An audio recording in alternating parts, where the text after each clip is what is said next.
sahabat-sahabat sekalian. Cek 1 2. Tes mic. Tes lagi. Ci.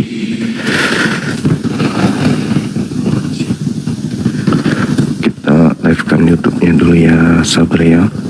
Suara saya gimana? Aman. Sabar dulu ya, teman-teman.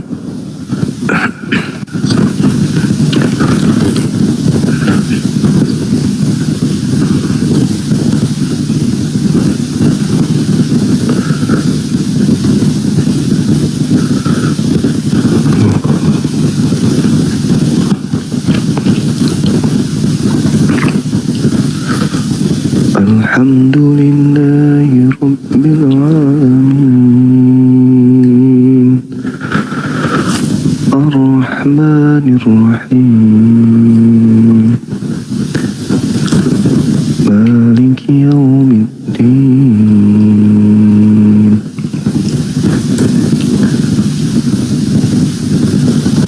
Sabar.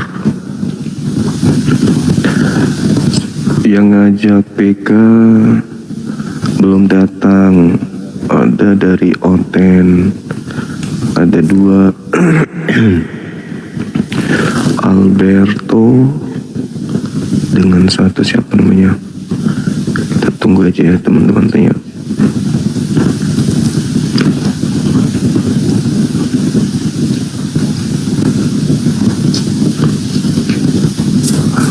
Sabar ya.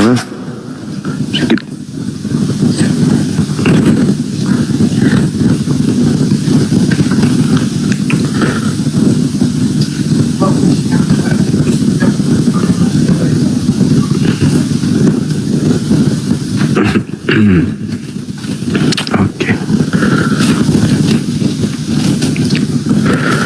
Bismillahirrahmanirrahim. Assalamualaikum warahmatullahi wabarakatuh. Sahabat yang dimuliakan oleh Allah Subhanahu wa taala, malam ini kita jumpa. Insyaallah kita bahas tema yang menurut saya menarik ya.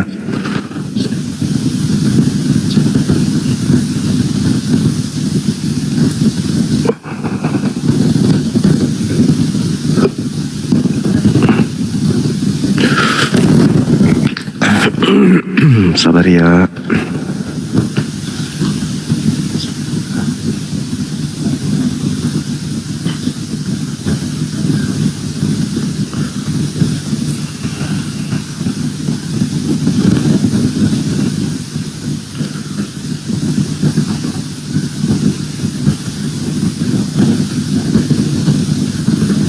Oke. Dengan kita malam ini kehapus ketinggian teman-teman sekalian.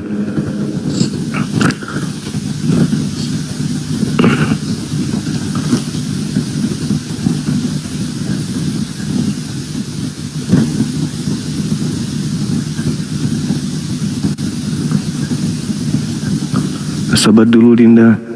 Saya teruskan dulu temanya ya. Habis itu minta lagi ya.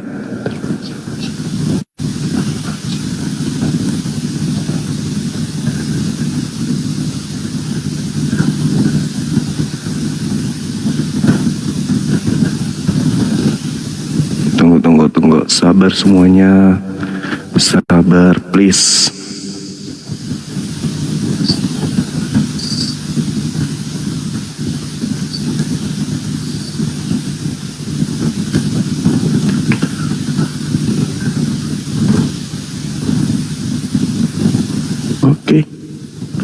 Oke. Sip. Nah. Tandi Linda Yonatan Ndar, silakan. Silakan, Dek.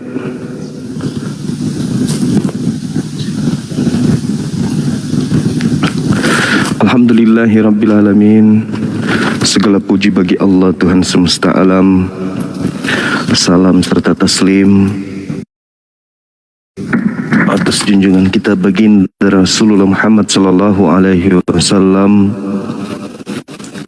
Nabi yang telah menghantarkan kita memahami tentang makna sebuah kebenaran sehingga kita mampu kemudian menghindarkan diri kita dan anak-anak kita, generasi kita dari ajakan untuk menyembah kepada manusia yang menjadi korban kebengisan orang-orang Yahudi ahli kitab kerjasama dengan orang Roma untuk menghabisinya di atas salib. Malam ini kita mengangkat tema terkait dengan latar belakang penyaliban sahabat Puat Suasi dan juga Mr. Rasman Syukran. Oke, saya sambil lihat typingan di YouTube ya. Oke teman-teman, Dinda siapa tadi? Ada adik saya tadi, Yonatan Nandar, minta permintaan, silakan Dek. Tadi Yonatan Nandar minta PK sebentar, silakan. Mana beliau?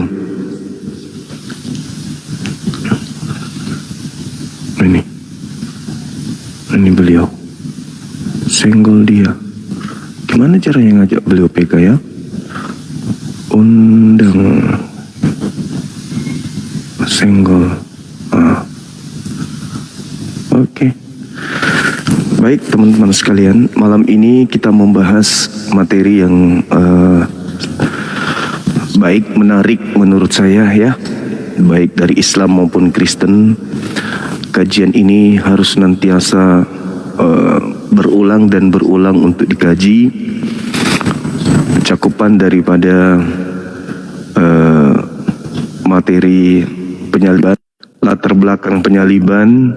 Assalamualaikum Guru dan Juma. Waalaikumsalam warahmatullahi wabarakatuh. Adindaku, gimana abangku, sehat? Sehat, alhamdulillah, masya Allah. Tambah keren aja nih abang nih. Mungkin karena pengaruh udara Bandung, jadi ya dingin ya. Kita PK lah bang, sekali aja. Ya bang, oke adikku, masya Allah. Dirimu yang terlalu ganteng, terlalu banyak orang yang dibalbalin gitu.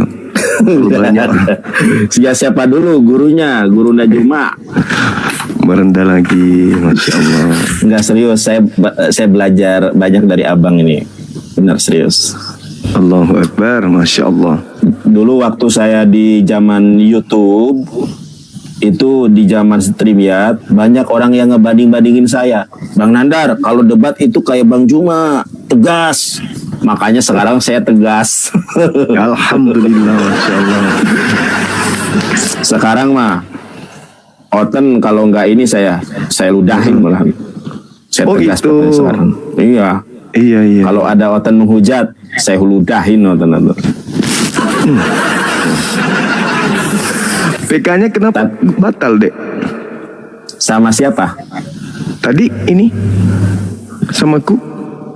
Oh enggak, ada Bang Bejo naik di rumah aku tadi. Oh tuh. Gitu. Oh iya. Aku izin dulu Bang Bejo, Bang. Tadi sama Bang Juma nih, siap. Iya. Gimana? Abang sehat ya Bang ya? Sehat Dinda, sehat. Ada isu-isu yang hangat sekarang ini ada nggak? Ya itu ada. Sekarang ada isu. Apa itu? Masalah Henry Tarigan. Kalau itu gimana Bang? Yang ada orang itu sama pendeta, Yesus juru selamat, akulah jalan kebenaran, itu siapa tuh? Itu waduh, wajib diproses tuh. Iya harusnya sih, cuman orang mana itu ya? Di Sulawesi Selatan, di Makassar kejadiannya. Waduh, deket abang itu dong. Gas Bang. Di kota saya. Di kota saya, betul. Tapi dua-duanya pendatang. Oh, di mayoritas aja mereka berani gitu ya. Makassar kan mayoritas Muslim. Tadinya dia berharap itu tidak terjadi, tidak terpublish, tapi ternyata dipublish. Sebenarnya banyak tindakan-tindakan seperti itu dialami oleh sahabat kita, cuman tidak terekspos deh. Banyak kejadian kayak gitu. Kalau di Islam mana ada kayak gitu-gitu. Orang sudah syahadat, nyata-nyata kita udah Islam, masih juga hal-hal seperti itu dilakukan kan gitu ya. Betul. Masya Allah. Keterlaluan itu. Saya aja kesel liatnya. Tapi gimana endingnya itu? Ya, Endingnya gimana? Tim kita saya katakan nggak usah terlalu jauh melangkah dulu, koordinasi aja dengan keluarga. Kalau misalnya mereka masih mengganggu, baru kita laporkan. Betul. Sudah disusun strategi untuk menghentikan misionaris itu untuk mengganggu gitu. Betul. Alhamdulillah kalau begitu. Saya kesel itu lihat videonya itu. Aduh, kacau. Ya itulah. Dia sempat bertanya, ini yang mensyahadatkan bayar berapa, kata informasi dari sana. Bayar berapa ya? Justru dengan orang masuk Islam, orang sulit. Dalam arti kata ketika dia masuk Islam, bukan lagi urusan duniawi tok yang harus disibukkan.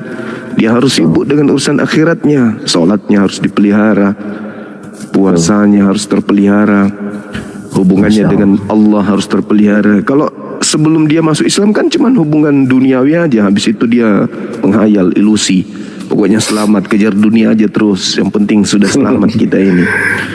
Masya Allah. Tahu nggak dek, kemarin pas saya ketemu dengan Cecen ya.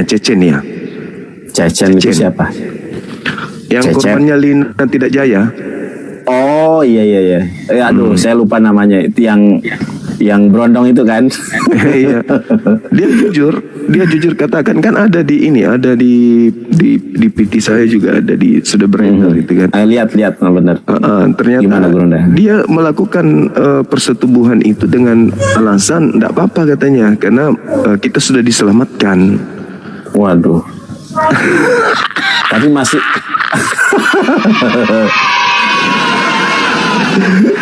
tapi Selina ini masih hobi juga ternyata ya.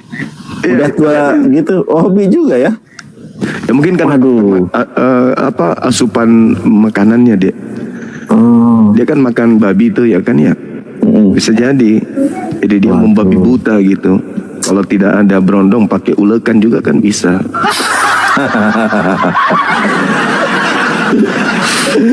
Gila, saya kaget. Lu kaget. Beneran itu. Jadi Beneran. Dia jadi datang ke kita, dia penasaran mau jumpa orangnya Bang Sumen itu kayak mana. Adik kita ini bawa teman-temannya yang juga ngefans sama kita gitu kan ya. Datang Yes. terus dengan luasnya dia katakan bahwa ya dia mengatakan bersetubuh itu boleh. Jadi mereka ini sudah melakukan hal-hal yang tidak senonoh, yang diharamkan di agama berapa kita. kali itu? Itu nggak tahu. Kalau itunya aku nggak tahu. Pasti ketagihan lah. Si ini kan masih muda. lanjut. Akhirnya terbongkar kan.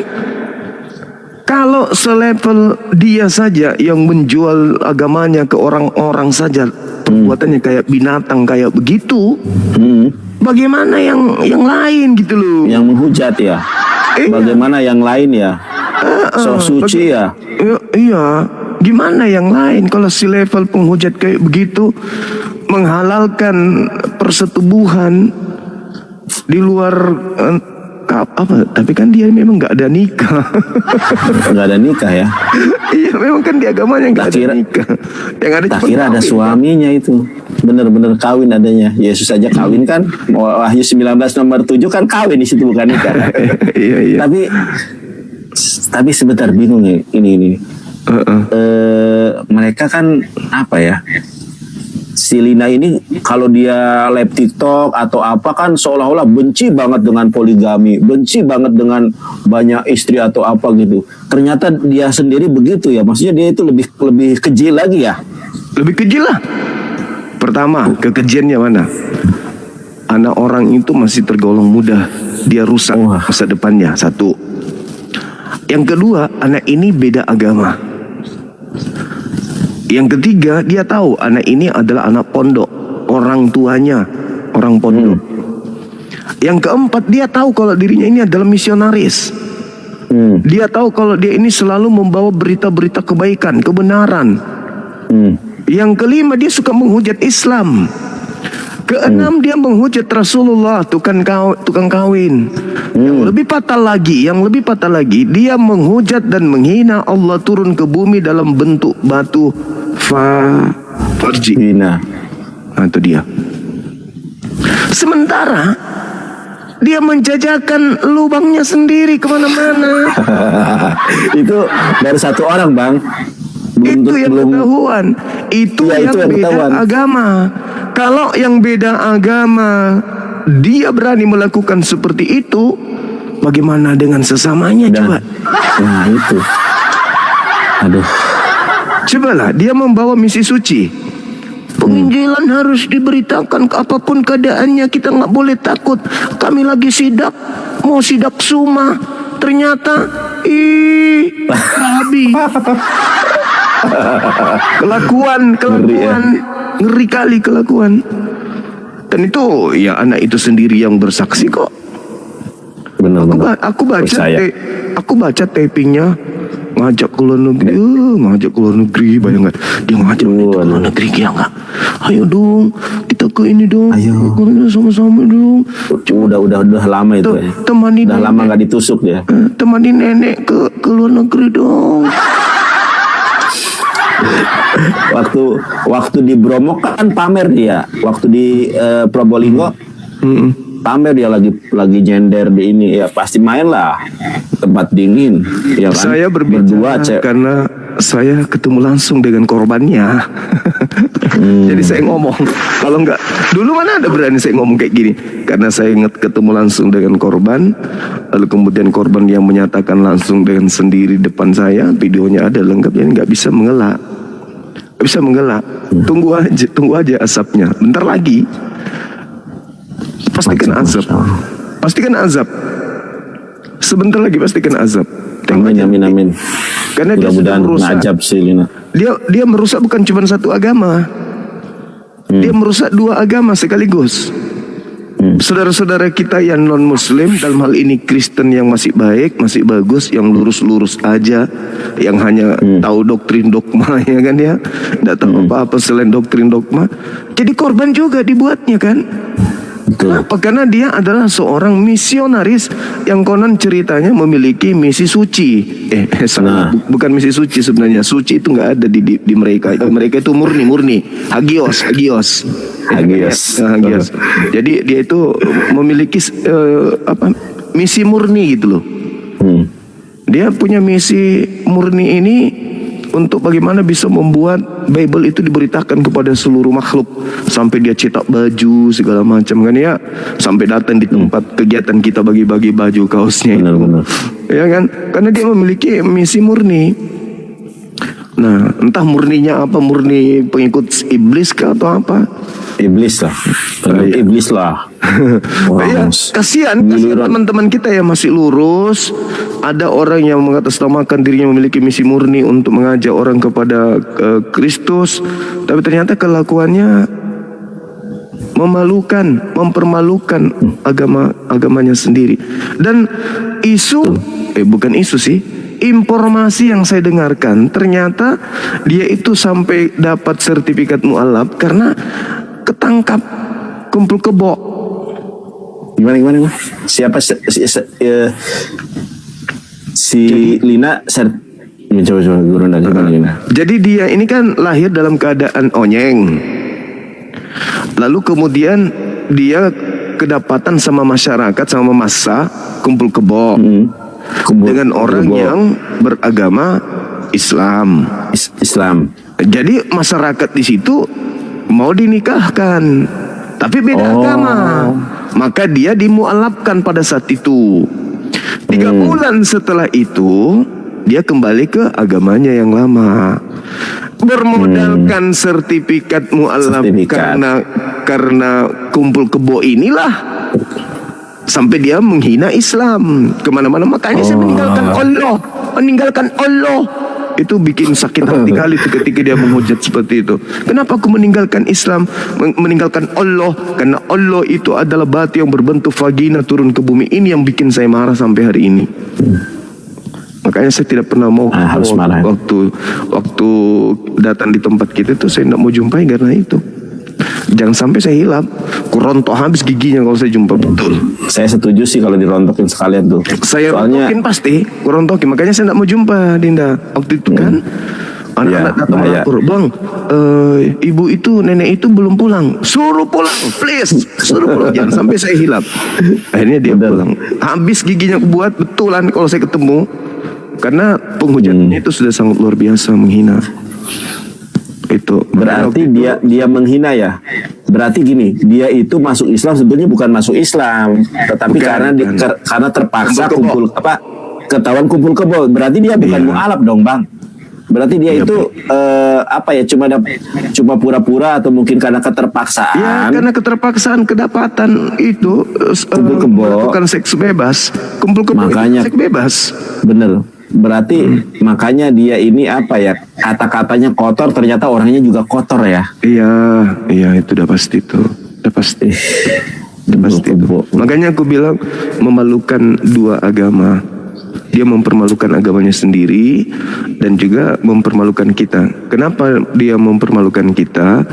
Karena seorang anak ustadz jadi korbannya kan. Alhasil beliau alhamdulillah bisa kita selamatkan dari Alhamdulillah. dari sergapan nenek sihir tersebut. Pantesan Bang, itu ada cewek dari mana ya? Ada cewek dari, pokoknya saya orang timur lah, nggak tahu orang mana itu. Itu ngerayu saya terus. Ayo Nandar ketemu. Ayo. Wah orangnya sih cantik. Itu ada videonya, mungkin teman-teman punya rekamannya. Sampai saya blokir, nge-DM-in saya terus. Nandar, ayo ketemu katanya. Ayo ketemu. Kan TikTok saya kan dipegang istri saya juga. Akhirnya saya blokir. Ngajak ketemu. Ayo ketemu katanya, kesini diongkosin. Anjir ini bahaya nih. Kemana lagi ya? Dianya janda sama kayak si Lina Wijaya. Ada tuh namanya Dewi Timur. Waduh, dirayu-rayu terus saya. Kata saya. Sampaikan ke beliau, sampaikan, gombal Bang Suma aja. Bang Suma itu belalainya sama betisnya sama besar, bilang gitu. Gak berani lah Bang dia. Ada videonya. Saya gak bohong Bang. Mungkin teman-teman ada yang punya rekamannya nggak, atau yang nge-upload di TikTok. Dirayu saya Bang. Maksa banget dia tuh.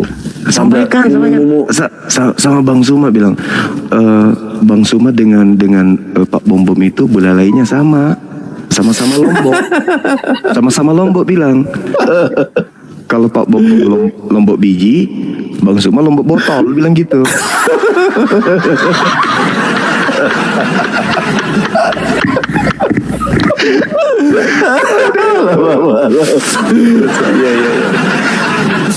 Sampaikan aja gitu, biar dia stres sendiri. Tapi dia alasannya gini Bang. Itu perusahaan. Udah blokir. Alasannya minta dinikahi Bang. Alasannya minta dinikahi. Mau Katanya saya rela dipoligami asalkan dinikahi kamu aja kan. Itu gitu. Wah, saya udah tahu trik ini, trik. Orangnya lumayan sih cantik lah kalau menurut ini ukuran ini ya. Tapi untung saja, jadi TikTok saya kan dipegang istri saya. Jadi, dia ngamuk-ngamuk ke saya, kata saya sayang dirayu. Makanya dia mau TikTok saya merusak kan rumah tangga. Iya. Bukan hanya merusak rumah tangga, Gurunda, tapi merusak agar kita mengikuti agama dia. Iya, Ya kan ada pasti. karena dulu kan ada sahabat juga tuh yang mendapat istri cantik Nasrani kan, yang murtad tuh ada tuh. Iya enggak? Iya. Ada Iya, tuh betul. kisahnya. Itu Ada. cantik itu. Ada. Makanya saya nggak mau karena sekuat-kuatnya iman kalau sudah sama apem kan kita bahaya kan. Wah, udah tobat lah. Jangan. Saya langsung blokir tuh. Pakai akun lain, saya blokir lagi. Waduh, kata saya nih. Iya, itulah. Harus hati-hati memang, sasaran mereka itu apologetis. Abangmu ini tahun berapa itu ya? 2000 Niken. Bukan. Lain lagi. 2000 saya mutasi dinas 2008. 2010 Oh 2010. Oh kita belum kenal berarti 2010. Belum ada Android. 2010, Linda. Saya Gimana nih? dihubungi dari Sulawesi juga, sudah dikirimkan tiketnya lengkap dengan fotonya dia. Foto apa maksudnya? Foto wajah gitu maksudnya? Foto kemiskinan. Iya. Nggak ada pakaiannya. Foto orang miskin. Orang paling miskin. Cantik. Bodinya bagus. Kayak pohon sagu, pohon enau. Dari atas sampai bawah itu lurus, betis dengan paha sama besar. Aduh. Gemuk. Terus gimana? Disuruh milih, dikasih tiket, nama hotelnya segala macam. Itu cara merusak gitu. Hati-hati aja, Hati-hati. Apalagi sekarang kan zamannya WhatsApp, zamannya media sosial. Sekarang bisa direkam, bisa di-screenshot. Makanya ucapan kita, chat-chatan kita gampang sekarang mah. Makanya saya kalau ada cewek-cewek oten yang menggoda saya, itu saya nggak mau. Soalnya kan sekarang zaman medsos, zaman apa canggih. Kalau ucapan bisa direkam suara, kalau tulisan juga bisa di-screenshot. Yang saya pikirkan itu adalah nama baik Islam, nama baik apologet Muslim Indonesia, apologet Islam Indonesia, para debater Muslim. Karena biar bagaimanapun kan saya di mana-mana ngakunya debater. Nanti kalau saya jelek, yang dibawa-bawa kan, waduh, ternyata muridnya Bang Juma ini ada ini gitu kan. Makanya saya jaga-jaga Bang. Kalau ada yang goda-goda, langsung saya blokir. Meskipun saya monyong, saya kan monyong, saya tuh jelek kan. Tapi banyak juga yang ngegodain. Ini heran nih, apa saya kurang jelek gitu ya. Mana ada umat Islam yang jelek? Enggak lah, Dek. Kamu tuh ganteng sebenarnya. Enggak Bang, ini tuh tadi efek tuh. Oh. Enggak lah, biasa aja. Aslinya nggak ganteng Bang. Tadi tuh efek Bang. Aslinya Kan kita hitam, sudah saya. ketemu. Oh iya. Buktinya juga Iya, sudah iya. sudah menikah. Iya. Tergantung yang melihat, karena orang pupil matanya itu kan beda-beda. Bagi wanita lain saya jelek, tapi bagi wanita tertentu saya cakep. Bagi matanya benar, orang saya itu mirip siapa? Sahrukan. Sahrukan. Bagi orang-orang yang benciku mirip Bopak. Memang mirip Bopak. Enggak urus masalah fisik, enggak urus itu. Yang penting akidah saya Islam kan gitu. Mau saya jelek, mau apapun saya, yang penting saya tetap Islam. Nah ini Bersyukur kepada Allah. iya, ini yang terjadi saat sekarang ini. Mudah-mudahan ke depan yang nanti. Jadi seleksi alam itu selalu berlangsung. Jadi anak-anak kita yang tadinya cuman ikut-ikutan gitu kan ya, adik-adik kita cuma ikut-ikutan, sering tampil di Komal sama kita, sehingga banyak netizen juga yang simpatik sama dia, nge-DM tukar-tukaran nomor HP, dan akhirnya apa ujung-ujungnya kan terseleksi dengan sendirinya karena mereka nggak kuat dengan cobaan. Benar. Nggak kuat. Ada yang menghubungi, entah itu nenek-nenek, kakek-kakek, tante-tante, adik-adik, oma-oma, hubungi dia. Oh, dia sudah merasa kecakapan gitu kan ya. Udah dihubungi. Iya, benar. Halo bang, dari mana? Oh semalam hebat kali kau ya, gini. Oh, akhirnya merasa, oh ternyata di Sanjung itu luar biasa ya. Ujung-ujungnya apa? Jatuh. Ujung-ujungnya apa? Jatuh. Video call. Ujung-ujungnya bungkus diri. Habis live bungkus diri dengan selimut. Habis itu video call. Iya. Memang kita harus jaga-jaga Bang. Ya, yang rawan itu sebenarnya Abang Winnie, karena abangmu kan masih gadis. Iya. Ganteng lagi ya. Ganteng, berwibawa, suaranya masih perawan ya kan gitu. Nah. Jadi banyak yang naksir. Benar. Percaya kalau itu Bang. Kalau Gurunda Juma mah udahlah. Tertipu dengan kalau filter. mau mah enggak, kalau mau mah tinggal gini aja nih, langsung muncul semua. Karena berwibawa, berkarisma gitu kan, masya Allah. Juga biasa. Saya juga ngefans gitu kan. Iya, ini kita fakta lapangan ya. Cuman Fakta ini aja lapangan Dinda. memang seperti itu. Cuman kan kita bersaksi, aku bersaksi tiada Tuhan selain Allah. Kenapa kita tidak melihat wujud Allah? Karena Allah melihat kita. Makanya Masya Allah. untuk bermaksiat itu ngeri-ngeri sedap. Tapi kalau ada orang bersaksi tiada Tuhan selain Allah, tapi karena tetap aja maksiat berjalan, berarti dia sama aja dengan Oten. Kenapa dia tetap bermaksiat? Pada saat di depan layar, la ilaha illallah Muhammad Rasulullah. Begitu di belakang layar, karena dia sama seperti Oten, nggak ada Tuhan kok, nggak ada Allah, mana Allah. Akhirnya dia bermaksiat. Iya, digombal dengan lipstick merah sedikit, udah jatuh. Jatuh. Benar-benar. Digoda dengan duit 50.000 jatuh. Kenapa? Syahadatnya lemah. Syahadatnya cuma di mulut. Aku bersaksi tiada Tuhan selain Allah. Oke. Berarti Allah itu ketika kita mempersaksikan Allah, Allah itu kan melihat segala-galanya, mendengarkan segalanya, menyaksikan segala-galanya. Annallahu as-sami. Ya kan ya? Alim. Waduh, ngeri. Masya Allah. Begitu di depan orang-orang itu sudah tak menyaksikan dia merasa sendiri. Padahal Allah itu Maha melihat. Masya Allah, Masya Allah. Ya Allah ya Karim. Luar biasa. Ini watawasau bil haq watawasau bil sabr ya. Makanya ad-dunya sijnul mukmin. Dunia ini penjara. Gak ada tempat untuk bernapas lega. Betul. Penjara dunia ini. Kita mau bermaksiat, disaksikan Allah.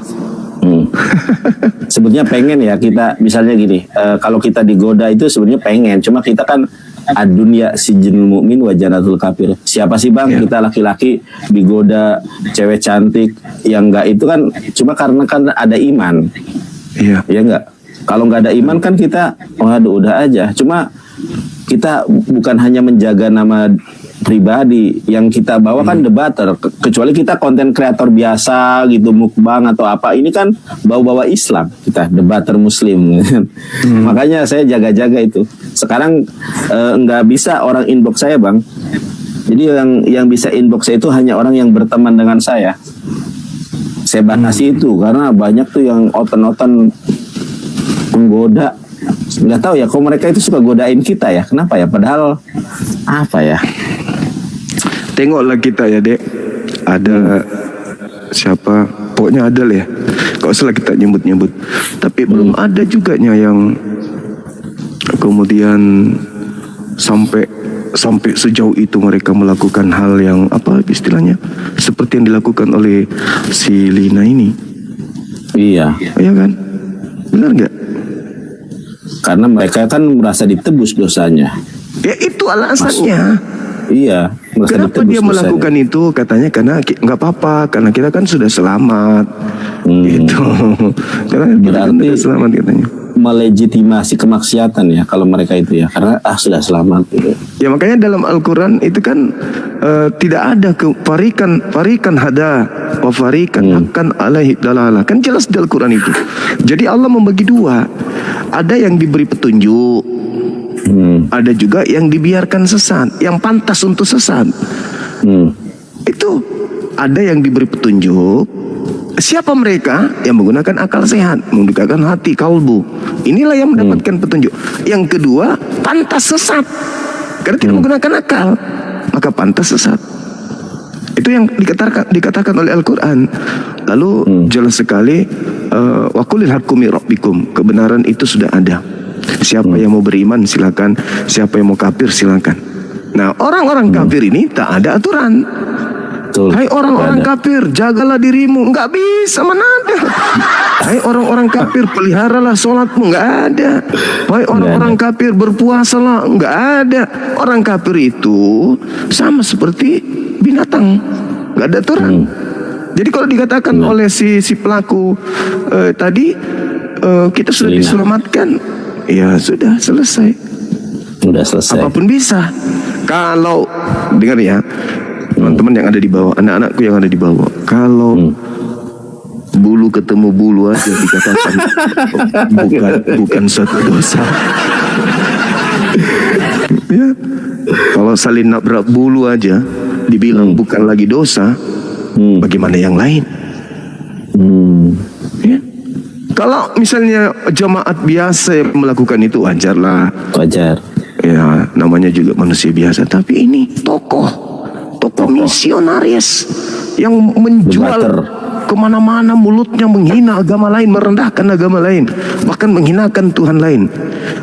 Tapi bulu yang tidak halal ketemu dengan bulu yang tidak halal, katanya itu tidak apa-apa karena udah diselamatkan. Gila. Ajaran Jangankan itu bang, orang Siki Ahmad sama siapa itu kan terong ketemu terong. Yang ngomong kan Silina juga, toh. Silina Wijaya. Siki Ahmad Ferguson itu kan terong ketemu terong. Astagfirullahaladzim. Lu nggak tahu? Ya, Karim. Yang ngomong Silina Wijaya itu yang ngomong. Makanya Ki Ahmad kan suaranya kayak kecewe-cewean. Dia perannya seperti cewek menerima. Mungkin latihan karena nanti jadi mempelai wanita di surga.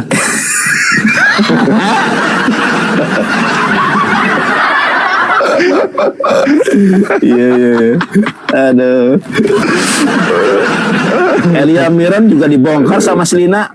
Masa dia teleponan sama donatur lagi ngomongin Elia Miron. Elia Miron ini katanya udah berapa kali mencoba mau ke Amerika, mau ikut jejak si Edi Sidabutar. Gagal terus. Karena HIV. Itu Silina Wijaya yang ngomong. Dia nge-live neleponin donatur atau apa gitu ya. Saking pedenya nelepon itu. Si Elia Miron itu sudah berulang kali berusaha untuk ke Amerika nyusul si Edi Sidabutar. Karena kalau di Indonesia dia takut, tapi gagal karena HIV katanya. Oh, mungkin dia berpikir kalau dia sudah di sana, dia bisa Bebas. mencoba banyak terong, model terong. Iya juga sih. Iya di Amerika kan bebas ya kan. Mungkin dia mau mencoba terong-terongnya bule gitu kan. Kucuk. Memang lah. Pantas Al-Quran mengatakan ulaika hum Sarul Bariyah. hum sarul bariyah. Mereka lebih hina dari hewan ternak. Hewan. Waliyauzubillah. Naudzubillah. Masya Allah, luar biasa. Siap. Gurunda nggak debat ini. Kita jadi ini deh. Tema yang kuangkat malam ini, saya ingin mengerucutkan dengan konsentrasi penuh perdata terkait dengan latar belakang penyaliban. Masya Allah. Saya mau saudara-saudara Kristen itu betul-betul memahami standar penyaliban itu terjadi apa gitu loh, yang melatar belakangi. Alhamdulillah. Tapi materi Gurunda Juma ini diambil sama si Edis loh. Penyaliban karya iblis katanya. Dia kan sudah jadi muridku sekarang. Iya. Tapi si Edi Sidabutar sudah mulai menunjukkan jati dirinya. Dia sengaja tuh show of force. Pertama mengatakan kalau salib adalah karya iblis. Yang kedua, sekarang dia berani mengatakan Yesus itu punya Tuhan, kata dia. Siapa yang mengatakan Yesus tidak punya Tuhan itu orang gila. Si Edis bilang gitu. Ada videonya bang. Bener. Nih mau saya tunjukkan. Saya tunjukkan ya bang ya. Iya, Ini bang kalau nggak percaya. Si Edis mengatakan kalau ada orang Kristen yang takut mengatakan Yesus tidak punya Tuhan, itu Kristen gila menurut si Edis. Nih bang, saya tunjukkan videonya. Takutnya dikira fitnah ya. Iya. Ini bang. Jangan-jangan dia juga mantan suaminya Kiamat, bukan? Wah kalau si Edis belum ada kabar nih. Saya memberitakan tentang nama Yesus. Bagaimana Yesus itu mengajarkan ketaatan kepada Bapa, kepada Tuhan. Banyak orang Kristen nggak berani ngomong Yesus punya Tuhan. Saya yang ngomong Yesus punya Tuhan. Kalau orang Kristen ngomong Yesus nggak punya Tuhan, berarti dia gila. Saya itu ingin membawa apa yang benar-benar diajarkan Bible. Begitu loh. Iya. Ketika kita baca Bible, itulah yang kita sampaikan. Kita gak usah terikat dogma-dogma. Gak usah dogma-dogma. Siapa Tuhannya Yesus? Ya Bapa di surga. Yesus itu hambanya Bapa di sorga. Saya memberitakan tentang nama Yesus, bagaimana Yesus itu mengajarkan ketaatan kepada Bapa, kepada Tuhan. Banyak orang Kristen nggak berani ngomong Yesus punya Tuhan. Saya yang ngomong Yesus punya Tuhan. Kalau orang Kristen ngomong Yesus nggak punya Tuhan, berarti dia gila. Saya itu ingin membawa apa yang benar-benar diajarkan Bible. Gitu. Ketika kita baca Bible, itulah yang kita sampaikan. Kita nggak usah terikat dogma-dogma. Nggak usah dogma-dogma. Siapa Tuhannya Yesus? Ya Bapa di sorga. Tuh, Burunda tuh, gimana tuh? Ini sudah ke arah-arah Unitarian dia. Berarti kalau sudah kayak begitu, itu menandakan bahwa dia sedang menjelaskan kalau di Indonesia ini banyak orang gila. Iya. Kenal lagi dia. Iya dong. Dia sudah mengatakan bahwa di Indonesia ini banyak orang gila berarti. Waduh, parah ini ya di sini, parah ini. Nanti rumah Parah, sakit, Edis. rumah sakit jiwa ini penuh ini gara-gara Edis. Karena dia mengatakan bahwa barang siapa yang tidak mengatakan, yang tidak beriman, yang tidak percaya Yesus itu bertuhan, maka dia orang gila katanya. Bener. Gimana ceritanya orang-orang berarti yang saya hadapi tadi pagi, tadi siang itu Orang gila. berdialog orang gila berarti. Malah dikatakan Yesus itu adalah Tuhan itu sendiri, tidak ada yang lain katanya. Dia menolak Tritunggal, dia menolak Trinitas. Yesus itulah Tuhan. Berarti kalau Yesus Tuhan berarti tidak bertuhan. Gila berarti. Gila, ya. Termasuk penjual karpet yang ada di Medan itu si Liping berarti dia gila juga. Aduh, dia kok bikin kacau Kristen di Indonesia, Iya. guys. Aduh, Ribut. parah. Esra Soru ribut. Ribut. Deki Gadas, Esra Soru, MYM sama si Edis ribut. Rudi Yohanes ribut. Wah, ribut. Karena kita nontonin aja. Nontonin Piaraan mereka saya ribut. juga ribut. Piaraan saya ribut juga. Siapa? Om. Ribut juga. Ribut sampai nangis-nangis si Bom. Iya. Aduh. Gak tega saya. Supiatul juga Nangis. Ribut. Siapa lagi? Elia Miron. Ribut semua. Ribut semua. Ah, ya Allah ya Karim. Ini Saya yang jadi- diterangkan Al-Quran, adikku. Yuridunal yutfi'u nurallah. Ya kan? Biafwahihim, dengan mulut mereka. Mulut mereka sendiri.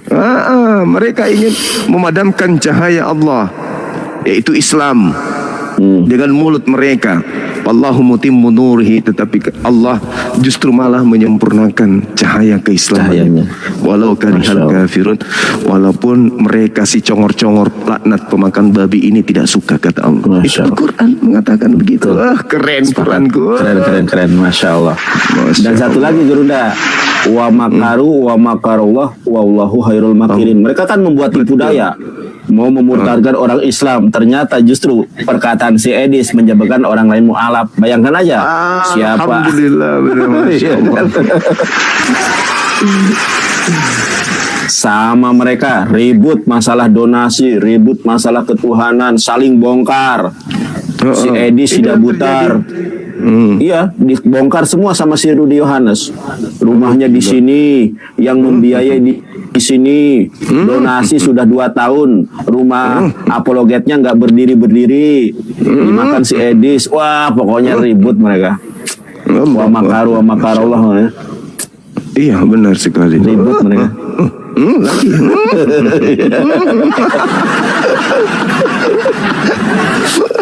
Aduh, seru kali nih kita malam hari kita ini. yang puas kan gitu. Iya benar.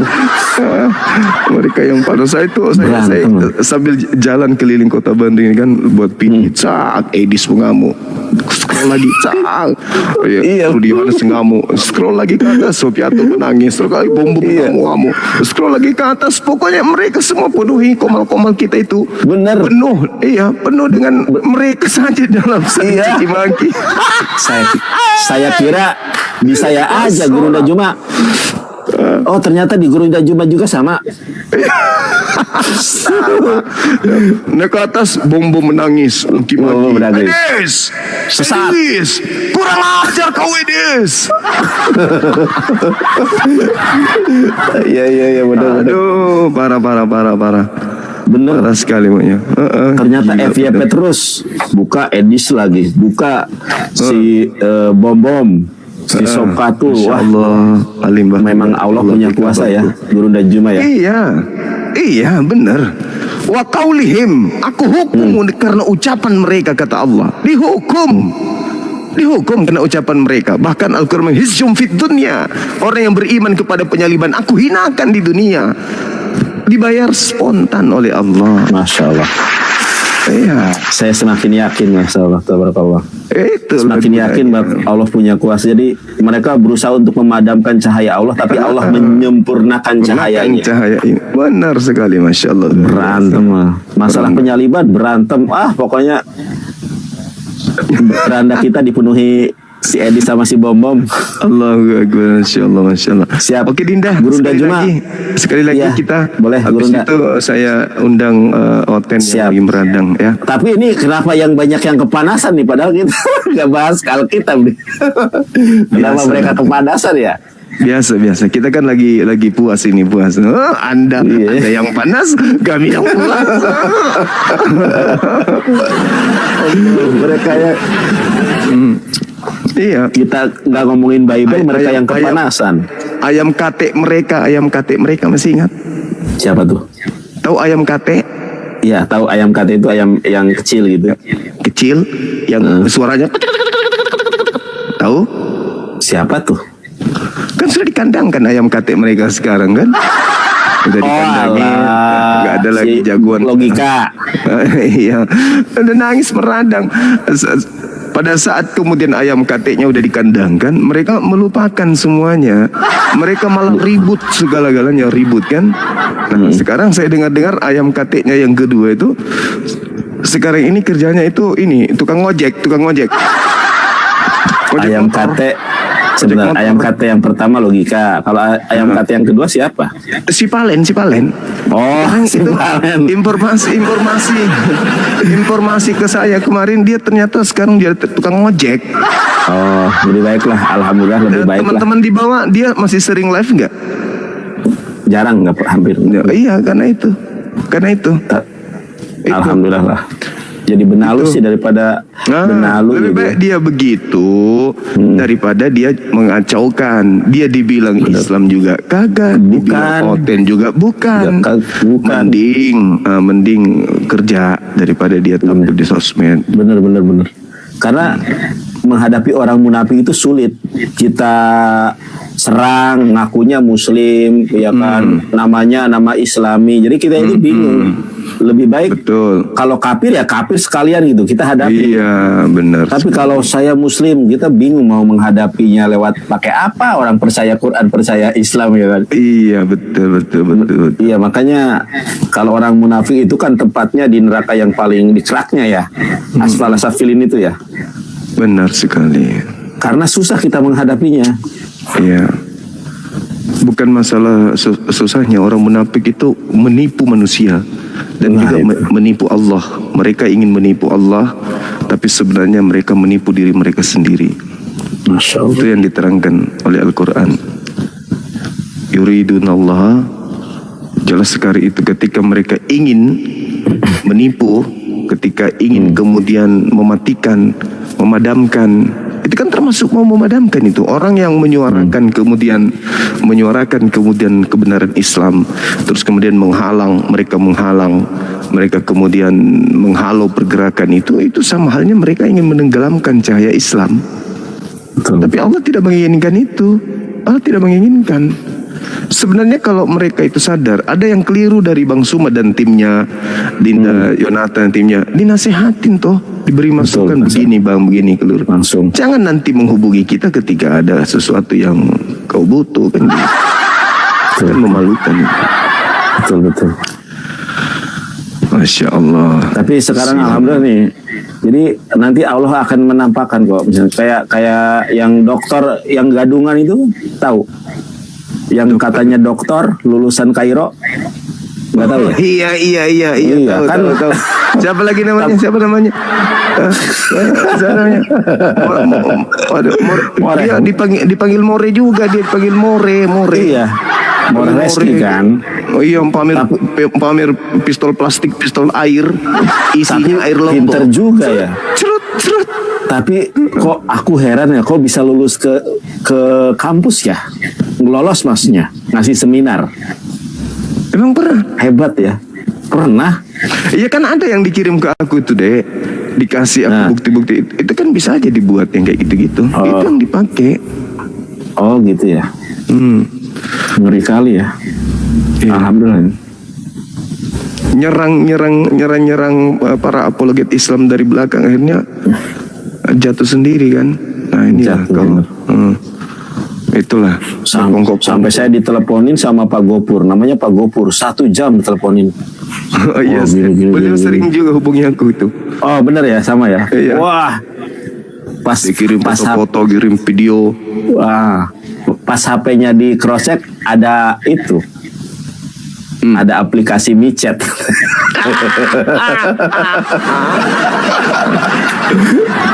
Aduh. Allahu Akbar. Mudah-mudahan kita mudah-mudahan kita tidak mendapatkan musuh dalam selimut, karena lebih baik musuh terang-terangan daripada musuh dalam selimut atau yang suka mengorek-ngorek kesalahan, karena kita semua kan punya aib ya kan, tapi punya kekurangan, punya kelemahan.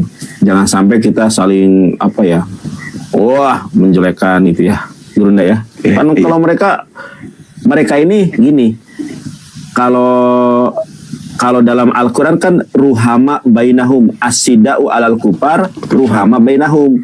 Kalau mereka enggak, asida'u alal kebalik deh. Kalau sama kafir ruhama, kalau sama kita asida. Keras terhadap kita. Iya.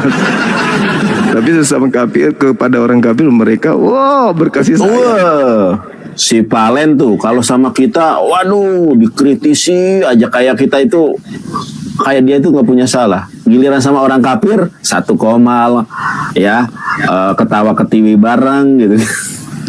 Tapi saya juga baru tahu kemarin, ternyata benar-benar murni larinya dia dari debat dengan Esra Soru itu karena dia nggak bisa baca Ibrani. Oh, Saya diperkenalkan murni dia kabur dari debat karena dia nggak bisa baca Ibrani, disuruh baca sama Esra Soru, dia kabur. Saya baru kemarin tahu loh. Saya selama ini kan jarang untuk mau mengungsi yang kayak gitu, tapi setelah disampaikan oleh saksi langsung di TKP, baru saya, waduh. Jadi mulut besar selama ini tuh kemana? Oh iya, berarti selama ini apa ya? Memang saya belum pernah dia ini menunjuk, kalau data-data itu nggak pernah menunjukkan data-data berbahasa original. Cuma kalau saya kan meskipun saya paling ranking paling belakang, tapi Dinda Nandar kan yang saksi. Saya pernah belajar Ibrani kan. betul. Beliau termasuk guru saya ini ya. Enggak guru, belajar bersama. Meskipun saya belum bisa sih, tapi paling tidak saya pernah belajar kan gitu. Kalau saya, alhamdulillah, kalau Ibrani itu 3 tahun Gurunda. Saya belajarnya sama Moresa Prisaleh 3 tahun. Yang mengenalkan saya itu si Sueb. Oh iya. Jadi saya si Sueb itu satu kelas 3 tahun kami belajar. Siap. Cuman bedanya yang satu jadi sombong, yang satu tawadu kan gitu ya. Tapi sekarang udah mulai ini udah mulai saya kasih tahu ya, musuh kita ini oten, jangan sampai musuh kita sesama muslim sendiri gitu. Ya. Tapi kalau kemunafikan itu sudah mendarah daging itu sulit, Dinda. Susul ya. Iya, kalau sudah karakter, sudah tabiat itu sulit. Sudah ada karakter itu, habis itu sombong, memandang rendah orang yang lain. Ya, enggak apa-apa. Alhamdulillah berkat belajar Ibrani kemarin kan saya ditantang tuh sama si RK. Sama siapa? RK. Disuruh baca orang itu. Iya, disuruh baca Ibrani kan. Kamu mengerti nggak? Ini di apa katanya? Targum Jonathan kata dia kan. Ah, itu Sargo Yonatan lagi tadi.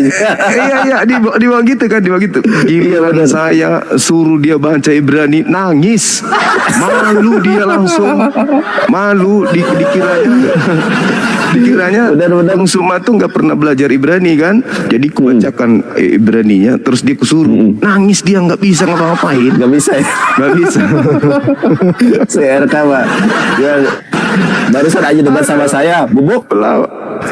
Pelawak Pelawak dia itu. intinya pelawak, nggak ada ilmu, cuman bisa Nggak ada ilmu. googling, habis itu dia baca, lalu dia pahami kaidah-kaidah Islam, materi-materi Islam itu dipahami dengan tafsir sendiri, Nah, itu. sendiri. Sementara Al-Quran hadits itu nggak bisa digituin. Nggak bisa. Karena Al-Quran Nggak hadits itu bisa. memiliki standarisasi disiplin ilmu sendiri yang sudah baku untuk mengkaji dalil per dalil. Nggak bisa. Ya ada kitab mustalah hadis, ada bagiannya bagaimana hadis ini sikoh, perawinya itu sikoh David, tidak ada ilah, tidak ada syak, ada disiplin ilmunya. Kalau mereka kan nggak ada. Oh, iya betul. Ya nggak Gurunda? Betul. Siap, Gurunda Juma, mohon maaf mengganggu waktunya. Lanjutkan. Oke.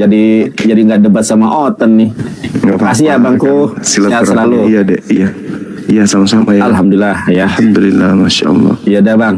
Makasih ya. Jaga diri baik-baik, sama keluarga. Sama Gurunda Juma. Salam Ya. juga buat teman-teman semuanya. Assalamualaikum.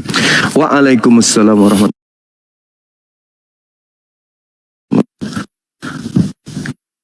Yes, alhamdulillah tadi intermezzo dengan salah satu adik saya yang saya cintai, yang saya sayangi, yang saya banggakan.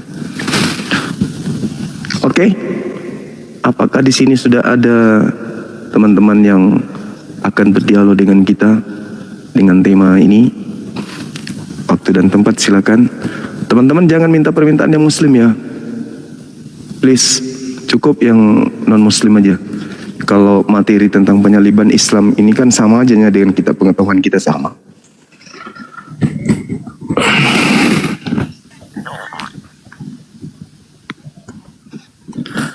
Halo, selamat malam. Silakan saudara Maung. Silakan Bang. Halo. Saudara Maung. Kenapa ini? Kenapa Bang? Ayo buka kameranya Bang. Saudara Maung buka kamera. Halo. Saudara mau buka kamera boleh? Halo.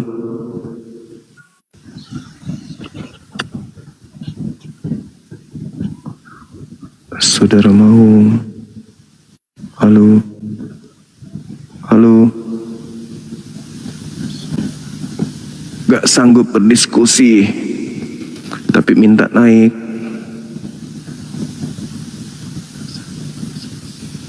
Ayo teman-teman, materinya ini tidak terlalu berat kok, silakan. Ini materi dasar.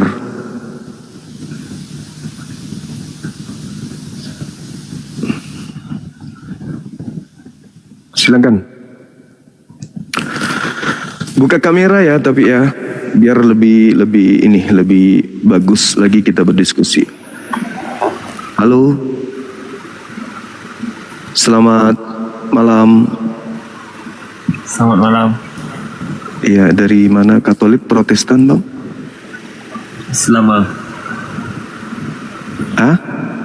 Islam. Iya, Assalamualaikum. Waalaikumsalam warahmatullahi wabarakatuh. Iya, dari mana Bangku ini? Dari Riau, Bang. Riau. Ada yang ingin Cuman disampaikan? mau ngasih semangat untuk Bang Zuma aja. Oh, semangat terus, sudah Ya, full, masih sudah support. habis dicas ini Bang. Iya. Tadi dicas lagi sama Dinda Yonatan Nanda, Masya Allah. Cuman ngasih tahu itu aja, Bang. Semangat Oke. terus untuk Siap, memperjuangkan. kapan bosku? Hmm. Makasih. Oke, Bang Zuma. Iya, makasih. Assalamualaikum Sama-sama. warahmatullahi wabarakatuh. Waalaikumsalam warahmatullahi wabarakatuh. Oke, silakan teman yang lain naik. Tadi saudara kita dari Islam sedang berikan semangat. Saudara Risto,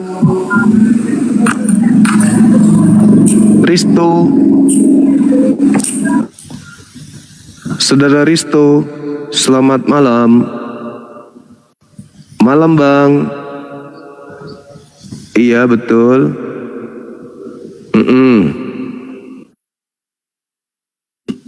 Di mana Bang? Oh iya. Halo Saudara Orson. Selamat malam. Malam. Adakah Saudara Orson? Oke, Saudara Orsonnya lagi malas bicara. Baiklah. Halo Saudara Dini. Halo Bang. Iya, dari sekte mana Bang? Saya Kristen Bang. Iya, Katolik atau Protestan Abang ini? Protestan. Bisa dibuka kameranya Bang, biar diskusinya kita agak elegan sedikit. Enggak, saya bentar doang sih Bang. Saya cuman, kan Abang ahli apa? Al-Quran ya. Anda juga kan ahli Bible. Enggak, saya cuma mau tanya itu. Sama, saya juga mau bertanya tentang tema ini Bang. Latar belakang penyaliban. Kan sudah bisa buka kamera. Ayo Bang. Kalau Abang tidak buka Saya kamera, masih anak kuliah Bang. Jadi saya masih malu. ya nggak apa-apa. Anak Tuhan kok malu gimana toh? Anak Tuhan pewaris surga harus malu sama kami manusia. Anda itu kan bukan hamba Tuhan lagi, tapi anak-anak Tuhan. Masa malu sama hamba Tuhan? Kami ini hamba Tuhan. Adik ini adalah anak Tuhan. Anak Tuhan malu sama anak manusia. Gimana ceritanya? Bikin malu Tuhannya aja. Ayo, semangat. Buka kamera. Kita tanya jawab terkait dengan penyaliban. Apa yang melatar belakangi penyaliban terjadi? Apakah karena dosa waris atau apa? Kan gitu. Silakan Dek, buka kameranya. Oke? Gak apa-apa kok, saya tidak menakutkan kok, tidak mengerikan juga. Tuh, Anda sudah lihat kan, Bang Suma. Kita tanya jawab yang sederhana, pelan-pelan. Tentang penyaliban ini penting, karena kapan kita salah agama, salah memilih agama, mati dalam agama yang salah ini, itu neraka kekal di sana, gitu loh. Kok jadi kayak gini modelnya? Padahal cakep loh aslinya anak ini. Betul, serius. Anak ini cakep teman-teman. Saya belum pernah lihat. Ayo. Silakan.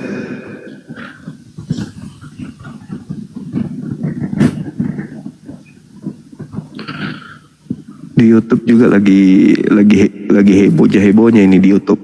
Teman-teman kita yang ada di sana. Ada Ana Sulung, ada Zigon Melson, ada siapa lagi? Dewi Rangga, ada Syafira Wijayanti. Langsung terhambur Nek. Gak bisa Dek, kalau muka kayak gitu gak bisa lah. Halo teman-teman, silakan Saudara Citok Noah Maraja. Apa kabar? Baik. Waduh, barusan habis diskusi ya. Iya.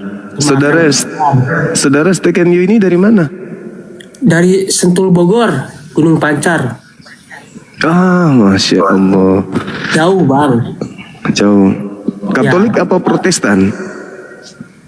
Al-Islamu. Oh, Masya Allah. Ini baru Apa pertama kalau kali gitu? Kang Juma bisa sama Kang Juma. Udah lama, aduh. Bang Oh, iya. Kang Juma main ke Sentul. Iya. Teman-teman bilang sahabat ini ada sepupuan dengan Bunda Rahma. Pemilik pabrik batu bara terbesar di Kalimantan, sepupuan dengan beliau. Bang Juma, ke siapa sih? Iya, ke sampean. Nggak ada. Kalau sama Lina Tidak Jaya kok ada mirip-miripnya gitu loh. Oh, Sepupuan. saat ya. Serius. Enggak. Bintang Korea atas nama Lina Tidak Jaya kok ada mirip-miripnya. Kayak mungkin namanya juga orang kan. Oh iya sih. Iya. Iya. Itu benar saya mah, Sentul Bogor. Sentul Bogor. Berarti Kalimantan Timur ya? Cuma Sentul Bogor Gunung Pancar. Iya. Kalimantan Timur. Enggak Bogor, bukan Bogor, Sentul, Bogor. Oh Bogor. Oh, Bogor. Itu dekat mana? Dekat Bali? Bukan. Mana? Jakarta, Depok, Cibinong tuh. Oh gitu. Iya. Iya. Oke. Ini pertama kali bertatap muka sama Bang Juma. Perasaan gue udah 3 kali malah. Enggak, baru pertama kali. Kemarin bawa baju kaos ke tempat ulang tahunnya Api, kan sampean. Serius? Serius? Bukan sampean yang datang bawa baju kaos itu? Bukan. Duh, kok saya Bang Juma. Hah? Orang Sunda, Jawa Barat, Nandar, orang Sunda Nandar kan? Iya, tahu. Orang Sunda orang. Oh iya, pantasan ganteng abangku ini. Masya Allah, subhanallah. Iya, ada nggak yang ingin disampaikan kepada saya atau kepada penonton kita di sini? Banyak sih. Ya, silakan. Kepada Bang Juma, menjadi apologet yang terkuat, tidak tergoda sama Amin. paten gitu. Amin. Kalau kepada netizen, Juang terus demi Kepada Islam biar berkembang. amin. Banyak muridnya juga ya Bang Juma. Pokoknya aduh salam di Sentul Bogor, orang Sunda Bogor. Iya. Orangnya udah dikenal sulit untuk dilupakan. Mantap sekali gombalannya bangku ini. Kita buka sama gurunda Bang Juma, walaupun belum pernah ketemu, saya mah tetap menghormati. Waalaikumsalam warahmatullahi wabarakatuh.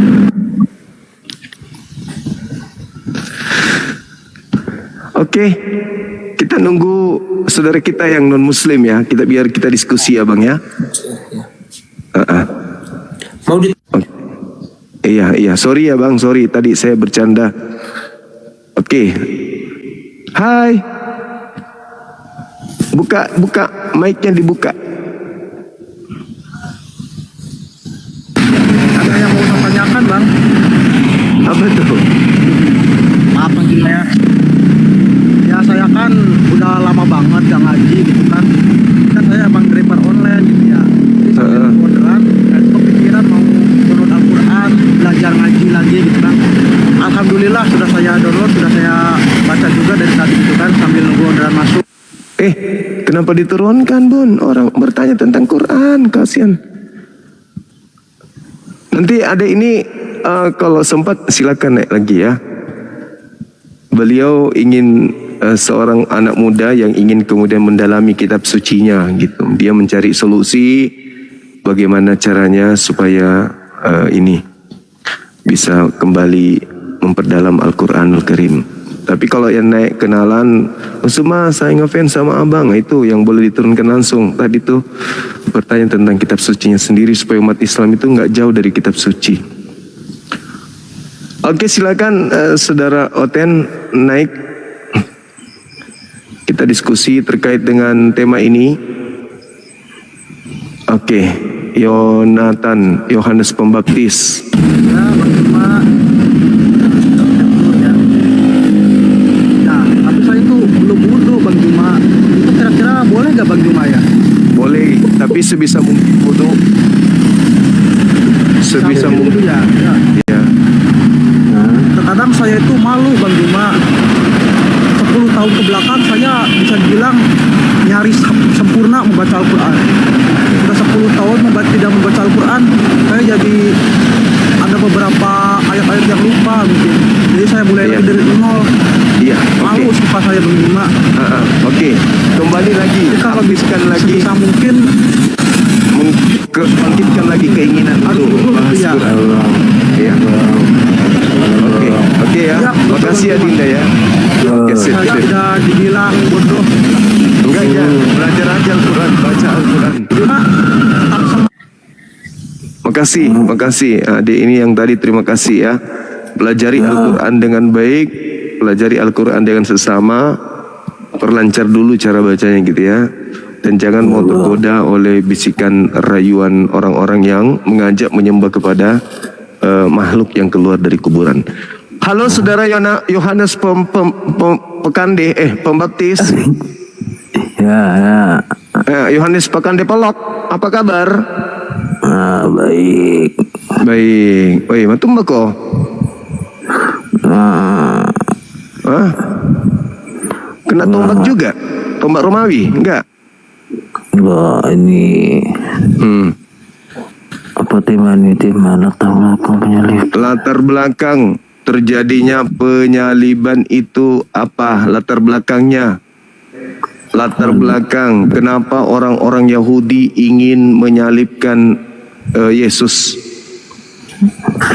Buka kamera dong. Nggak bisa dong ke masih pengikut Honda. Hah? Buka kameranya, buka kameranya. Oh, belum bisa ya.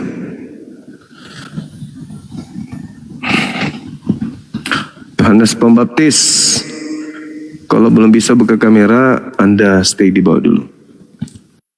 Halo, Saudara Zakaria.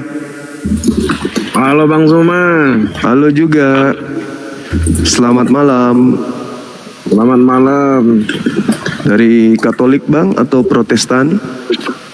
Insya Allah masih Islam Bang. Insya Allah Islam. Alhamdulillah. Saya dari Provinsi Riau Bang.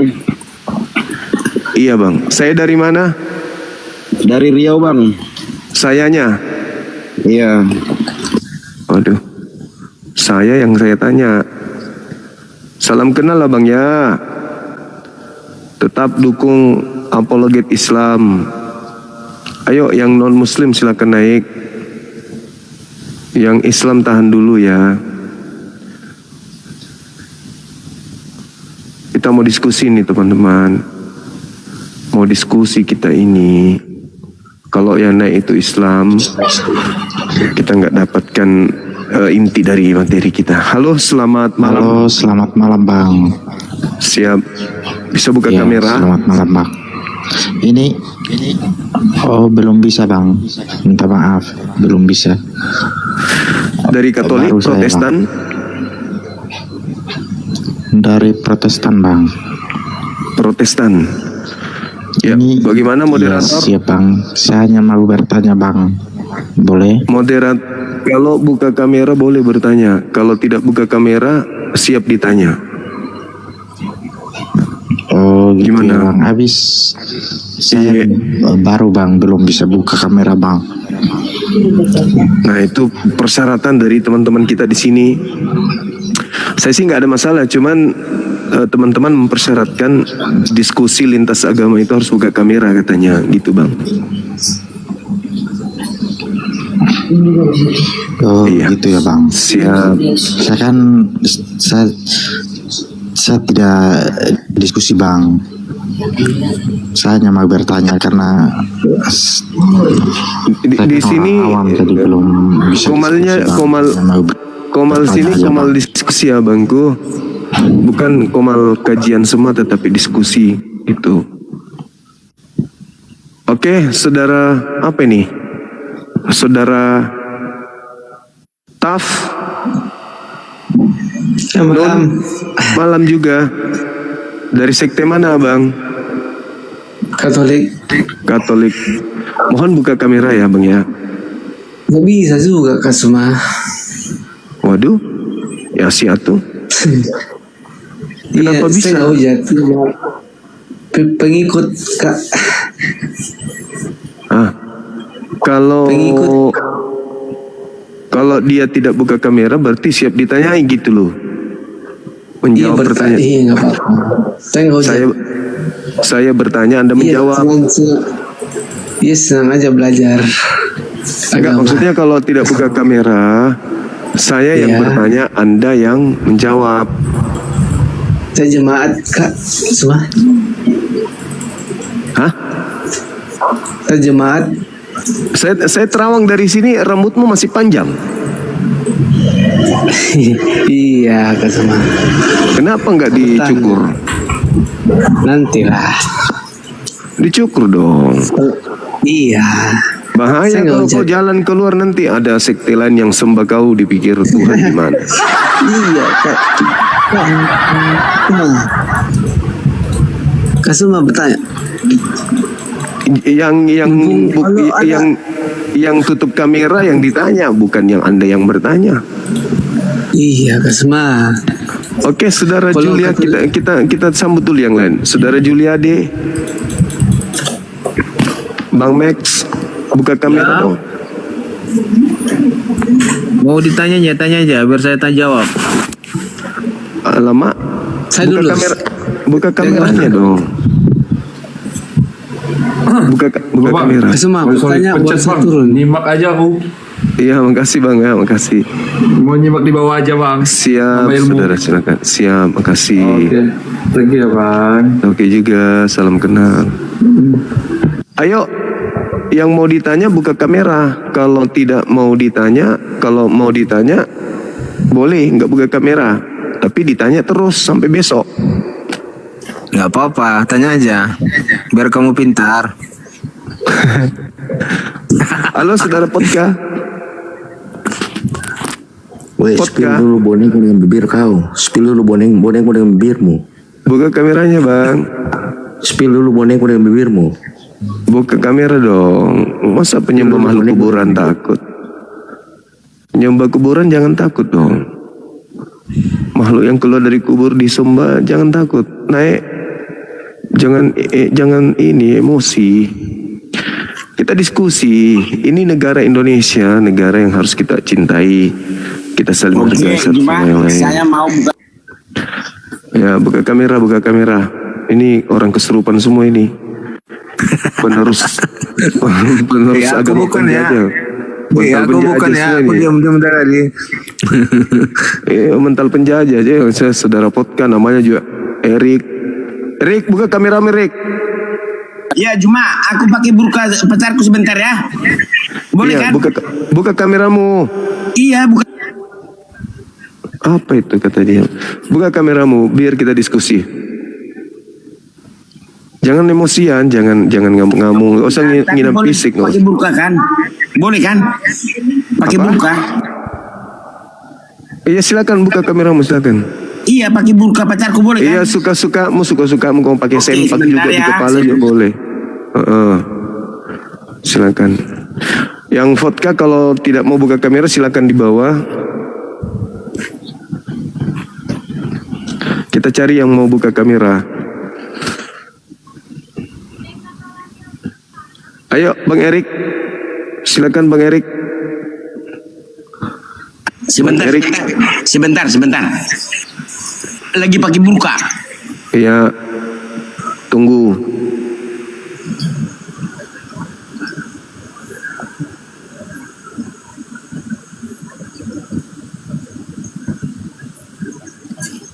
Masih lama? Belum. Bentar.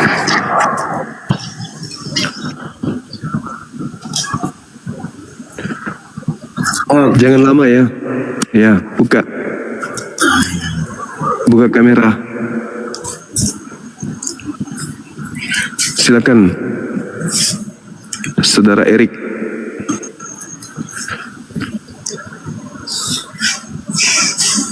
Halo. Ya, sebentar. Bukalah adekku yang cantik. Udah? Iya, buka. Ya. Oke, saya mau bertanya ya. Buka dulu kameranya. Buka kamera. Dibuka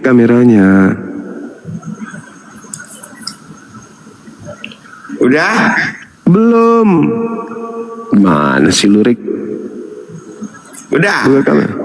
Nah, bagus kalau begini ya. Ya. Iya. Saya mau bertanya. Tepuk tangan dulu buat Erik. Oke.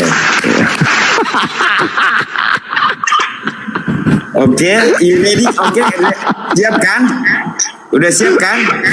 Ya, ini Jemaah, ada pertanyaan saya gini, Jemaah. ini ada Kalau tema. memang Ini ada pertanyaan saya, tema. Jemaah, tunggu dulu.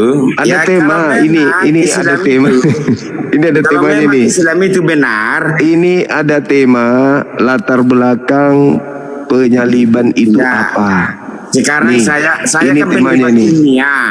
Saya kan Ini. pendidik ilmiah. Ya, justru yang karena bisa kita itu. buktikan. Justru karena Sekarang itu, ini kita bahas secara ilmiah. Penyaliban ini kita bahas secara ilmiah. Apa yang melatar belakangi penyaliban ini sampai terjadi? Itu. Jadi kita nggak muluk-muluk, bukan hanya mentafsirkan, mencomot-comot kitabnya orang Yahudi. Oh itu nubuat, nggak begitu. Latar belakang. Kita berbicara mengenai latar belakang. Bukan nubuat yang kita sedang bahas, tapi latar belakang penyebab daripada penyaliban itu apa. Nah, silakan Anda jelaskan dulu. Silakan Anda jelaskan latar belakang penyaliban yang terjadi terhadap Kristus sampai dituhankan oleh saudara. Silakan.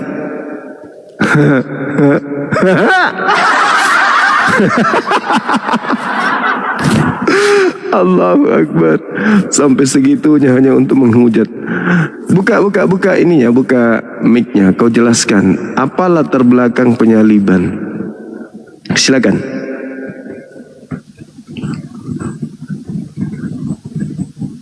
ribuan tahun yang lalu. Sekarang kita debat nyata, ya, artinya ilmiah yang bisa kita buktikan sekarang dan bisa kita lihat pelakunya siapa.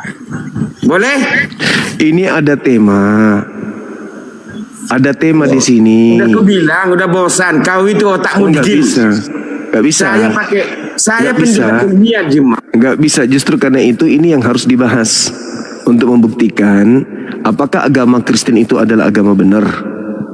Begitu juga Islam. Apakah Islam itu agama benar? Kita lihat dari standarisasi yang sama, yaitu penyaliban. Islam berbicara tentang salib. Agama Kristen juga berbicara tentang salib. Maka kita takar dari akarnya. Apa latar belakang Sekarang penyaliban ini terjadi? Sekarang gini aja, berani nggak dua arah? Saya buat tema ini saya. Ini dua arah tentang penyaliban. Latar belakangnya penyaliban itu terjadi kepada Nabi Isa alaihissalam, lalu dibatalkan, digagalkan oleh Allah, dan latar belakang terhadap penyaliban yang terjadi terhadap sembahannya orang Kristen, sehingga Kristen punya Tuhan. Oke, setuju. Wah. Oke, thank you. Oke, thank you, setuju. Katanya Oke, tadi pendebat dan- ilmiah, dijelaskan kayak gitu baru Oke. paham. Setuju ya. Oke, Jemaah saya setuju. Masalah Isa ya, Isa. Isa dan Oke. Kristus Saya yang kau tanya. sembah. Oke, sekarang saya tanya Isa. Nggak, jelaskan dulu. Disalib. Ilmiah kan? Ilmiah. Disalib atau diangkat ke langit? Ilmiah itu artinya kita berbicara mengenai tema. Jawab. Kita berbicara mengenai tema. Isa disalib atau diangkat ke langit? Nabi Isa alaihissalam barrafa'ahullahu ilahi. Nabi Isa alaihissalam diangkat oleh Allah ke langit, tidak melalui penyaliban.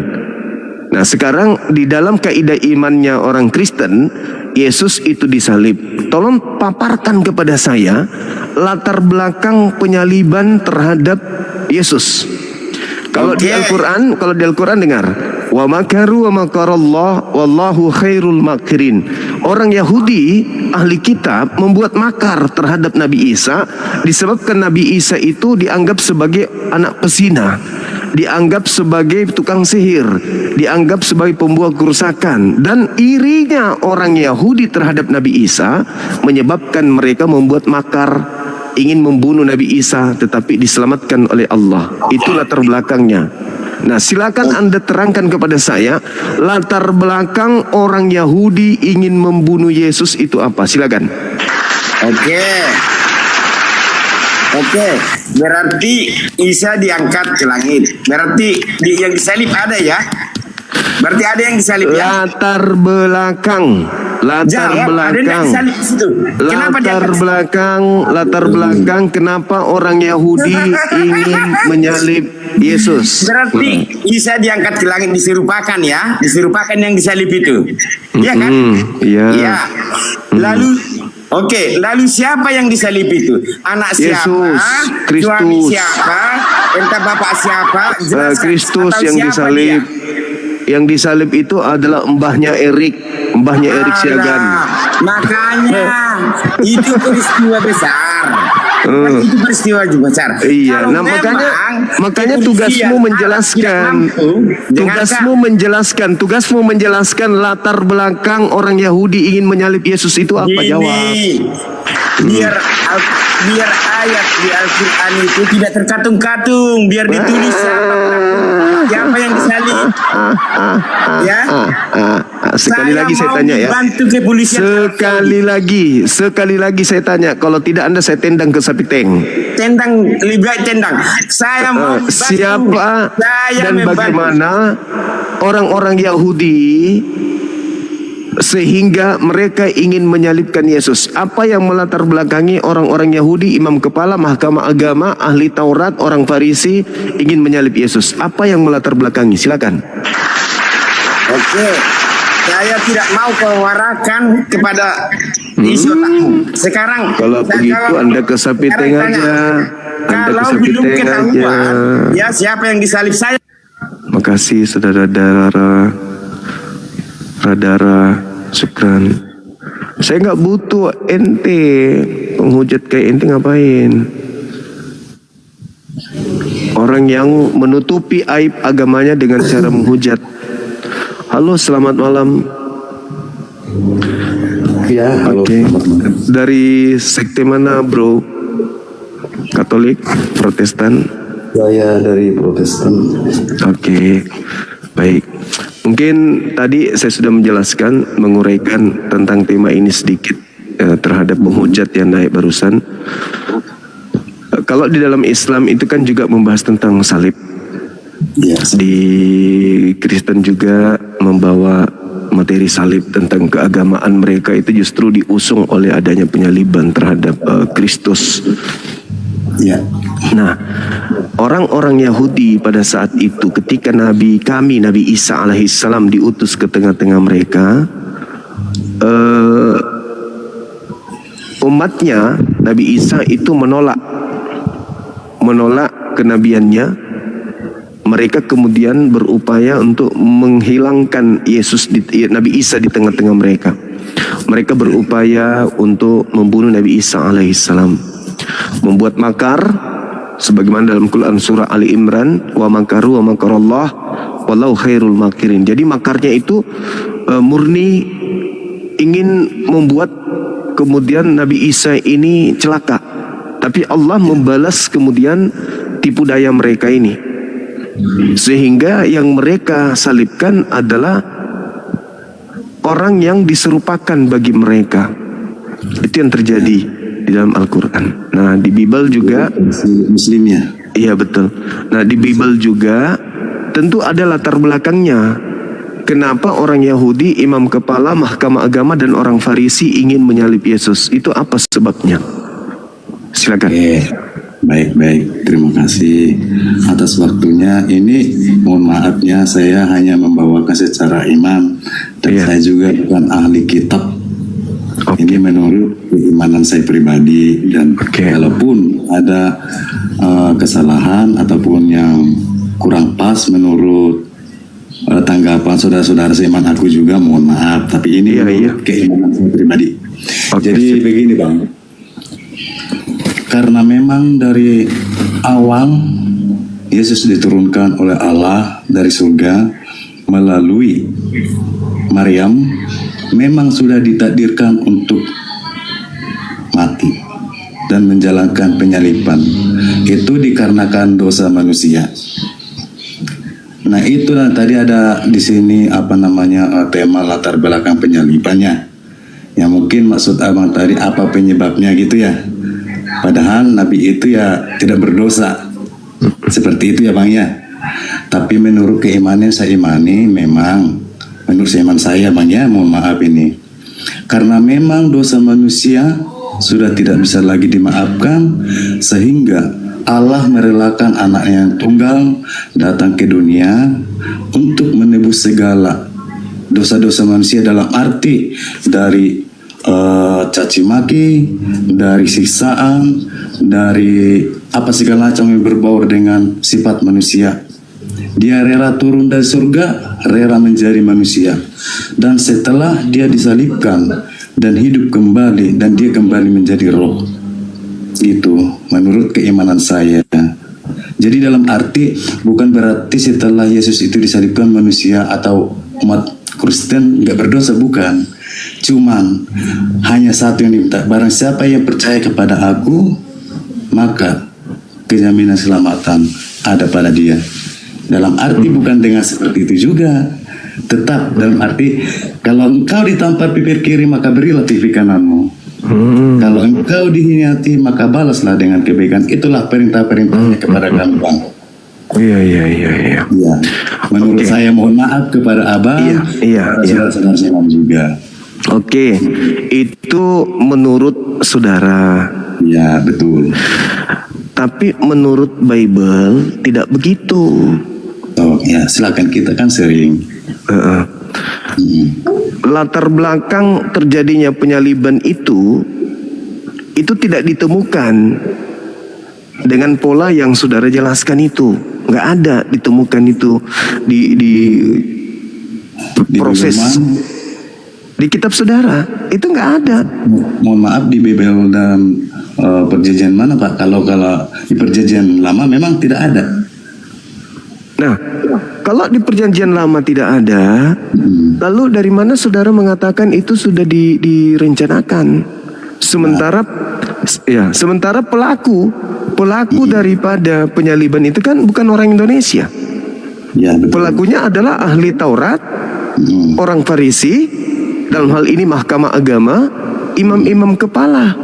Nah, mereka yang tahu keadaan pada zaman itu. Nah, apa latar belakangnya sampai mereka mau menyalib Yesus? Itulah rencana Allah. Itu menurut Anda. Yang saya pertanyakan, menurut mereka yang menyalib Yesus itu latar belakangnya apa? Karena waktu saat itu banyak orang-orang Yahudi yang menganggap dia sebagai raja, sebagai sang raja. Karena mereka Yahudi tidak mau dia sebagai raja. Sebenarnya dia nggak mau dirajakan. Karena memang orang-orang yang mengikut Yesus semua menganggapnya raja. Nah, terdengar kepada orang Yahudi bahwa pesaingnya mungkin ada, siapa mereka? Nah, disebut dengan Yesus. Itu mungkin ada benarnya. Berarti Anda sudah mengakui bahwa latar belakangnya itu karena mereka tidak mau Yesus jadi raja, kan? Betul sekali. Ada nggak kaitannya dengan yang Anda imani?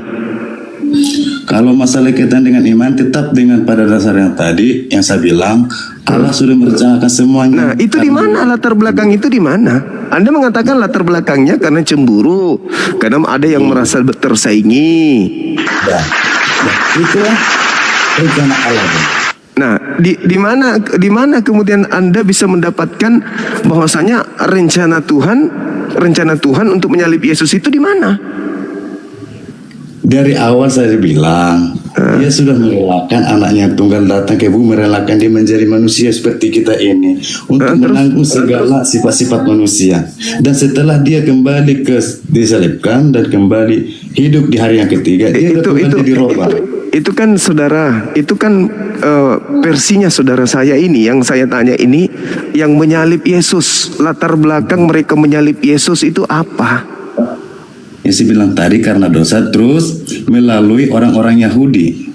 Tidak ada mereka membunuh Yesus karena dosa, nggak ada. Betul, memang tidak ada karena dosa, tapi itu rencana Allah, Pak. Latar belakang, itu kan mulut Anda yang mengatakan itu. Jelas, gak mungkin mulut abang juga dong. Ya, nah, yang saya tanya itu latar belakang penyaliban ini dilakukan oleh ahli Taurat itu apa? Nah, kan saya bilang tadi, makanya abang pahami, jangan paksakan iman abang ke iman saya. Saya tidak berbicara iman Anda. Siapa yang tanya iman Anda? Saya tidak tanya iman Anda. Saya tanya latar belakang orang Yahudi. Tahu orang Yahudi tahu? Orang Yahudi itu Anda atau bukan Anda? Bukan orang Yahudi. Bukan iman Anda yang saya tanya. Kalau iman Anda itu jelas mau menuhankan korban yang dipersembahkan oleh orang-orang Yahudi, itu iman Anda. Saya enggak ke situ. Saya enggak meraba iman Anda. Saya bertanya latar belakang orang Yahudi. Latar belakangnya karena memang sebagian hampir 50% lah warga Yahudi. Karena Yesus datang membawa Injil dan membawa kebenaran. Setelah semua mereka dah tahu, terdengarlah berita ini kepada kerajaan-kerajaan Yahudi. Kerajaan Yahudi. Dan semakin lama pengikut Yesus. Memang ada kerajaan pada saat itu, memang ada kerajaan Yahudi pada saat itu. Mohon maaf dalam arti, kalau abang pintar langsung simpulkan dalam arti kerajaan Yahudi kayak Herodes gitu. Itu bukan Yahudi, itu kerajaan Roma itu ya. Nah seperti itu. Itu kekaisaran Roma itu. Kekaisaran Roma. Saya tidak tanya tentang kerajaan Roma, Bangku. Yang saya tanya Yahudi. Saya kan udah bilang kalau ada kesalahan karena saya bukan ahli kitab. Ya kalau begitu jangan ngotot. Kalau Anda sudah sadar kelas, kalau Anda sudah seperti itu, sudah memahami itu. Aku real bang, ini wajah saya dan saya mengatakan dengan iman saya. Ya itu saya nggak tanya iman Anda. Lucu ini orang ini. Saya ditanya imannya Kristen yang menyembah makhluk yang keluar dari kuburan pada hari ketiga. Saya nggak tanya itu. Mohon maaf bang, saya menjelaskan. Saya tidak tanya itu. Saya tanya apa? Latar belakang orang Yahudi. Saya tidak tanya imanmu. Saya tahu imanmu itu iman penyembah terhadap makhluk kuburan. Saya tahu. Saya tidak tanya itu. Saya tidak tanya itu, saudara. Saya tidak tanya makhluk kuburan yang kau sembah itu. Saya tidak sedang tanya itu. Saya tidak pertanyakan tentang makhluk yang kau sembah yang keluar dari kuburan itu. Maaf, saya tidak tanya itu. Saya sedang bertanya tentang latar belakang kenapa orang-orang Yahudi ingin menyalibkan Yesus. Itu loh. Tadi kan sudah saya bilang, Anda bertanya dan bertanya makanya. Nah, Anda lari ke iman Anda lari ke iman. Saya tidak tanya imanmu yang pagan itu. Penyembah makhluk kuburan itu saya enggak tanya. Sekali lagi ya, saya tidak tanya tentang imanmu yang menyembah makhluk kuburan. Dari bahasamu bang, Ada poinnya. Semua. Ada poinnya. Bahasamu membenci semua bang. Yang saya pertanyakan apa? Latar belakang. Iya, silakan Anda nikmati menyembah makhluk kuburan. Silakan Anda istirahat. Silakan. Ya, silakan Anda ke neraka menyembah makhluk kuburan. Nah, ini dia nih. Apa latar belakangnya orang-orang Yahudi ingin menyalibkan Yesus? Kamu ingin mendalami Bible? Saya lebih dalam pemahaman saya daripada ente. Nah, saya tanya kamu dulu, kamu pengen tahu Alkitab ya? Pengen tahu? Saya ingin tahu dari mana Anda bisa mendapatkan konsep keselamatan sementara latar belakang penyaliban terhadap Yesus itu Anda nggak tahu. Silakan. Apa itu konsep keselamatan? Kamu paham nggak? Silakan. Kalau Anda nggak sanggup, silakan turun. Bersihkan sapi tank. Jangan di sini. Memang nggak ada kelas kamu. Orang enek kelas ini. Ya udah, kamu bisa menjelaskan latar belakang penyaliban yang apa yang melatar belakangi? Silakan. Mudah sekali. Silakan. Mudah. Latar belakang orang Yahudi, imam kepala mahkamah agama ingin menyalibkan Yesus itu apa? Yang lain jangan dinaikkan dulu. Alamak. Dia nggak senang dengan Yesus. Bisa nggak satu-satu dulu, host? Ini kalau gini nggak tenang nanti, biar nggak lolos satu orang ini. Ya, bagus. Banyak yang nggak senang dengan Yesus, terutama berarti latar belakangnya hanya gara-gara tidak senang. Ya. Kenapa emang? Bagus. Lalu dari mana orang Kristen mengatakan bahwasanya penyaliban itu sudah dinubuatkan? Siapa yang ngomong itu? Orang Kristen, orang Iya, Kristen. yang mana? Yang mana? Ya, pokoknya orang Kristen sudah mengatakan iblis katanya Ada nggak dalilnya? menurut Dalilnya ada nggak? Dalilnya ada nggak? dalilnya ada. Mereka mengambil Dalilnya kemudian di mana? Yohanes Buka 13 dalilnya. nomor 2. Oke, Matius 20. 1000 orang mengomong kalau nggak ada Yohanes dalil, 11 Yohanes 11 nomor 53. Mulai hari itu mereka sepakat membunuh Yesus. Oke? Kemudian itu orang yang sepakat. kan Anda berbicara dalil. Itu kan orang yang sepakat. Kan Anda Kamu- bertanya dalil kan? Saya tanya dalil, narasi yang kamu bawa diperkuatkan dengan dalil mana? Ya itu tadi. Itu. Yohanes Itu 11 orang yang bersepakat. bersepakat untuk apa? Itu orang yang bersepakat. Dalilmu apa? Tuduhanmu apa? Bersepakat untuk apa? Ini nggak nyambung kamu Juma. Aduh, hai. Latar belakang orang-orang Yahudi. Dalil yang memperkuat argumentasimu itu mana? Saya mengatakan bahwasanya latar belakang orang-orang Nggak usah ngomong Yahudi. kalau nggak ada dalil. Latar Masa belakang kamu kalau nggak ada dalil? so hebat ini orang. Latar belakang Kamu siap nggak berdebat dengan kekristenan kalau kamu nggak memperkuat dalil argumentasimu dengan dalil yang kuat? Itu sama aja omong kosong. begitu juga kamu. Saya mempertanyakan mana dalilmu yang Oke, Yohanes 11 nomor 53. apa bunyinya? Oh, nggak ngerti bunyinya. Kamu nggak paham. Saya mau dengar kamu. Saya mau dengar Kamu argumentasi tahu apa? atau tidak tahu? Kau tahu atau Anda, tidak saya tahu? tahu apa. Coba Jangan coba begitu. kalau Jangan kau tahu. begitu, kamu Kalau yang kau tahu membuka apa? dalil. Apa bunyinya coba? Apa bunyinya? Oh, nggak siap berarti kamu nggak siap. Apa bunyinya coba? Apa bunyinya? Apa bunyinya Yohanes 11? Ayo. Sok cantik. Jadi yang saya pertanyakan di sini, latar belakang orang Yahudi ingin membunuh Yesus itu apa? Gitu. Anda mengatakan bahwa latar belakang orang Yahudi ingin membunuh Yesus karena apa tadi Anda bilang? Kebencian. Berarti penyaliban itu karena faktor kebencian. Ada sudah dua ya teman-teman.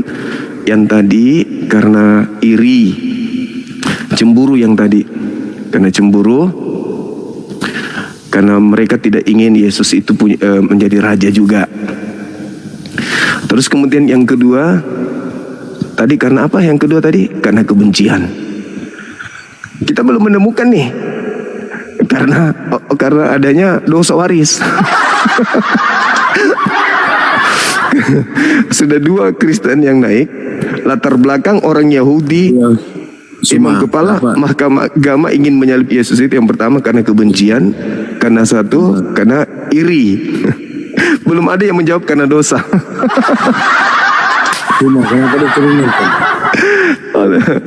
Oke, silakan saudara buka kamera, silakan. Kenapa diturunkan tadi? Kamu takut ya? Bukan dong. Saya mencari orang yang berkelas. Ayo buka kameranya. Itu kelas tadi sudah. Waduh, yang begitu katakan berkelas. Buka kameranya, saudara. Buka kamera. Parah semua ini. Latar belakang orang-orang Yahudi ingin menyalib Yesus itu apa? Kau parah. Kan yang tahu tentang salib itu mereka, bukan kalian. Kalian ini hanya korban dari penjajah Belanda aja nya. Oke, sudah dua teman-teman, hitung ya. Hitung kita debat mudah-mudahan bisa sampai jam 2. Kita hitung ya, sudah dua. Dan tidak ada di antara dua ini yang menjawab bahwa latar belakang karena dosa waris. Oke, naikkan lagi Kang. Ayo Kang, semangat Kang. Bunda Rahma semangat.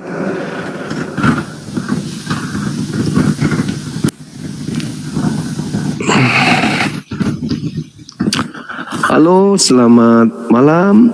Ya, kripto di sini. Ya, silakan buka kamera.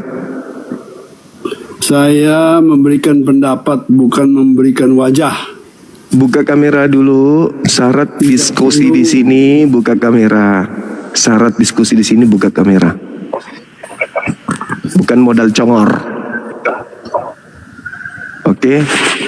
Kalau Anda tidak mau buka kamera, Anda boleh di bawah. Nyimak di bawah, pegang pulpen. Pegang pulpen, nanti kalau sudah pintar baru naik ke sini.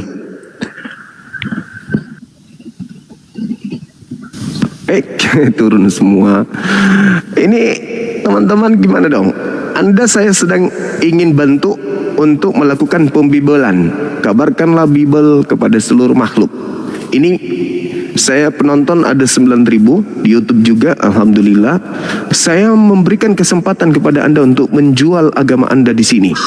Mana tahu laku, mana tahu laku. Halo, selamat malam.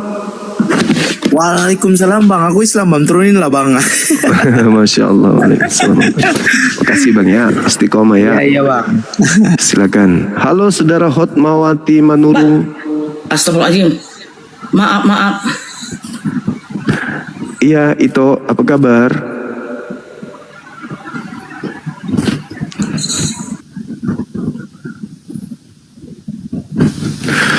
Silakan, kita kasih ruang untuk teman-teman Oten melakukan pembibelan di sini. Silakan bibelin jemaat saya ada 9.000-an, begitu juga yang ada di YouTube. Kita lihat nih, kita mau menakar nih, apakah betul latar belakang penyaliban itu karena dosa waris? Atau dosa waris itu nanti muncul dipaketkan belakangan? Ayo, silakan. Latar belakang penyaliban. Kalau Anda gagal di sini maka gagal seluruhnya. Allahu Akbar. Kalau Anda gagal di awal ini, Anda gagal kemudian di konsep awal, maka gagal seluruhnya. Yang lainnya itu tinggal hoax aja. Ini kalau tumbang di sini maka tumbang semuanya. Halo, saudara Ibu siapa namanya? Ibu siapa namanya, teman-teman? Benar nih. Oh, Ibu Rasmi. Silakan buka kamera, Bu Rasmi. Harus ya buka kamera. Iya dong. Buka kamera. Silakan. Biar kecantikannya itu membahana. Nggak cantik kok. Iya, teman-teman Kristen bilang Ibu cantik. Enggak. Ayo, silakan buka kameranya, kita diskusi santai. Kristen yang lain standby di bawah ya. Alamak cantiknya. Kayak bintang film. Kan cerita kau.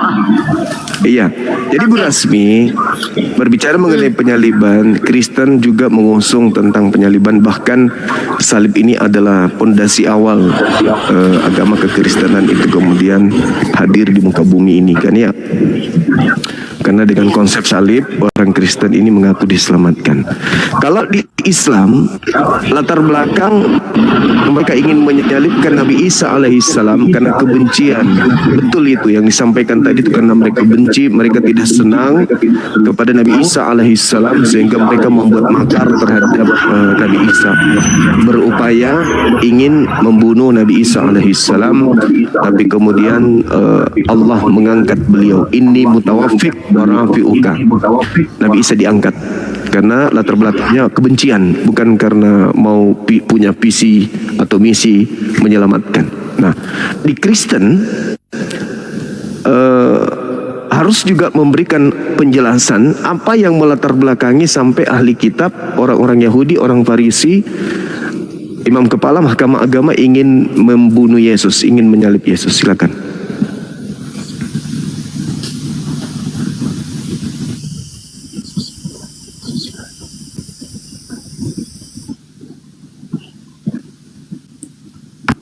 Matius 26 ayat 59. Tidak, ayat 59 itu dikatakan imam-imam kepala malah seluruh mahkamah agama mencari kesaksian palsu terhadap Yesus. Jadi di situ kan memang di situ imam-imam kepala ini sengaja mencari saksi palsu supaya Yesus ini dihukum ataupun disalibkan, kan begitu. Jadi karena Yesus mengaku sebagai anak Allah, jadi mereka menuduh Yesus menghujat Allah gitu. Jadi itulah alasan orang Yahudi untuk menyalibkan Yesus, karena Yesus mengaku sebagai anak Allah gitu. Oke, tepuk tangan dulu Bu Rasmi. Jadi tadi itu yang pertama teman kita naik karena merasa disaingi, yang kedua karena benci, yang ketiga karena Yesus mengaku sebagai anak Allah. Jadi tidak ada karena dosa waris kan? Itu untuk menebus dosa waris, itu rencana Allah, bukan penyebab. Latar belakangnya orang-orang Yahudi adalah karena melihat Yesus mengaku sebagai anak Tuhan, sehingga mereka benci, mereka merasa tersaingi. Lalu Bu Rasmi mencoba menarasikan bahwa itu rencana Tuhan. Sekarang permasalahannya adalah kalau itu rencana Tuhan, kenapa imam kepala Mahkamah Agama ahli Taurat nih, ahli kitab, tidak menyalibkan Yesus karena alasan itu? Kenapa justru orang Kristen yang hidup 2000 tahun kemudian yang lebih tahu tentang kitabnya Yahudi? Sementara yang digelari ahli kitab adalah yang punya kitab. Yang mengerti tentang kitab Tanakh adalah Bani Israel. Imam kepala Mahkamah Agama, orang Farisi, dan juga Mahkamah Agama. Kenapa mereka justru tidak menggunakan dalil Kristen sebagai alasan untuk menyalibkan Yesus? Silakan. Kenapa tidak menggunakan dalil Kristen sementara yang punya kitab adalah orang Yahudi gitu ya? Ya. Yang punya kitab orang Yahudi atau ahli-ahli Taurat, bukan orang Israel. Israel beda dengan orang Yahudi ya. Kalau kita baca di sini, orang Yahudi itu adalah ahli-ahli Taurat. Gitu. Iya, dia ahli Taurat. Kenapa mereka nggak tahu tentang Taurat? Kenapa mereka membunuhnya karena kebencian? Dan kenapa Yesus mengatakan iblislah yang menjadi bapakmu? Kenapa justru orang Kristen yang muncul belakangan yang sok-sokan? Matikan HP-nya satu bro, biar nggak double. Ya, kenapa justru orang Kristen yang sok-sokan mengatakan bahwa Yesus disalib karena dosa waris? Sedangkan ahli kitab sepakat membunuh Yesus, ternyata 1, karena kebencian, 2, karena Yesus mengaku anak Tuhan, 3, karena iri terhadap Yesus. Mana latar belakang karena dosa waris? Maksudnya bukan, kan tadi Anda bertanya yang melatar belakangi orang Yahudi menyalibkan Yesus. Yang melatar belakangi orang Yahudi menyalibkan Yesus itu memang karena perasaan benci, karena Yesus ini mengaku anak Allah, ya kan? Terus kenapa bukan karena nubuat? Tetapi kalau itu Yesus datang ke dunia untuk menebus kutuk kitab Taurat ataupun kutuk dari dosa ahli waris. Itu ilmu dari mana? Itu ilmu dari Matius 1 ayat 21. Ya, berarti itu dari Kristen. Berarti itu dari Kristen, bukan dari mereka ahli Taurat ini. Bukan dari ahli kitab. Latar belakang mereka ingin membunuh Yesus itu bukan karena seperti yang Ibu ceritakan di Matius itu, enggak. Oke, karena Yesus juga mengatakan ahli-ahli Taurat itu bukan sebangsa yang bagus ya. Kan Yesus katakan kepada ahli-ahli Taurat, iblislah bapamu. Jika engkau keturunan Abraham, engkau pasti mengasihi aku.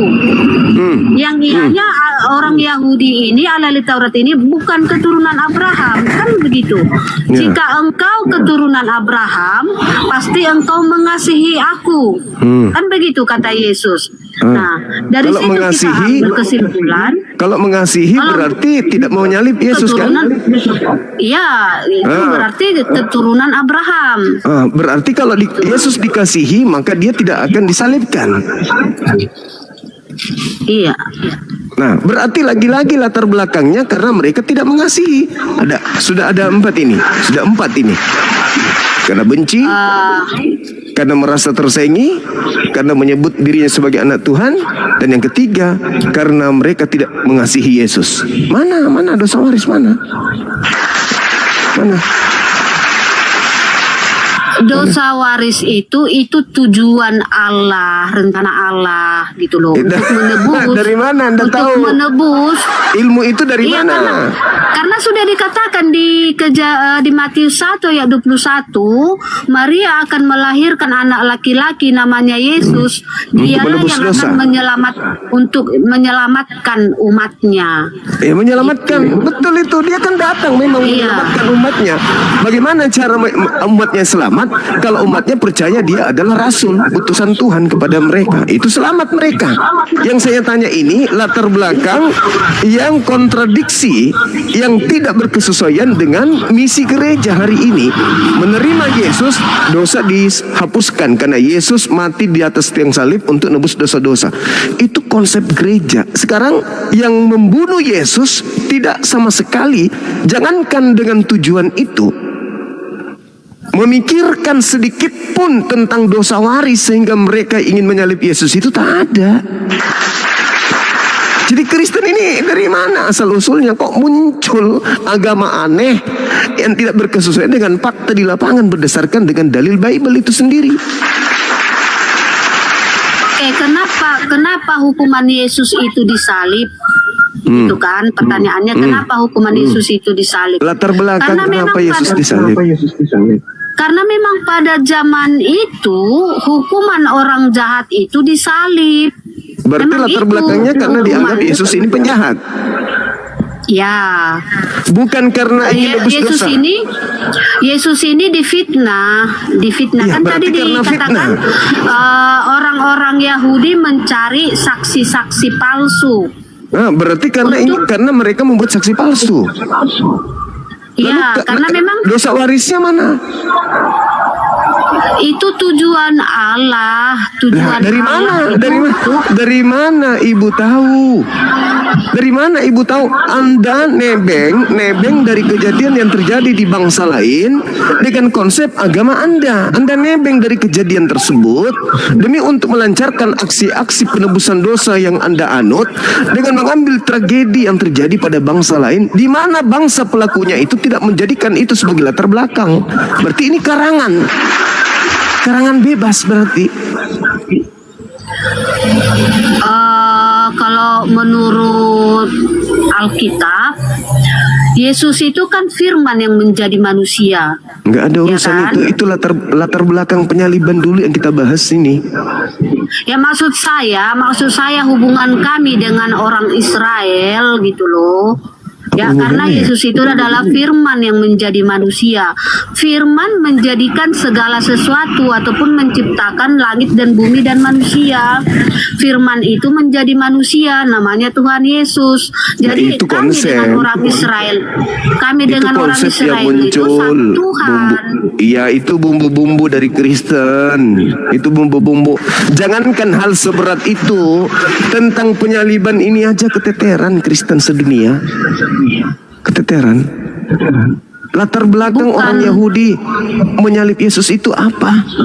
Anda sudah menyebutkan kebencian, karena iri, karena menganggap Yesus itu menghujat Elohim, terus kemudian karena tidak mengasihi Yesus. Sudah empat alasan.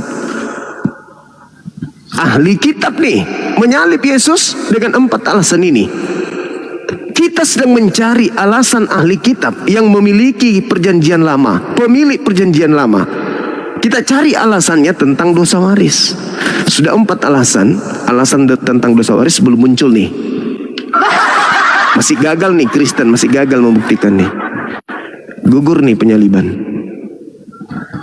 Gimana dong? Jadi saya rasa kita tidak perlu mencari-cari alasan ahli-ahli Taurat ataupun orang Yahudi untuk menyalibkan Yesus.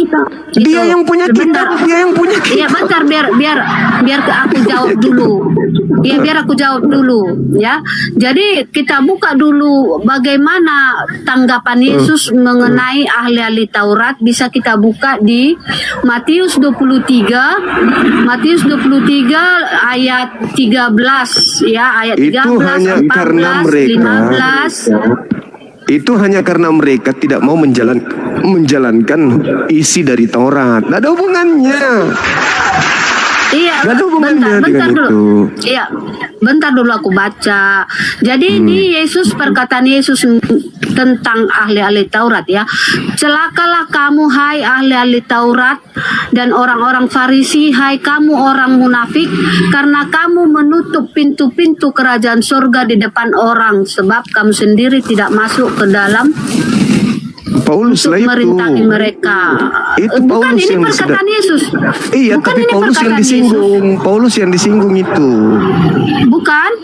Bukan di sini belum di sini Paulus belum ada ya. Bahkan Taurat. cerita Paulus itu ahli Taurat. Orang Farisi. Enggak, maksud aku Matius, ini bacaannya Matius, Bang Juma. Jadi di Matius Paulus belum ada. Paulus itu ada di Kisah Para Rasul ataupun setelah Yesus naik ke surga. Saya ngerti, Bu. Saya ngerti. Ini kita sedang berbicara latar belakang. Kristen muncul tiba-tiba mengusung tentang penyaliban. Mari kita senter, kita sorot. Apa sih? Kenapa sih ahli kitab sang pemilik kitab ini ingin menyalib Yesus? Ada apa? Sudah 4 jawaban. Karena tidak mengasihi Yesus, karena membenci Yesus, karena iri terhadap Yesus, karena dituduh menghujat Tuhan. 4. Mana ini yang dijual sama Kristen? Mana? Jualan Kristen mana? Dosa waris ditebus di atas salib mana? Latar belakang itu mana? Kosong. Gak ada. Ada. Bukan, itu kalau untuk menebus dosa waris, itu buatan gereja. Itu rencana Allah. Iya. Itu rencana Allah, bukan Yang itu tahu yang melatar belakangi orang Yahudi. Yang tahu tentang rancangan Allah, rancangan Tuhan itu yang punya kitab. Mereka disebut ahli Taurat, mereka disebut ahli kitab karena mereka paham kitab. Makanya Yesus mengatakan apa? Matius 23 yang ibu singgung tadi. Baca. Orang-orang Farisi, ahli kitab, orang-orang Yahudi, ahli kitab, orang Farisi menduduki kursi Musa. Dengarkanlah setiap perkataan mereka, tapi jangan kamu mengikuti perbuatan mereka. Artinya Yesus tahu kalau orang ahli Taurat, orang Farisi itu paham betul tentang Taurat, paham betul tentang kitab Tanak. Jangan kau ikuti, karena mereka tidak mempraktekkan. Makanya jangan ikuti. Andai saja mereka mempraktekkan kitab Tanak, ikuti. Nah sekarang permasalahannya Kristen nongol dari Barat, dari Roma, tidak ada hubungannya dengan kitabnya orang Yahudi. Tiba-tiba saja mengusung suatu konsep selamat karena Yesus disalib. Sementara latar belakang penyaliban itu nol. Tidak ada tentang dosa waris sampai dia disalibkan. Yesus, ya paman, yuk sudah tiba waktunya. Apa paman? Kamu kan sudah menubuatkan kau disalib untuk menyelamatkan. Oh iya, ayo kita rapat. Siapa yang mau melakukan eksekusinya? Ambil tiangnya, semua kita siapkan. Kapan, jam berapa kita lakukan? Kemudian nggak ada. Ibu sendiri mengatakan karena mereka nggak mengasihi Yesus, bukan karena adanya dosa waris. Yang tadi si IGE yang sok-sok tahu itu, yang sok pintar tapi otaknya otak kalomang, dia mengatakan karena kebencian. Yang satu lagi karena imannya sendiri, karena iri, karena Yesus punya kerajaan sendiri, mereka merasa tersengi. Mana? Oke, jadi begini, bentar ya, biar aku jelasin ya. Jadi penyelamatan umat manusia itu, penebusan dosa kutuk atau dosa waris itu terjadi setelah Yesus mati di kayu salib. Setelah Yesus mati di kayu salib. Bu, Anda ngerti nggak? Di dalam Markus 2 nomor 5, apa kata Yesus? Dosamu telah diampuni. Lalu untuk apa kau disalib lagi? Matius 9 nomor 2, dosamu telah diampuni. Lukas 7 nomor 48, dosamu telah diampuni. 1 Yohanes 1 nomor 9, dosamu telah diampuni. Kisah Para Rasul 3 nomor 19, dosamu telah diampuni. Dan itu tidak ada penyaliban, dosa-dosa orang itu kata Yesus telah diampuni. Lalu buat apa lagi ada penyaliban? Ini cuman drama yang dijual oleh orang-orang Farisi kepada orang Roma yang gemar berdosa. Oke, boleh aku jelasin? Jelasin lagi, silakan. Oke. Jadi dosa kutuk waris yang diwariskan oleh Adam dan Hawa itu karena pelanggaran Adam dan Hawa. Itu dari Kristen. Itu yang ditebus. Latar belakangnya ada nggak itu? Latar belakang orang Yahudi ingin menyalib Yesus ada nggak itu? Ada nggak alasan Jadi, itu? bentar dulu Bang Juma. Jadi yang ditebus itu, ada nggak alasan itu sampai orang Yahudi ingin menyalib Yesus? Ada nggak alasan itu? Atau itu karangan Kristen? Ada nggak? Itu karena untuk menebus ada nggak latar belakang di itu? zaman kitab Taurat. Ada nggak latar belakang itu yang menyebabkan? Bukan ada nggak menebus latar orang belakang? Kristen. Bukan. Ada nggak latar belakang itu? Bentar dulu, biar aku jawab itu kan dulu. cuma alasan orang Kristen doang untuk melancarkan aksi ajaran kekaisaran Romawi agar dianut oleh semua orang. Tapi latar belakang penyaliban apakah ada itu? Tadi sudah 4 nih. Kebencian, iri, tak ingin Yesus jadi raja. Yang keempat karena tidak mengasihi, dianggap menghujat Elohim. Ada nggak latar belakang karena dosa waris Adam? Oke, jadi biar aku jelaskan dulu ya. Jadi kalau Yesus mati di kayu salib itu bukan menebus orang Kristen, tetapi menebus orang-orang di zaman Perjanjian Lama ataupun kitab Taurat, nabi-nabi, raja-raja Israel. Itu konsep Ibu. Sekarang pertanyaan saya, ada nggak hal itu melatar belakangi penyaliban? Ada nggak? Itu yang melatar belakangi. Di mana orang Yahudi mengatakan itu pada saat itu bahwa Yesus harus mati untuk dosa-dosa kita? Di mana tertulis? Yesaya, itu tercatat. Kok jadinya ke Yesaya, Mama? Kenapa larinya ke Yesaya? Yang saya tanya, ada nggak latar belakang orang-orang Yahudi sebagai eksekutor yang melimpahkan kemudian beban itu kepada orang Roma pada saat itu, bahwasanya Yesus harus mati untuk dosa-dosa kita, dosa dari nenek moyang kita Adam? Ada nggak latar belakang itu? Atau itu karangan gereja aja? Oke, jadi kan itu tadi Anda sudah katakan perkataan Yesus kepada orang Farisi dan ahli Taurat, iblislah bapamu. Nah, iblis kan bapakmu. Begitu kata Yesus. Sampai kamu ingin membunuhku. Berarti latar belakangnya, dengar. Berarti latar belakangnya Yesus ingin disalibkan karena adanya orang-orang yang bapaknya iblis, bukan karena dosa waris. Bukan karena dosa waris. Berarti mereka ini si ahli Taurat ini adalah penyembah iblis. Artinya penyembah iblis inilah penyembah iblislah yang berarti latar belakang. Yesus. Berarti latar belakang penyaliban karena ulah penyembah iblis. Betul? Iya dong. Nah, Bukan. Lu tadi ibu sendiri yang mengatakan iblislah yang menjadi bapakmu sampai kamu ingin Iya. membunuhku. Yohanes 8:37 Iya. sampai 44. Nah, berarti latar belakangnya Jadi, karena bentar. latar belakangnya karena anak-anak iblis. Latar Iya, belakang karena penyaliban. anak iblis ya. Nah. Oke. Jadi karena anak iblis berarti Sudah 5, anak teman-teman. iblis bukan yang punya ahli Taurat kan? Sudah Bukan 5, yang punya teman-teman. ahli Taurat. Ya. Alasan- anak iblis alasan- bukan punya alasan punya penyaliban kitab Taurat. sudah 5. Alasan penyaliban sudah 5. Yang pertama, ketakutan kerajaannya disaingi oleh kerajaan Yesus. Yang kedua karena kebencian. Yang ketiga karena ingin Yesus menghujat Tuhan. Yang keempat karena kebencian. Yang kelima karena anak-anak setan. Mana karena dosa waris? Silakan. Oke. Jadi tadi kan kita sudah jelas bahas nih, iblislah bapamu, kata Yesus kepada ahli Taurat kan. Berarti, apakah menurut Anda yang punya kitab Taurat itu anak iblis? Orang Yahudi, ahli Taurat.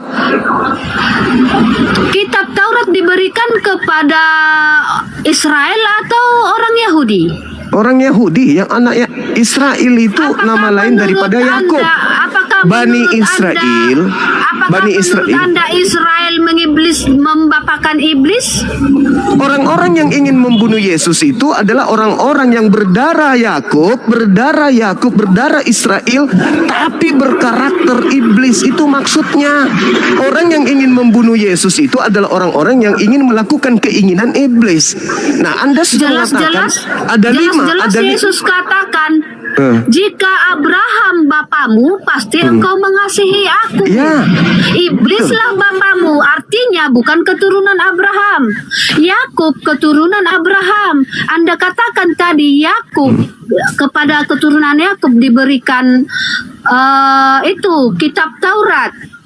Berarti Anda ingin mengatakan berarti ini ahli-ahli Taurat ini bukan yang punya kitab Taurat. Berarti Karena Anda Yesus ingin katakan mengatakan mereka iblis bapamu. Berarti Anda ingin mengatakan bahwa kitab Taurat diberikan kepada Israel, bukan kepada anak iblis. Kan gitu. Oke. Israel Berarti adalah umat dengan pilihan kata lain, Allah. berarti dengan kata lain Anda sudah mengakui bahwa seluruh yang terlibat terhadap penyaliban itu adalah iblis, betul? Iya. Jadi Allah memanfaatkan anak-anak iblis gitu. Dari mana Anda mendapatkan ilmu itu?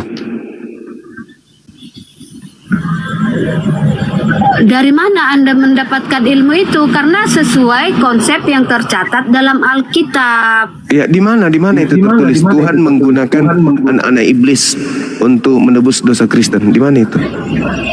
Ya karena sudah Yesus Kok karena katakan. terus? Kenapa Oke, jadi ngarang Yesus terus ini? katakan di Ada 5 ya Matius. teman-teman. Yang Ya, terakhir di ini karena Matius, di mana nih ya? karena anak iblis. Sudah 5. Belum ada dosa waris. Memanfaatkan karena sebelum Yesus ditangkap dan disalibkan, Yesus sudah memberitahukan kepada murid-muridnya bahwasanya ahli-ahli Taurat dan orang-orang Farisi, tua-tua dan kepala-kepala akan membunuh Yesus gitu. Jadi Yesus sudah memberitahukan kepada murid-muridnya, tercatat di Matius berapa ya? Pemberitahuan nih kita buka di Matius 17 ayat 22. Ya, pada waktu Yesus dan murid-muridnya bersama-sama di Galilea, ia berkata kepada mereka, anak manusia akan diserahkan ke dalam tangan manusia. Oke, kita yang di Matius 16 ya, biar jelas dicatat di situ. Ahli-ahli Taurat. Oke, Matius 16 ayat 21. Sejak waktu itu Yesus mulai menyatakan kepada murid-muridnya bahwa ia harus pergi ke Yerusalem dan menanggung banyak penderitaan dari pihak tua-tua, imam-imam kepala dan ahli-ahli Taurat, lalu dibunuh dan dibangkitkan pada hari ketiga. Jadi sebelum Yesus ditangkap dan disalibkan, Yesus sudah memberitahukan kepada murid-muridnya kalau orang Farisi dan ahli Taurat dan imam-imam akan membunuh Yesus. Gitu. Jadi sebelum terjadi itu pengantar dari penulis buku Matius. Sekarang yang saya tanya latar belakang orang-orang Yahudi ingin membunuh Yesus itu sudah 5 nih, tapi belum ada alasannya karena dosa waris. Belum ada. Bu, itu bukan alasan, Bang Juma. Dosa waris itu bukan alasan, tetapi dibebaskan. Dari mana Kristen dapat itu kalau bukan? Dari mana Kristen dapat? Dari mana Kristen dapat ilmu kematian Yesus untuk menebus dosa waris? Kalau mereka yang punya kitab tentang Adam itu tidak melatar belakangi penyaliban terhadap Yesus itu karena itu. Lalu dari mana Kristen dapat ilmu hitam itu? Bukan ilmu hitam, dari mana ilmu hitam itu? Ilmu hitam kalau tidak ada ajaran. Bukan. Ada ajaran yang tertulis di mana dikatakan orang-orang ahli Taurat ingin membunuh Yesus karena dosa waris dari Adam ingin ditebus. Dan Yesus kalau memang betul Kristen, maka Yesus mengiyakan keinginan orang-orang Yahudi membunuhnya. Yesus, ya paman, mau dibunuh itulah karena sudah mau dihapuskan dosa-dosanya orang Kristen ini. Oh iya tertulis di Taurat, tertulis di kitab-kitab terdahulu bahwa kita harus mati untuk nebus dosa. Oke, tentukan jamnya, harinya. Tapi apa faktanya? Seperti itu? Tidak sama sekali. Oke, jadi begini. Ada 5 alasan, belum ada satupun karena dosa waris. Orang Yahudi ingin membunuh Yesus karena dosa waris. Aku bertanya dulu sama Bang Juma nih. Anda tahu nggak apa itu dosa waris? Dosa waris? Apa itu? Ya, Anda ngerti nggak? Yang saya tahu harta waris. Enggak ngerti saya. Nah, itu dia. Tapi kan itu dia makanya nggak dapat. Apa itu dosa waris? Dosa waris itu sewaktu Hawa mendengarkan perkataan iblis, di situ Hawa memenangkan iblis. Akibat dari Hawa memenangkan iblis berkuasa membawa roh-roh manusia ke dalam neraka dan menyiksa roh manusia di neraka. Itu dia. Nah, jadi dan keturunan Adam dan Hawa juga mewarisi itu. Roh mereka dibawa iblis ke neraka dan iblis berkuasa. Karena Hawa mendengarkan perkataan iblis. Itu dia dosa warisnya. Jadi mana bunyinya di situ? Itu kan dosa Hawa. Itu kan dosa Hawa. Iya. Mana dalilnya kalau dosa itu? Mana dalilnya kalau dosa itu diwariskan? Ya, itu tercatat di Kejadian 3. Keturunanmu akan keturunan bermusuhan dengan iblis. Bukan berteman dengan iblis. Mengadakan permusuhan antara keturunan perempuan itu. Permusuhan kan? Bukan pertemanan. Tapi yang terjadi di Kristen pertemanan dengan iblis. Iblis menyalibkan Yesus untuk menghadiahkan keselamatan kepada temannya, yaitu Iteng. Berarti bukan permusuhan, tapi pertemanan. Kalau permusuhan ketika Yesus ingin disalibkan oleh iblis, yang namanya musuh pasti melawan. bukan malah berkongkol-kongkol. Karena itulah saya minta, kalau iblis menginginkan kemudian penyaliban, kalau iblis tidak bertemanan dengan manusia, maka penyaliban itu batal. Tapi kalau dia berteman dengan manusia, maka dia akan sukses. Artinya iblis berteman dengan Kristen, sehingga iblis memberikan hadiah penyaliban sehingga Kristen selamat. Gimana ceritanya Anda bisa mengatakan bermusuhan? Kalau pekerjaan iblis diterima sebagai jalan selamat, berarti Anda dengan iblis bersaudara dong, berteman dong, bukan bermusuhan dong. Iblis menginginkan penyaliban, Kristen menerima hasil penyaliban iblis. Ya bertemanlah kalian, wa ikhwanuhum yamuddunahum fil ghayyi tsumma la yukassirun. Berarti betul kata Quran, kalian dan iblis bersaudara. Kenapa Anda menerima hadiah dari iblis? Kenapa? Kalau Anda bermusuhan dengan iblis.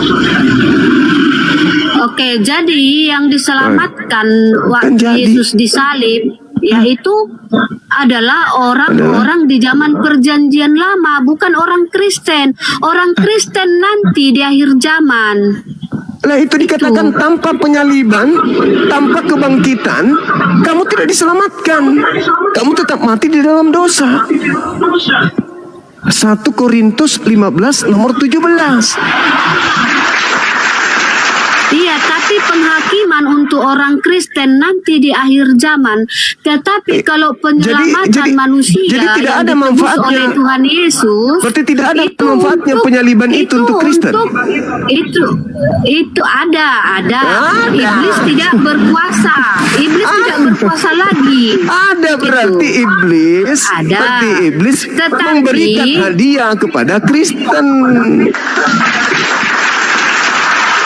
Bukan di saya, feedbacknya itu bukan di saya, tapi di Berasmi. Bukan. Makanya saya mencari latar belakang penyaliban karena dosa itu mana dalilnya? Enggak ada. Tidak ada orang Yahudi. Imam Kayafas tahun itu bernubuat Yesus harus mati untuk bangsa kita.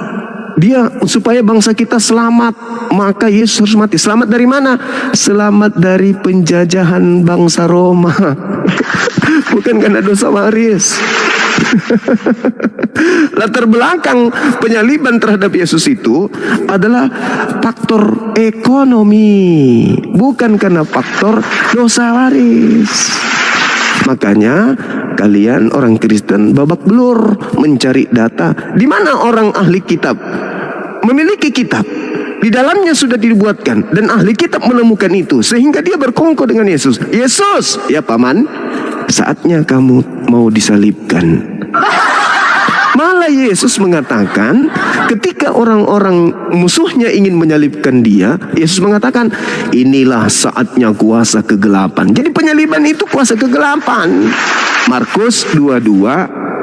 Lukas 22 nomor 53. Nggak ada itu disalib karena dosa waris, itu nggak ada. Itu cuman muncul di gereja, penerus ajaran kekaisaran Romawi, supaya dunia masih menyembah kepada Theos, dewa mereka, dalam nama Yesus Kristus. Oke, kita buka dulu. Apa lagi? Kita buka dulu di Matius 27 ayat 51. Mundur dulu. Ayat 51. Mundur di nomor 18-nya, coba. Baca dulu di situ. Percuma kita maju, 18-nya coba Anda baca. Apa dikatakan di situ? Tolong dibacakan. Mereka menyerahkan Yesus untuk disalib karena dosa waris. Yang mana? 27:18. 27:18 itu bunyinya, ia memang mengetahui bahwa mereka telah menyerahkan Yesus karena dengki. Karena dengki, bukan karena dosa waris. Iya, maksud saya keuntungan dari Yesus disalib itu ada Matius 27 ayat 51. Ya, saya baca ya. Silakan. Dan lihatlah tabir bait suci terbelah dua dari atas sampai ke bawah, dan terjadilah gempa bumi, dan bukit-bukit batu terbelah, dan kuburan-kuburan terbuka, dan banyak orang kudus yang telah meninggal bangkit. Nah, jadi inilah dia penebusan dari dosa waris, ya, orang-orang kudus bangkit. Masalah generasi. Ya, orang-orang kudus bangkit. Orang-orang kudus yang mana ini? Orang-orang kudus mulai dari zaman Adam sampai Masalah generasi. di abad ke-1. Itu dia. Ya. Jadi ataupun yang menganut kitab Taurat itu. Jadi itu sudah diselamatkan oleh Yesus. Ya, itu kegunaan dari penyaliban. Untuk mengeluarkan orang dari kubur. Ya, untuk menyelamatkan orang-orang kudus dari dalam neraka. Yang dipenjarakan oleh iblis. Gitu. Jadi di situ iblis sudah dikalahkan gitu. Iblis sudah dikalahkan. Aduh, parah ini, berat ini saudara-saudara, berat. Kalau sudah orang gereja yang ngomong berat, karena semua akan dicocok-cocokkan kemana-mana. Kalau Itu sudah dia, orang Bang. gereja Itu yang dia ngomong, memang Bang Juma. Tujuan dari penyaliban itu ya untuk membebaskan orang-orang kudus yang disiksa iblis di neraka. Itu tujuannya. Itulah kutuk dari kitab Taurat ataupun dosa waris. Itu. kita tunggu dulu, biarkan dulu si Congor ini bicara. Buka kameramu, Gimpe. Coba. Tadi, Udah dengar. nggak ada kelas lagi. Manusia separuh wanita, dengarkan. Tadi 5 jawaban dari teman-temanmu latar belakang penyaliban yang dianut, yang dilakukan, yang melatar belakangi ahli Taurat, ahli kitab, orang Farisi, mahkamah agama ingin menyalibkan Yesus. Adakah latar belakang selain daripada 5 hal tadi? Silakan. Kamu Baca mau Google. Baca Google-mu. Kamu mau melihat latar belakang yang mana dulu? Latar belakang orang Yahudi menyalibkan Yesus itu apa? Enggak usah. Baca aja Google-mu cepat. Ya, Latar baca belakang Google. orang Yahudi. Baca Google-mu cepat. Kita ada data ya. Ya, baca Google-mu. Silakan. Kalau kamu lihat dalam latar belakang Yahudi, orang Yahudi yang Farisi ya, yang mencoba untuk membunuh Yesus. Pasti ada alasannya jelas. Ya, Dalil-dalilnya baca di ada. Iya, silakan baca. Baca Google-nya langsung. Matius 7 ayat 29. Apa Nah, tertulisnya di buka situ? Ya, baca dong. Baca. ayat 1 sampai 6.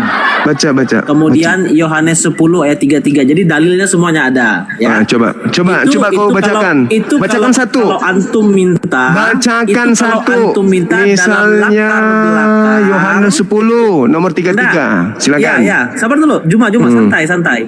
Itu latar belakang yang antum minta dari sisi orang Farisi. Nah, saya sudah paparkan ya. Saya sudah paparkan itu. Nah, sekarang alasannya ada tidak sekarang, karena dosa waris? Sekarang yang membawa narasi dari dosa waris siapa? Ada enggak kemudian dosa waris? Di mana dasarnya? Gimana itu siapa? Ku tanya dulu. Siapa? Ada enggak? Ada tidak? Ada atau tidak ada? Siapa? Aduh, kau ini separuh wanita memang begini. Kok laki-laki separuh wanita itu gitu. Saya bertanya samamu, ada enggak latar belakang orang-orang Yahudi, orang-orang Farisi, ahli Taurat, ahli kitab, ingin menyalibkan Yesus karena dosa? Makin kelihatan kau itu penyuka sesama jenis. Aneh-aneh aja.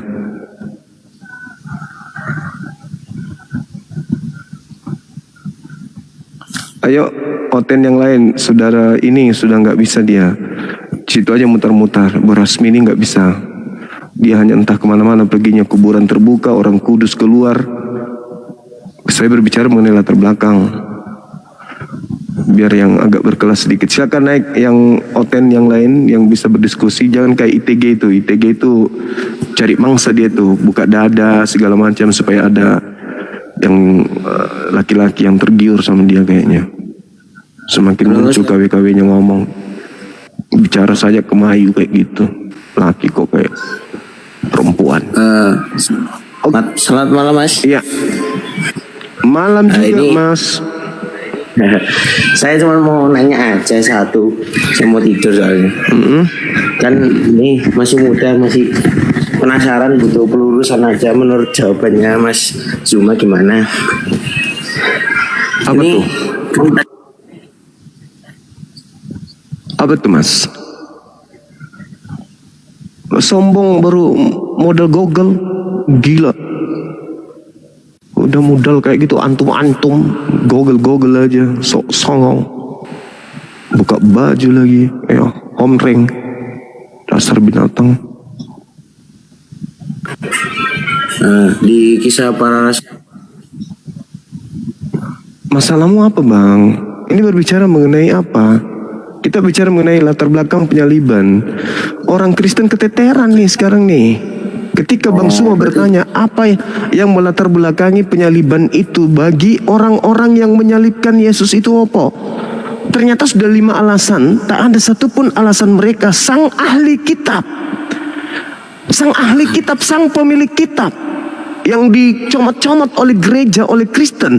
Ketika ditanya, oh itu kan nubuatannya nenekmu Kiper. Yang punya kitab saja keteteran mencari alasan untuk menyalib Yesus.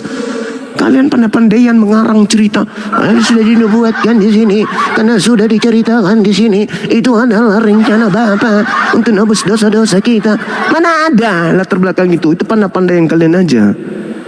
Nah sekarang saya butuh orang yang terpintar, yang tercerdas, yang paling menguasai Bible untuk berhadapan dengan saya berdiskusi materi ini. Al-Quran wa makaru wa makarallahu wallahu khairul makirin. Latar belakang penyaliban, keinginan menyalibkan Nabi Isa alaihissalam karena kebencian orang-orang Yahudi terhadap Nabi Isa alaihissalam. Mereka benci. Nabi Isa menyadari itu. Al-Quran menjelaskan itu. Ketika kemudian orang-orang yang ada di tengah-tengah mereka, di tengah-tengah Nabi Isa maksudku, maka Nabi Isa kemudian bertanya kepada kaumnya, siapa di antara kalian yang akan menolong aku? Falamma asa Isa, maka tatkala ketika Nabi Isa merasakan kemungkaran, penolakan Bani Israel, Nabi Isa kemudian bertanya, man ansari ilallah, siapa yang akan menjadi penolongku mengajarkan agama Allah ini? Nah, itu di Al-Quran. Nah sekarang di Kristen konon ini seperti simbol yang Anda bawa itu, gambar Anda itu. Kalau saya malu memakai simbol itu karena itu adalah simbol kutukan. Anda mengatakan dalam konsep agama saudara bahwasanya penyaliban itu adalah untuk menebus dosa dan sudah dinubuatkan di mana? Di kitabnya Yahudi. Oke, berarti Yahudi terdakwa nih. Kebetulan orang Yahudi yang menyalibkan Yesus, memerintahkan kepada pemerintah pada saat itu, yaitu kegeseran Roma. Pertanyaannya muncul, benarkah konsep Kristen ini atau itu hanya bohong dusta yang diwariskan? Adakah latar belakang penyaliban itu karena dosa waris atau nggak ada? Silakan saudara jelaskan. Enggak Mas, ini saya tuh tadi nggak tahu kalau ternyata lagi membahas ini. Saya kira kayak bisa bertanya-tanya tentang Kristiani gitu loh. Saya kan baru pertama ini lewat, kok Masnya pinter gitu. Saya mau tanya-tanya aja sebetulnya, bukan berkaitan sama ini gitu. Tapi Anda Kristen, saudara.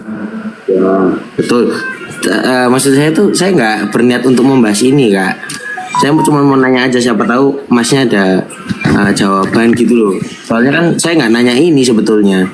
Ini ada Kristen nih, ada Kristen di tengah-tengah kita nih.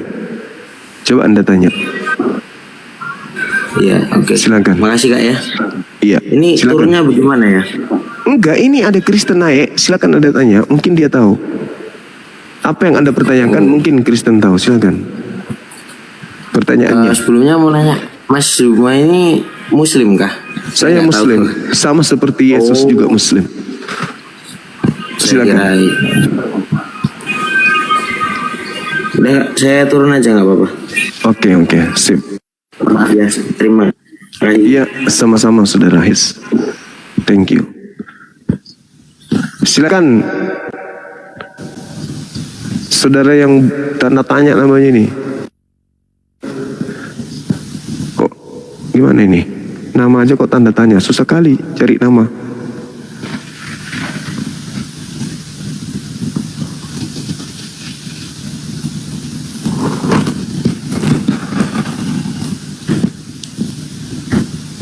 Halo, selamat malam. Pembahasan kita masih standar-standar aja. Kami ingin menggali kebenaran penebusan dosa. Apakah benar-benar Kristen ini adalah orang-orang yang diselamatkan dengan penyaliban itu, atau itu hanya hoax, jualan orang-orang Barat aja yang tidak berdasar justru terhadap Bible. Tak ada datanya, tak ada dalilnya, tapi hanya karangan dogma doktrin aja. Kami ingin tahu apakah begitu? Anda jelaskan kepada kami. Ingat teman-teman, ada beberapa yang sudah naik ke sini. 5 jawaban yang diberikan. 5 jawaban yang diberikan. Tidak ada satupun di antara 5 jawaban ini yang alasannya karena dosa waris. Itu nggak ada. Berarti 2000 tahun dong. Doktrin dogma ini tidak memiliki dasar pijakan yang kuat. Wow. Gila. 2000 tahun. Sampai mengakibatkan antar lini, antar sekte, antar pendebat internal Kristen saling caci maki, saling serang satu sama lain. Ternyata dasarnya memang lemah. Gak ada dasar pijakan yang kuat terkait penyaliban ini. Cuman mau jualan obat kuping aja gitu maksudnya.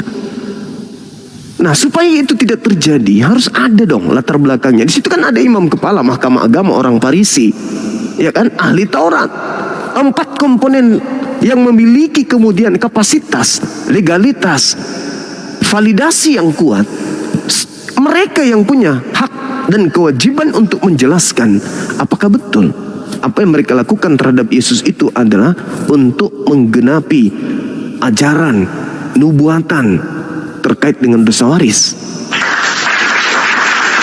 Ada enggak? Sudah berapa orang yang naik? 5 jawaban mereka tak ada pun yang tersentuh kepada doktrin gereja hari ini. Yuk, silakan. Yang paling hebat, yang paling menguasai Bible naik sini. Kita berdiskusi supaya anak bangsa itu bisa melihat dan menilai apakah selama ini mereka itu ditipu atau betul-betul mereka sudah pada jalan yang benar. Silakan. Jangan yang kayak ITG yang naik. Manusia separuh baya.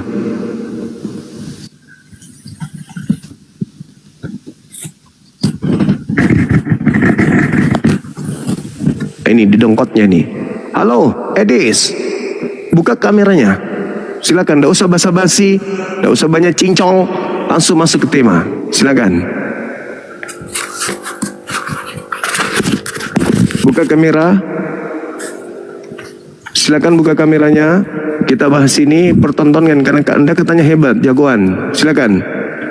Buka kamera. Terima. Biar orang-orang menyaksikan kelas Anda itu di hadapan Bang Suma itu seperti apa. Itu loh. Terakhir kita ketemu, kamu mencret membahas tentang kitab Lukas. Sekarang ini lagi nih, karena Islam juga membahas tentang penyaliban. Malas, Cuman Bang. Hah? Gimana? Lagi bahas apa nih? Ini Edis kah? Kita pecinta Edis. Oh alah, pecinta Edis. Om Reng ternyata sama. Sama memang, Edis juga begitu. Saya cuma menanya aja. Dari tadi saya simak. Bahasanya pada kasar semua ya. Nggak ada yang kasar. Tadi cuman saya tegas ngomong. Siapa yang bilang itu? Mana? Ada rekamannya kok. Saya bilang apa? Bilang yang kayak setengah-setengah tadi itu yang naik. Itu tadi kau nggak lihat itu setengah bayang. Kau nggak lihat itu gaya bicaranya. Bahasanya kan Anda mencerminkan. Ya nggak apa-apa. Mencerminkan. Iya, mencerminkan saya sendiri nggak apa-apa. Ngapain kau curhat di sini? Oh gitu. Iya. Tapi kan Anda bawa agama. Enggak apa-apa. Sekarang permasalahannya di mana? Oh, jadi agamanya seperti itu. Sekarang begini. Boleh. Orang-orang Kristen disebut oleh Yesus itu sebagai anjing. Kamu terima nggak itu? Siapa? Saya Orang Kristen. Orang Kristen itu dianggap anjing, dianggap serigala. Bahkan kalau Anda membaca 2 Petrus 2 nomor 19, nomor 20, 21, kalian itu dianggap anjing dan babi oleh kitab Allah sendiri. Oh iya dong. Makanya belajar Bible. Yesus mengatakan di luar daripada golongannya itu disebut anjing. Matius 15 nomor 23, 24, 25, 26. Apa nggak sakit itu? Dan memang kalian disebut domba kan? Domba itu apa? Manusia atau binatang? Oke. Jadi nggak usah terlalu lebay. Ada kasar menurutmu? Yesus itu nggak ada baik-baik. Pernah nggak Yesus memanggil ibu yang melahirkan dia dengan panggilan ibu? Pernah. Di mana? Tunjukkan. Silakan tunjukkan ke saya. Ada. Silakan tunjukkan. Di mana Yesus pernah memanggil ibu?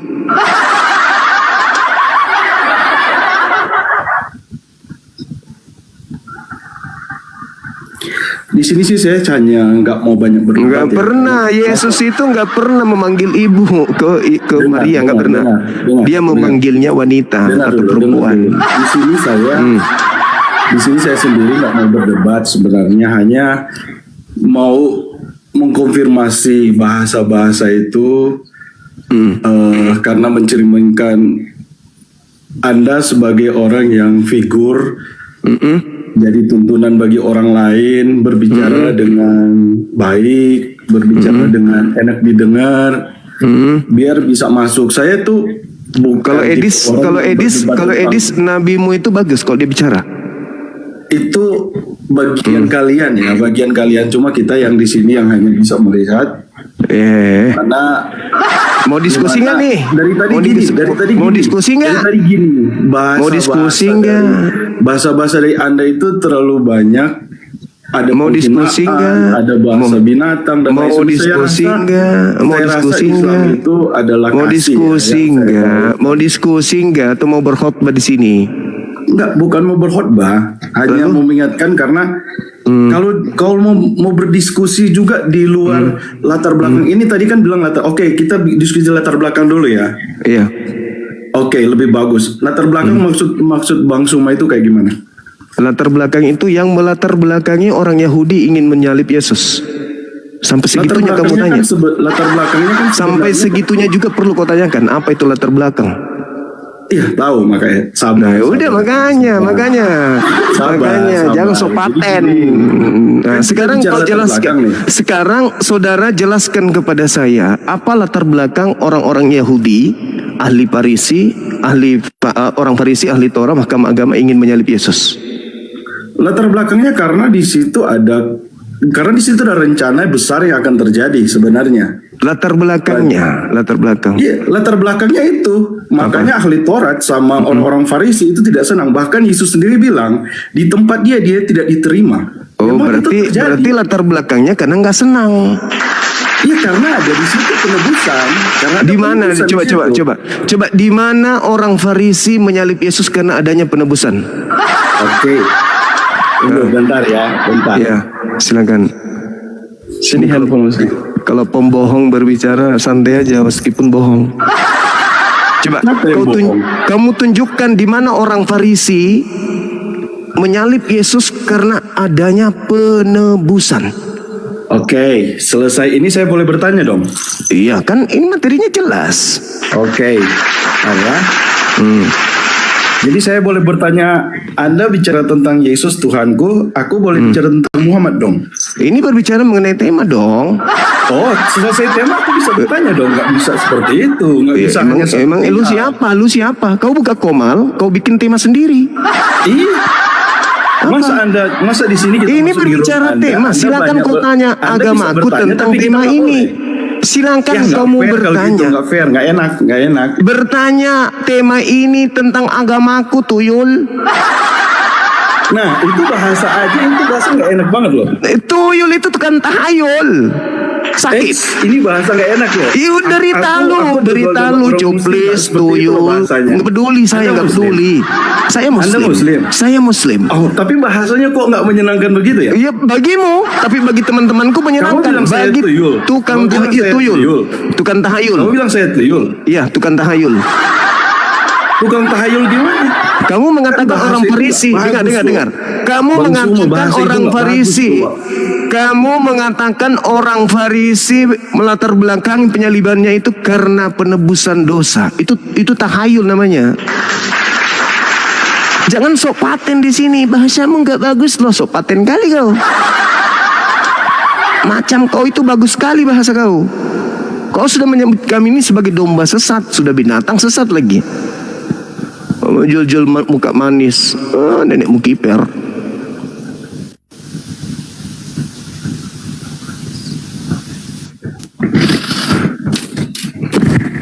Jadi nggak ada ya teman-teman dari antara seluruh tukang tahayul yang naik ke sini, belum ada yang memberikan jawaban sesuai dengan doktrin dogma gereja bahwa dosa Yesus disalib karena dosa waris. Belum ada.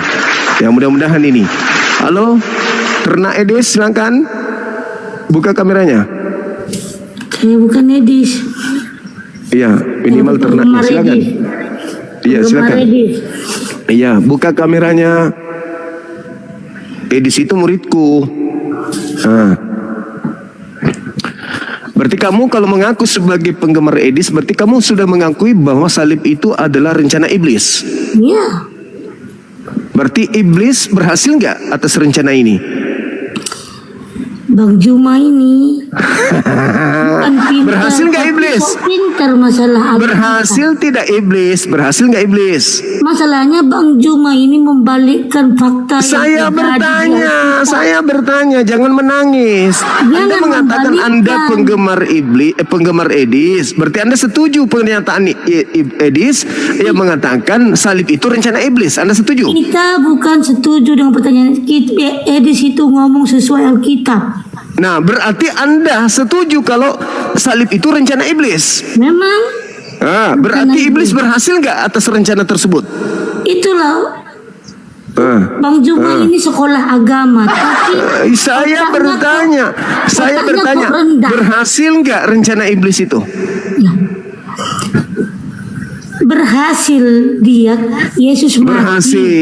Yesus mati. Berarti latar belakang penyaliban itu bukan dosa, tetapi rencana iblis. Titik. Dah selesai. Jangan ambil masih ada lagi? seperti itu tentang kemuliaan Tuhan. Jangan menyesatkan banyak manusia, Bang Juma. Tadi rencana iblis. Ini dan iblis berhasil. Hati-hati. Setelah iblis berhasil, berarti dosa Anda ditebus. Bukan seperti itu. Kita melihat. Lalu seperti apa? Kita manusia punya otak. Ya, silakan Anda terangkan. Iblis berencana menyalib Yesus dan rencana iblis berhasil. Apa yang Anda ingin jual dari keberhasilan iblis tersebut? Silakan. Sekarang saya diam. Apa yang Anda lihat dari perbuatan Yesus? Adakah Yesus melakukan dosa? Loh, kenapa jadi tanya saya? Kenapa? Saya justru bertanya samamu. Kalau Yesus punya dosa, pantas dia disalib. Kalau Yesus tidak ada dosa, tidak pantas dia disalib.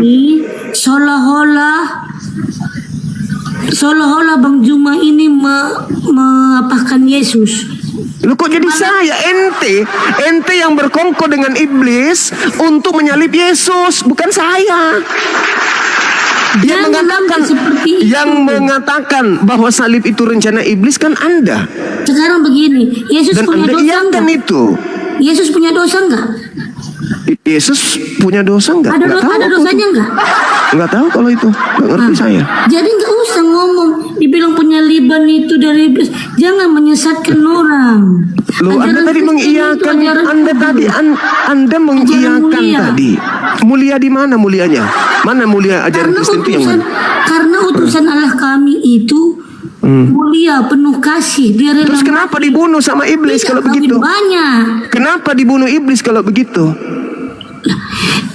Itu tidak perlu Anda bahas. Kok Oh, nggak perlu pula. Tapi kalau nyerang agama orang boleh. Anda sudah mengakui bahwa rencana pembunuhan terhadap Yesus itu adalah rencana iblis. Apa yang Anda dapatkan? Anda aja tidak masuk Apa akal yang logika. Anda dapatkan? Apa yang Anda dapatkan dari rencana iblis itu? Apa? Keselamatan. Berarti iblis menghadiahkan keselamatan kepada Anda. Kenapa Anda berpikir seperti itu? Karena iblis yang punya rencana. Orang bodoh. Sekarang penyaliban itu rencana iblis atau rencana Tuhan? Sekarang penyaliban itu rencana iblis, tapi apa yang kami Anda sudah dapatkan? diselamatkan oleh Apa Yesus. yang Anda dapatkan dari rencana iblis itu? Keselamatan. Ya sudah. Kenapa Anda menjadikan iblis itu seolah-olah dia Tuhan, dia hebat? Anda diberi keselamatan. Anda selamat dari pekerjaan iblis. Kok Anda pura-pura gila? Gimana sih orang ini? Kenapa Anda membalikkan fakta? Anda yang menolak fakta. Mulut Anda sendiri yang mengatakan iblis itu merencanakan penyaliban. Berhasil nggak? Berhasil. Apa yang Anda dapatkan? Sekarang begini, keselamatan. kalau Bang Berarti Juma- keselamatan Anda itu berasal dari iblis. Kalau Bang Juma mau mengapahkan Yesus, jangan ambil yang ini. Tengok perbuatan Yesus. Mana satu perbuatan Yesus yang percuma? Nggak ada hubungannya. Tak ada hubungannya ente dengan Yesus. Yesus itu orang Yahudi. Yesus itu orang Yahudi. Dia mengajar orang Yahudi. Umatnya orang Yahudi, bukan ente. Ente hanya mendapatkan hadiah dari pekerjaan iblis. Tidak usah itu membahas hubungan Anda dengan iblis, bukan hubungan Anda dengan Yesus. Sekarang begini saja Bang Juma, kita tidak Kenapa? usah membahas Malu? penyaliban. Kita membahas perbuatan utusan Allah, perbuatannya. Tidak usah membahas penyaliban dari siapa, dari Apa setan, hubungannya? setan yang Kenapa? menyelamatkan. Percuma, Itu dengar. orang bodoh aja itu. Percuma Anda membahas perbuatan Yesus kalau Anda tidak mengikuti Yesus dan Anda bukan umatnya. Yesus itu diutus hanya untuk Bani Israel. Adapun kalian menerima Yesus karena itu hadiah dari iblis. Itulah yang iblis itu dari saran Bang Juma itulah iblis. Yang menerima hadiah dari iblis siapa? Yang menerima hadiah dari iblis siapa? Yang menerima hadiah dari iblis siapa? Jangan kita pikir. Kenapa? Jangan kita pikirkan. Jangan kita pikirkan. Jadi apa yang mesesatkan?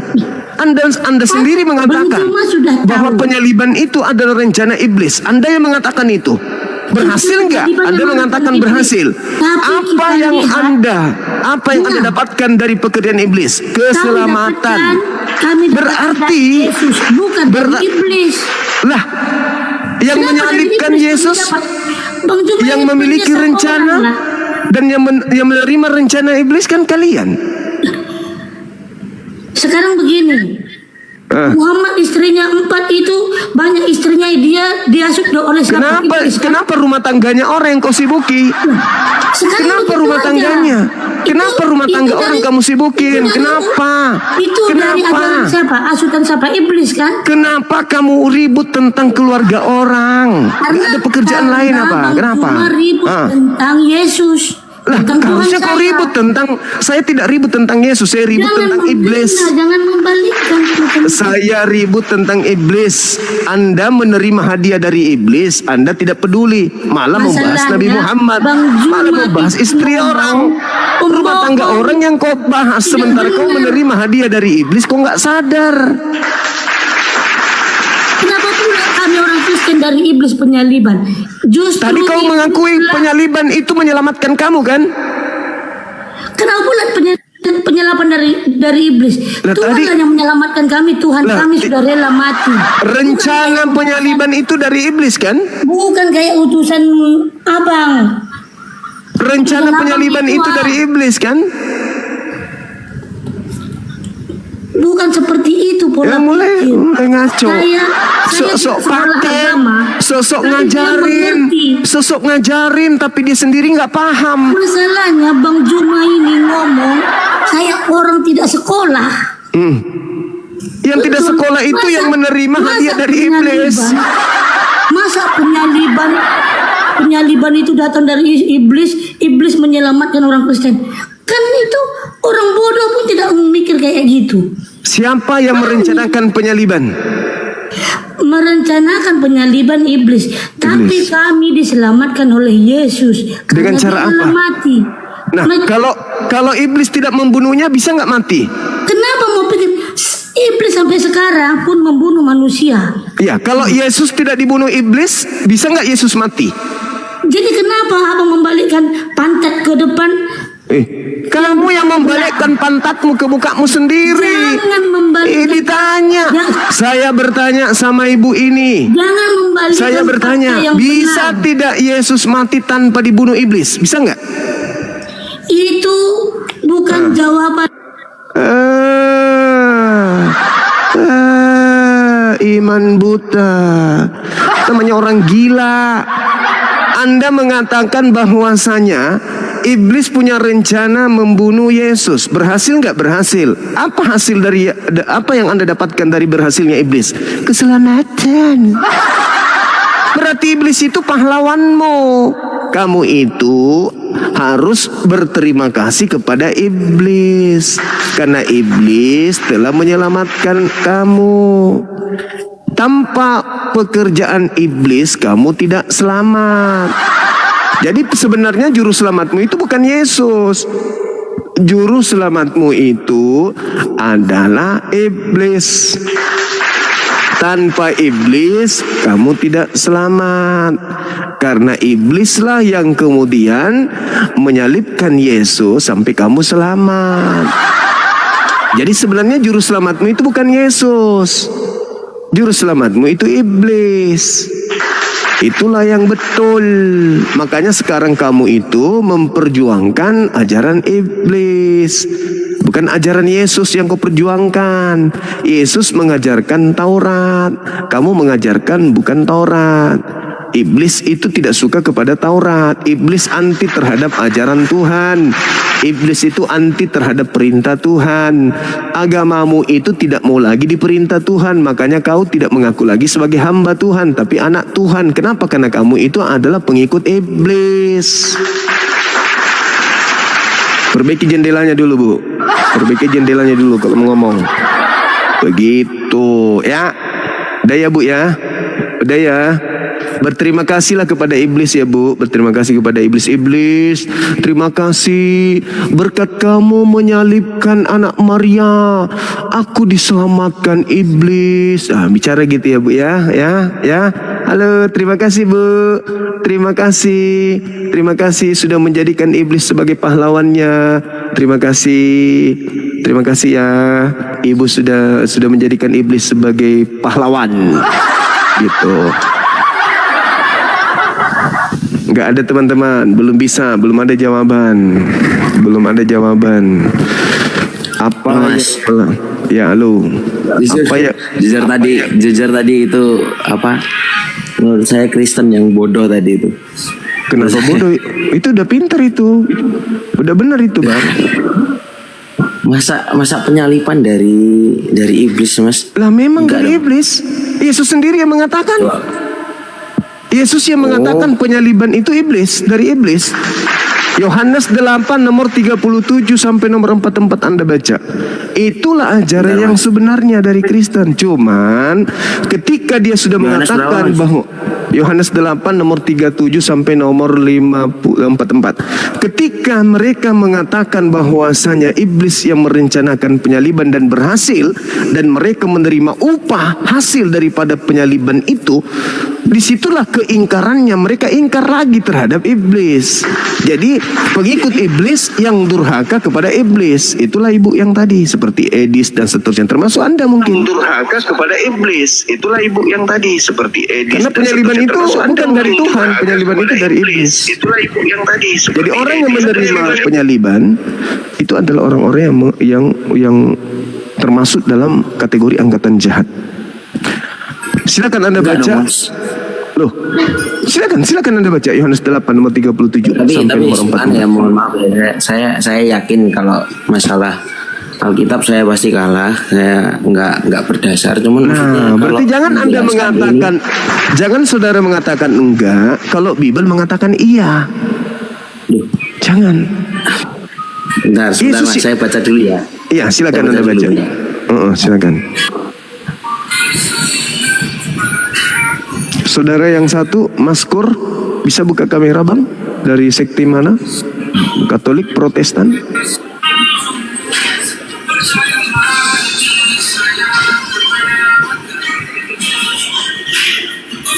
Kecilin suara musiknya. Tua tapi om bodoh mati kau. Iya, buka kameranya saudara. Jangan emosi dulu. Sudah tekor baru. Iya, nggak apa-apa, nggak masalah, nggak masalah. Kau di Papua kau nggak apa-apa. Jangan di mute, dia ngomong, biar dia ngomong. Kau di Papua mati, leher kau putus. Oh, kenapa bisa? Karena ajaran kasih. Kau om bodoh, jadi kalau di Kristen itu orang bodoh dibunuh. Kau itu bodoh juga, bodoh. Oh, jadi kalau di Kristen kalau orang bodoh itu dibunuh gitu. Baru tahu saya. Itu kau di Papua kau sudah mati. Oh, kejam kali Papua ini memang ya. Ternyata memang Papua ini orang kejam gitu ya Bang ya. Orang bodoh dibunuh di sana ya Bang. Oh, mama sadis lah, bahaya. Untung kalian tidak mayoritas ya. Untung. Kalau kalian mayoritas maka terjadi lagi penjajahan dunia ketiga barangkali. Oke, silakan. Apakah salah ibu tadi yang mengatakan bahwa iblis yang berencana membunuh Yesus? Tidak salah. Kata siapa? Kata Yesus. Iblislah yang menjadi bapakmu dan kamu mau melakukan keinginan bapakmu. Apa keinginan bapakmu? Membunuh Yesus. Berapa kali iblis ingin membunuh Yesus? Nah, silakan. Jadi Yohanes 8 ayat 37 ya? Ya, 37 sampai 44. Ini cuman aku tahu bahwa kamu adalah keturunan Abraham, tetapi kamu berusaha untuk membunuh aku karena firman-Ku tidak beroleh tempat di dalam kamu. Lalu berarti orang yang ingin membunuh Yesus itu adalah orang yang tidak memperoleh firman Tuhan di dalam dirinya, betul? Betul. Iblis atau bukan? Apanya maksudnya iblis? Iblis nggak yang ingin membunuh Yesus di situ? Enggak dong. Loh, kok enggak bola? Gitu. Yesus mengatakan, makanya baca terus, baca sampai 44. Iblislah yang menjadi bapakmu dan kamu mau melakukan keinginan-keinginan bapakmu. Jelas kok di situ. Coba Mas yang mana Mas? Saya nggak nemu yang sampean maksud mana. Nomor 44. 44 yang mana? Yang harus saya buka. Ini Google ini nggak bener. Bukan Google yang nggak bener Bang. Enggak, maksudnya Alkitabnya Mas. Yang benar itu Edis. Yang benar itu Edis.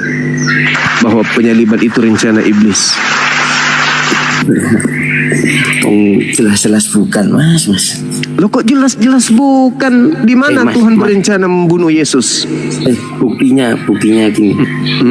Bukan Tuhan membunuh Yesus, itu salah, bukan gitu. Jadi gini, dari awal tuh kan gini.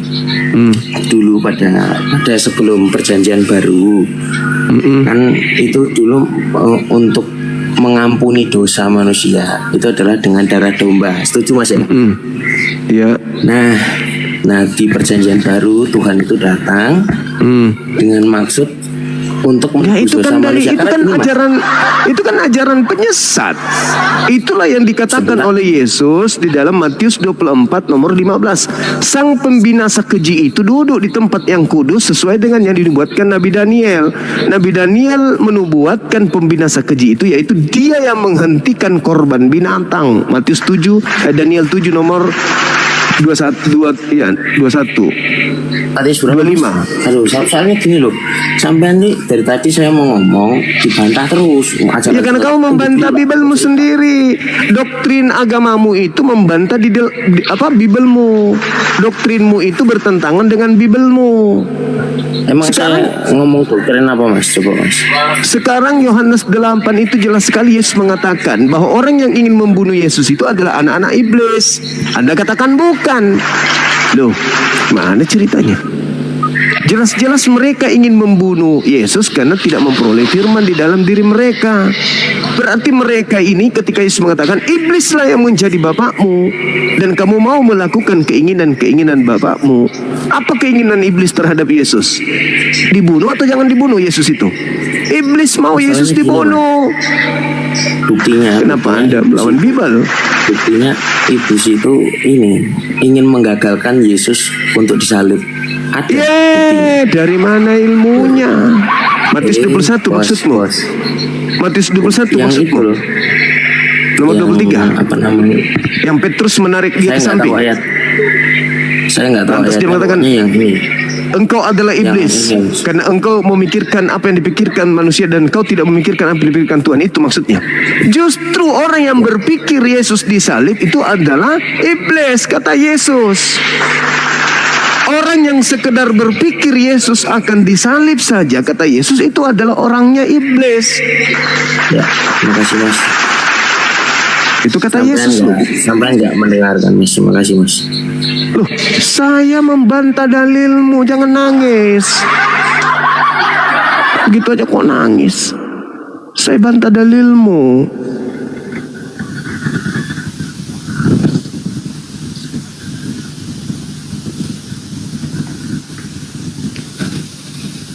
Ayo, silakan. Masih belum? Biar naik, cuma naik nangis. Latar belakang penyaliban menurut orang-orang yang menyalib Yesus itu apa? Naik lagi. Mudah-mudahan yang asli. Ayo, buka kamera. Mana nih?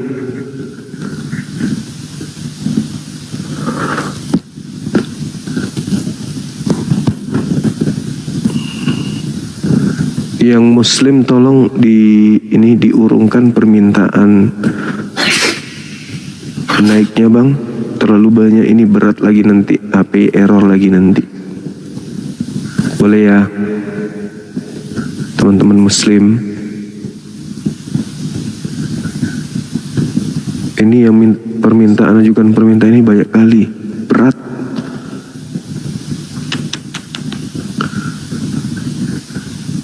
Ya Allah ya Karim. Wish, hang HP nih.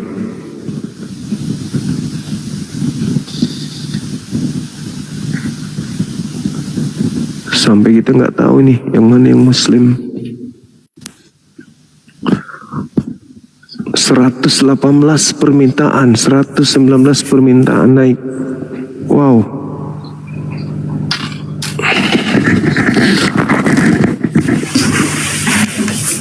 Halo, selamat malam. Malam bang.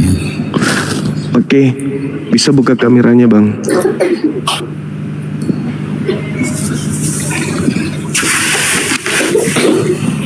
Buka kamera, silakan. Kita cari yang mau buka kamera untuk berdiskusi santai. Silakan buka kamera. Ayo bang. Saudara Kenzo, buka kameranya.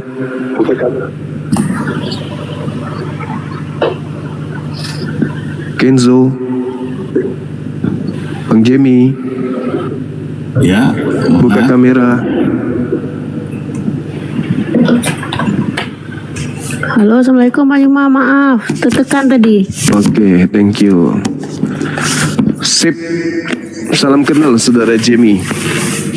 Ya, salam kenal Bang Suma. Siap, ini Protestan apa Katolik? Saya kalau KTP Kristen, saya jarang beribadah. Protestan berarti ya? Tetap yang benar. Oke. Sip, ini ada tema bang, tema terkait dengan latar belakang penyaliban terjadi terhadap kalau di Islam Nabi Isa, kalau di Kristen Yesus. Kalau di Islam tadi saya sudah menjelaskan, orang-orang Yahudi dalam hal ini ahli kitab Bani Israel itu membuat makar tidak suka kepada Nabi Isa alaihissalam sehingga mereka berusaha untuk menyalib Nabi Isa. Tapi tidak ada latar belakang penyaliban itu karena dosa waris. Nah, sedangkan di Kristen, Yesus itu datang mati disalib untuk dosa waris katanya. Untuk mengetahui itu tentu kita harus mengetahui latar belakang orang-orang Yahudi, mahkamah agama, dan orang Farisi. Kenapa? Apa alasan mereka untuk menyalib Yesus? Silakan Bang, mungkin Abang bisa memberikan pencerahan kepada teman-teman yang ada di bawah. Silakan. Saya mungkin masih belum terlalu mahir ya dalam memahami Alkitab ini. Iya. Boleh ya. Namun yang saya tahu ya, dosa warisan itu, ini menurut saya ya, dosa warisan itu kan sejak Adam dan Hawa itu kan, itulah dosa warisan. Itu. Dan Hawa manusia pertama kan jatuh ke dalam dosa. Ya kan? Kalau itu Bang, iya saya dengar. Kalau itu sejauh saya belajar, itu adalah dusta yang diwariskan, itu fitnah yang diwariskan gereja terhadap Nabi Adam. Karena tidak ada dalil di kitabnya Yahudi Adam mewariskan dosa itu kepada keturunannya. Itu fitnah yang muncul. Sedangkan yang ada di dalam kitabnya orang Yahudi, Kejadian 3 nomor 15, Aku Tuhan akan mengadakan permusuhan antara keturunanmu dan keturunannya. Artinya keturunan Adam dan keturunan iblis akan bermusuhan. Nah, kalau kita melihat nih, yang dilakukan oleh Kristen, kompak mereka menceritakan tentang dosa waris ini, memfitnah Adam. Berarti orang Kristen ini benci kepada Adam. Memfitnah Adam itu artinya benci. Nah, kalau benci kepada Adam itu hanya berlaku bagi keturunan iblis. Membenci iblis itu hanya ada di keturunan Adam, karena bermusuhan. Kalau di Islam, iblis itu musuh. Itu di Islam Bang. Innahu lakum aduwwum mubin. Iblis itu musuh. Kenapa dia musuh? Karena gara-gara dia kemudian manusia itu bisa jadi celaka, manusia itu bisa menjadi kufur, kafir, dan seterusnya. Makanya iblis itu musuh bagi kami. Nah, ternyata di Kristen musuhnya itu Adam. Apa buktinya Kristen memusuhi Adam? Dengan mengada-adakan fitnah terhadap Adam, itu bukti bahwa Kristen memusuhi Adam. Mana dalilnya bahwa Adam mewariskan dosa? Nggak ada kan? Terus kenapa difitnah kalau bukan karena benci? Orang yang membenci Adam berarti bukan keturunan Adam, tapi keturunan iblis. Berdasarkan Kejadian 3 nomor 15, keturunanmu akan bermusuhan dengan keturunannya. Nah, sekarang ini Kristen kok memusuhi Adam gitu loh, sampai harus ada yang turun untuk nebus dosa Adam, padahal dalilnya nggak ada. Gitu Bang, silakan. Gitu. Jadi artinya berarti manusia pertama itu tak berdosa. Dan berarti tidak berarti iblis tidak bisa menjatuhkan manusia pertama ke dalam dosa. Itu maksudnya Bang Suma maksudnya.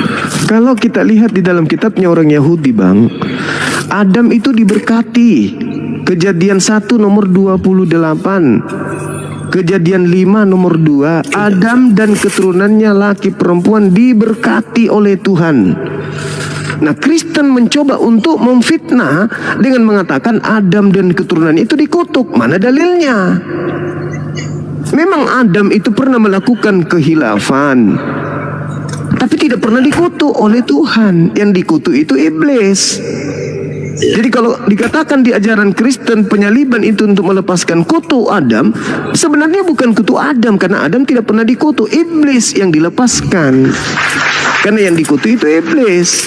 Berarti dengan kata lain Kristen ini adalah iblis yang dikutuk. Nah, iblis yang dikutuk. Terus kenapa Adam yang difitnah?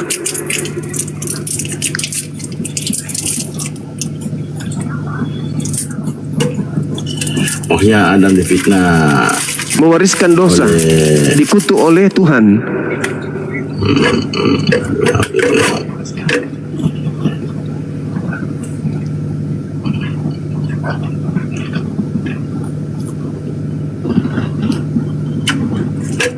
Itu kan fitnah itu, Bang. Berarti sampai dari manusia pertama sampai sekarang manusia ini hidup tanpa dosa atau gimana? Manusia bukan hidup tanpa dosa. Manusia punya potensi berdosa. Dan kalau manusia itu berdosa, solusinya bertaubat. Bukan membunuh Tuhannya sebagai tumbal dosa-dosa. Karena Adam tidak pernah mewariskan dosa. Tidak pernah. Nggak ada dalilnya kecuali fitnah yang dilakukan oleh Yesus sendiri di dalam Roma 5 nomor 12. Karena Adam, maka dosa menjalar ke bumi, ke seluruh keturunannya. Itu kan fitnah.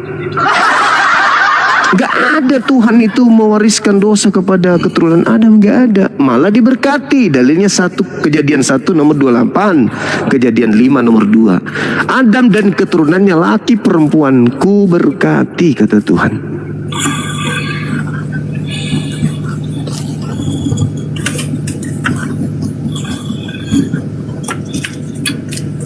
Makanya tadi tema ini muncul. Apa sih latar belakangnya orang-orang Yahudi, ahli kitab, orang Farisi, mahkamah agama ingin menyalibkan Yesus? Benarkah karena dosa waris? Ternyata nggak ada. Mereka menyalibkan Yesus itu bukan karena dosa waris. Mereka murni menyalibkan Yesus karena takut bangsanya dirampas oleh penjajah Romawi. Karena faktor ekonomi politik. Sampai mereka sepakat membunuh Yesus. Bukan karena dosa waris. Adanya dosa waris itu muncul nanti dari gereja Kristen mula-mula. Sampai hari ini diwariskan kebohongan itu. Silakan. Ya kan para ahli Taurat itu kan memang mereka tersaingi oleh Yesus kan gitu. Iya, bukan karena dosa kan? Ya kan? Iya. Iya, tersaingi karena Yesus mengerti sekali tentang kebenaran. Iya. Ya. Oleh sebab itu, ini menurut saya bukan karena firman apakah salah dikoreksi bagi orang Kristen ya. Sehingga mereka membunuh Yesus ya dengan cara kejam, yaitu disiksa dan disalib. Kan gitu. Mereka membunuhnya karena tidak mau tersaingi. Iya. Bukan karena dosa kan? Kan bisa aja Yesus mungkin dihukum secara lain atau dibunuh secara lain oleh mereka. Tapi kan hukum waktu itu bagi penjahat disalib. Yeah. Nah, penjahat yang sangat istilahnya dianggap sangat berdosa itu disalib. Seperti dua orang yang disalib juga kan. Nah, latar belakangnya Yesus disalib bukan karena dosa waris. Karena orang-orang Yahudi cemburu dengan Yesus. Itu faktornya. Nah, dari mana Kristen mendapatkan ilmu penyaliban itu? Latar belakangnya adalah dosa waris. Sedangkan yang punya kitab. Jadi ini Bang, jadi saya minta naik bukan mau melawan aja, hanya ingin tahu bagaimana kan biasa saya sampaikan juga seperti apa ya itu Yesus itu mati ya disalibkan seperti ini kan bukan berarti Yesus datang bukan untuk disalibkan kan gitu hukuman penebusannya. Ya, tidak ada tadi siapa bilang tadi? Tidak ada dalam konsep pengajaran Yesus, pengajaran Nabi pengajaran Abraham, Yakub, Ishak, Musa, Daud, Salomo, Yesus nebus dosa dengan membunuh orang benar. Nggak ada. Ya, nggak ada. Nah, inilah yang saya pertanyakan. Itu kan pernah saya pelajari dulu masih kecil dulu. itu pada Yohanes 3 ayat 16 itu kan. Ya. Karena begitu besar kasih Allah akan dunia ini sehingga ia mengaruniakan anak yang tunggal, sehingga setiap orang yang percaya kepadanya tidak akan binasa melainkan hidup yang kekal. Nah, berarti cukup percaya Yesus kan? Memang percaya, tapi bukan sekedar hanya percaya, tapi harus menjalankan segala teladannya. Betul. Nah, itu baru benar. Memang banyak itu betul.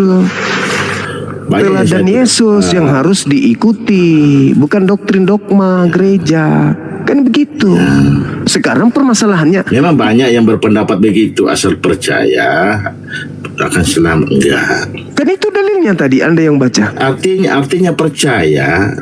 Artinya gini, iman tanpa perbuatan pada hakikatnya kan mati. Betul. Iman tanpa ada perbuatan kan juga kan mati. Tidak ada gunanya. Begitu juga iman sama dengan di Islam kan gitu, di Muslim sama semua. Saya merasa semua agama itu begitu juga iman tanpa akal, kan begitu. Ya. Sekarang dalil yang Anda bawa, saya percaya Yesus lalu selamat, enggak. Lah di situ dalilnya begitu. Masa istilahnya, artinya gini bang ya, mungkin agak keluar dari konsep ya. Artinya gini bang. Oke, kita percaya Yesus, tapi setiap hari membunuh, berzina dan lain sebagainya yang berdosa, masa diselamatkan? Itu tidak percaya Yesus namanya. Itu tidak percaya Yesus itu. Yang disebut percaya Yesus, perintah Yesusnya di dalam Matius 19, jangan kau membunuh. Kalau percaya kepada Yesus, ya tidak membunuh dong. Kalau percaya kepada Yesus, ya tidak berzina. Kalau percaya kepada Yesus, berarti tidak menjadi Kristen. Kalau percaya kepada Yesus. Itu intinya, karena Yesus ini kan Yesus datang ke dunia ini bukan meniadakan kitab hukum Taurat ya. Iya, betul. Bukan meniadakan. Benar sekali. Tetapi menjelaskan Taurat itu untuk disempurnakan. Nah, Yesus mengatakan di dalam Matius 5 nomor 19, orang-orang yang meniadakan hukum Taurat meskipun yang paling terkecil, maka dia akan menempati tempat terhina di kerajaan langit. Nah, sedangkan Paulus mengatakan di dalam Galatia 2 nomor 16, nomor 21, nomor 22, siapapun yang mengharapkan di dalam hukum Taurat itu ada kebenaran, maka Yesus Kristus tidak berguna bagi dirinya. Berarti Paulus mendoktrin pengikutnya mengatakan bahwa di dalam hukum Taurat itu tidak ada kebenaran. Bahkan di dalam Filipi 3, Paulusnya mengatakan bahwasanya hukum Taurat itu adalah sampah. Galatia 5 nomor 4 demikian juga adanya. Paulus juga mengecam bahwa tidak ada kebenaran dalam hukum Taurat. Roma 5 nomor 20 juga demikian adanya. Galatia 5 nomor 1, 2 dan seterusnya begitu juga adanya. Kolose 2 nomor 15 begitu juga, nomor 12 begitu juga adanya. Paulus mendoktrin pengikutnya untuk tidak lagi mengharapkan keselamatan dari hukum Taurat. Sedangkan Yesus tidak ada keselamatan bagi orang yang meniadakan hukum Taurat meskipun yang paling terkecil. Dari sini aja sudah bertentangan. Makanya saya mencoba untuk menggali sejauh mana saudara Kristen saya ini memahami tentang penyaliban tersebut. Latar belakangnya tahu nggak orang-orang Kristen ini? Tidak ada latar belakang penyaliban itu karena dosa Adam. Tidak ada. Latar belakang penyaliban terhadap Yesus oleh ahli Taurat, imam kepala, mahkamah agama semata-mata karena bangsa Yahudi takut bangsanya dirampas oleh orang Roma. Itu aja. Gak ada embel-embel dosa waris, penyelamatan dengan darahnya, dengan ini gak ada, itu gak ada. Latar belakang itu gak ada. Itu muncul belakangan dari meja Kristen, dari member Kristen. Oke, berarti Bang semua percaya pada mengakui teladan Yesus berdasarkan Al-Quran. Fattaqullaha wa ati'un, hadza siratul mustaqim. Nabi Isa alaihissalam mengajarkan jalan lurus kepada Bani Israel. Apa itu? Menyembah hanya kepada Allah dan mengakui Nabi Isa itu adalah Rasul Allah untuk Bani Israel, untuk mereka. Itu iman saya, Bang. Ketika dia datang mengajarkan Bani Israel menyembahnya kepada Allah dengan diiringi mujizat-mujizatnya, orang-orang Yahudi cemburu. Berarti menurut Bang Edis ya, menurut Bang Juma, Allah lebih hebat daripada Yesus, ya kan? Gimana? Saya juga pasti berarti Allah yang disembah oleh Bang Juma lebih hebat, lebih teladannya lebih bagus daripada Yesus. Ya, kan? Ya, Allah itu pencipta langit dan bumi, Yesus hanya makhluk. Ya, benar. Ya. Ya, benar. Artinya gitu. Berarti semua yang diadakan oleh Allah adalah baik aja, kan? Baik, semua baik. Tidak boleh ada cemburu, tidak boleh rasa dengki, tidak boleh rasa iri, tidak boleh membunuh. Yang penting yang baik-baik. Namun pada kenyataan selama ini kita lihat ya, sering-sering terjadi pembakaran ke gereja, itu pengusiran orang baik, itu perbuatan siapa sebenarnya itu? Itu oknum itu, Bang. Sama ajaran ayah.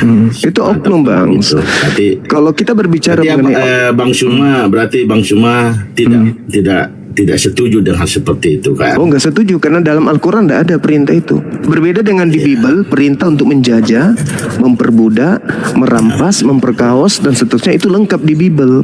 Kalau di Al-Quran itu nggak ada itu. Saya belum pernah baca sih itu. Kalau ini contoh ya, contoh. Saya tidak banyak baca. Ya. Contoh, ulangan 20 nomor 10 nomor 11 Anda baca, itu mengerikan sekali. Itulah yang dipraktekkan oleh Belanda di Nusantara ini. Itu yang dipraktekkan. Ulangan berapa tadi? Ulangan 20 nomor 10 nomor 11. Kalau di Islam tidak ada itu, Bang. Kalau Anda pun yang melakukan hal seperti itu oknum, tapi kalau di agama Anda memang Bibelnya sendiri yang mengajarkan itu.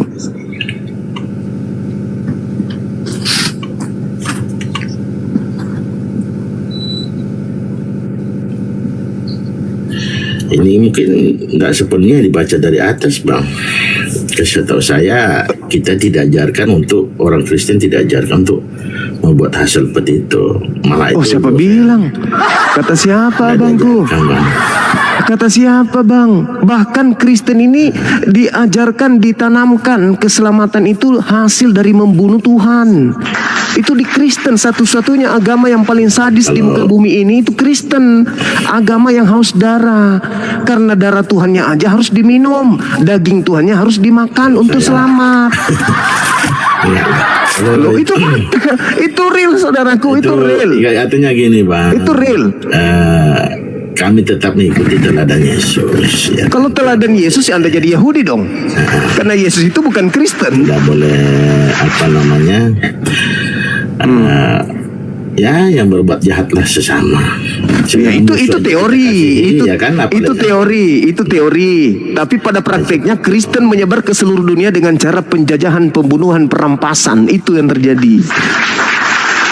Kristen masuk ke Nusantara juga, Anda tahu sejarahnya? Mungkin Kristen lain kali ya. Nggak ada dong. Kristen dari mana? Kristen itu sumbernya cuma satu.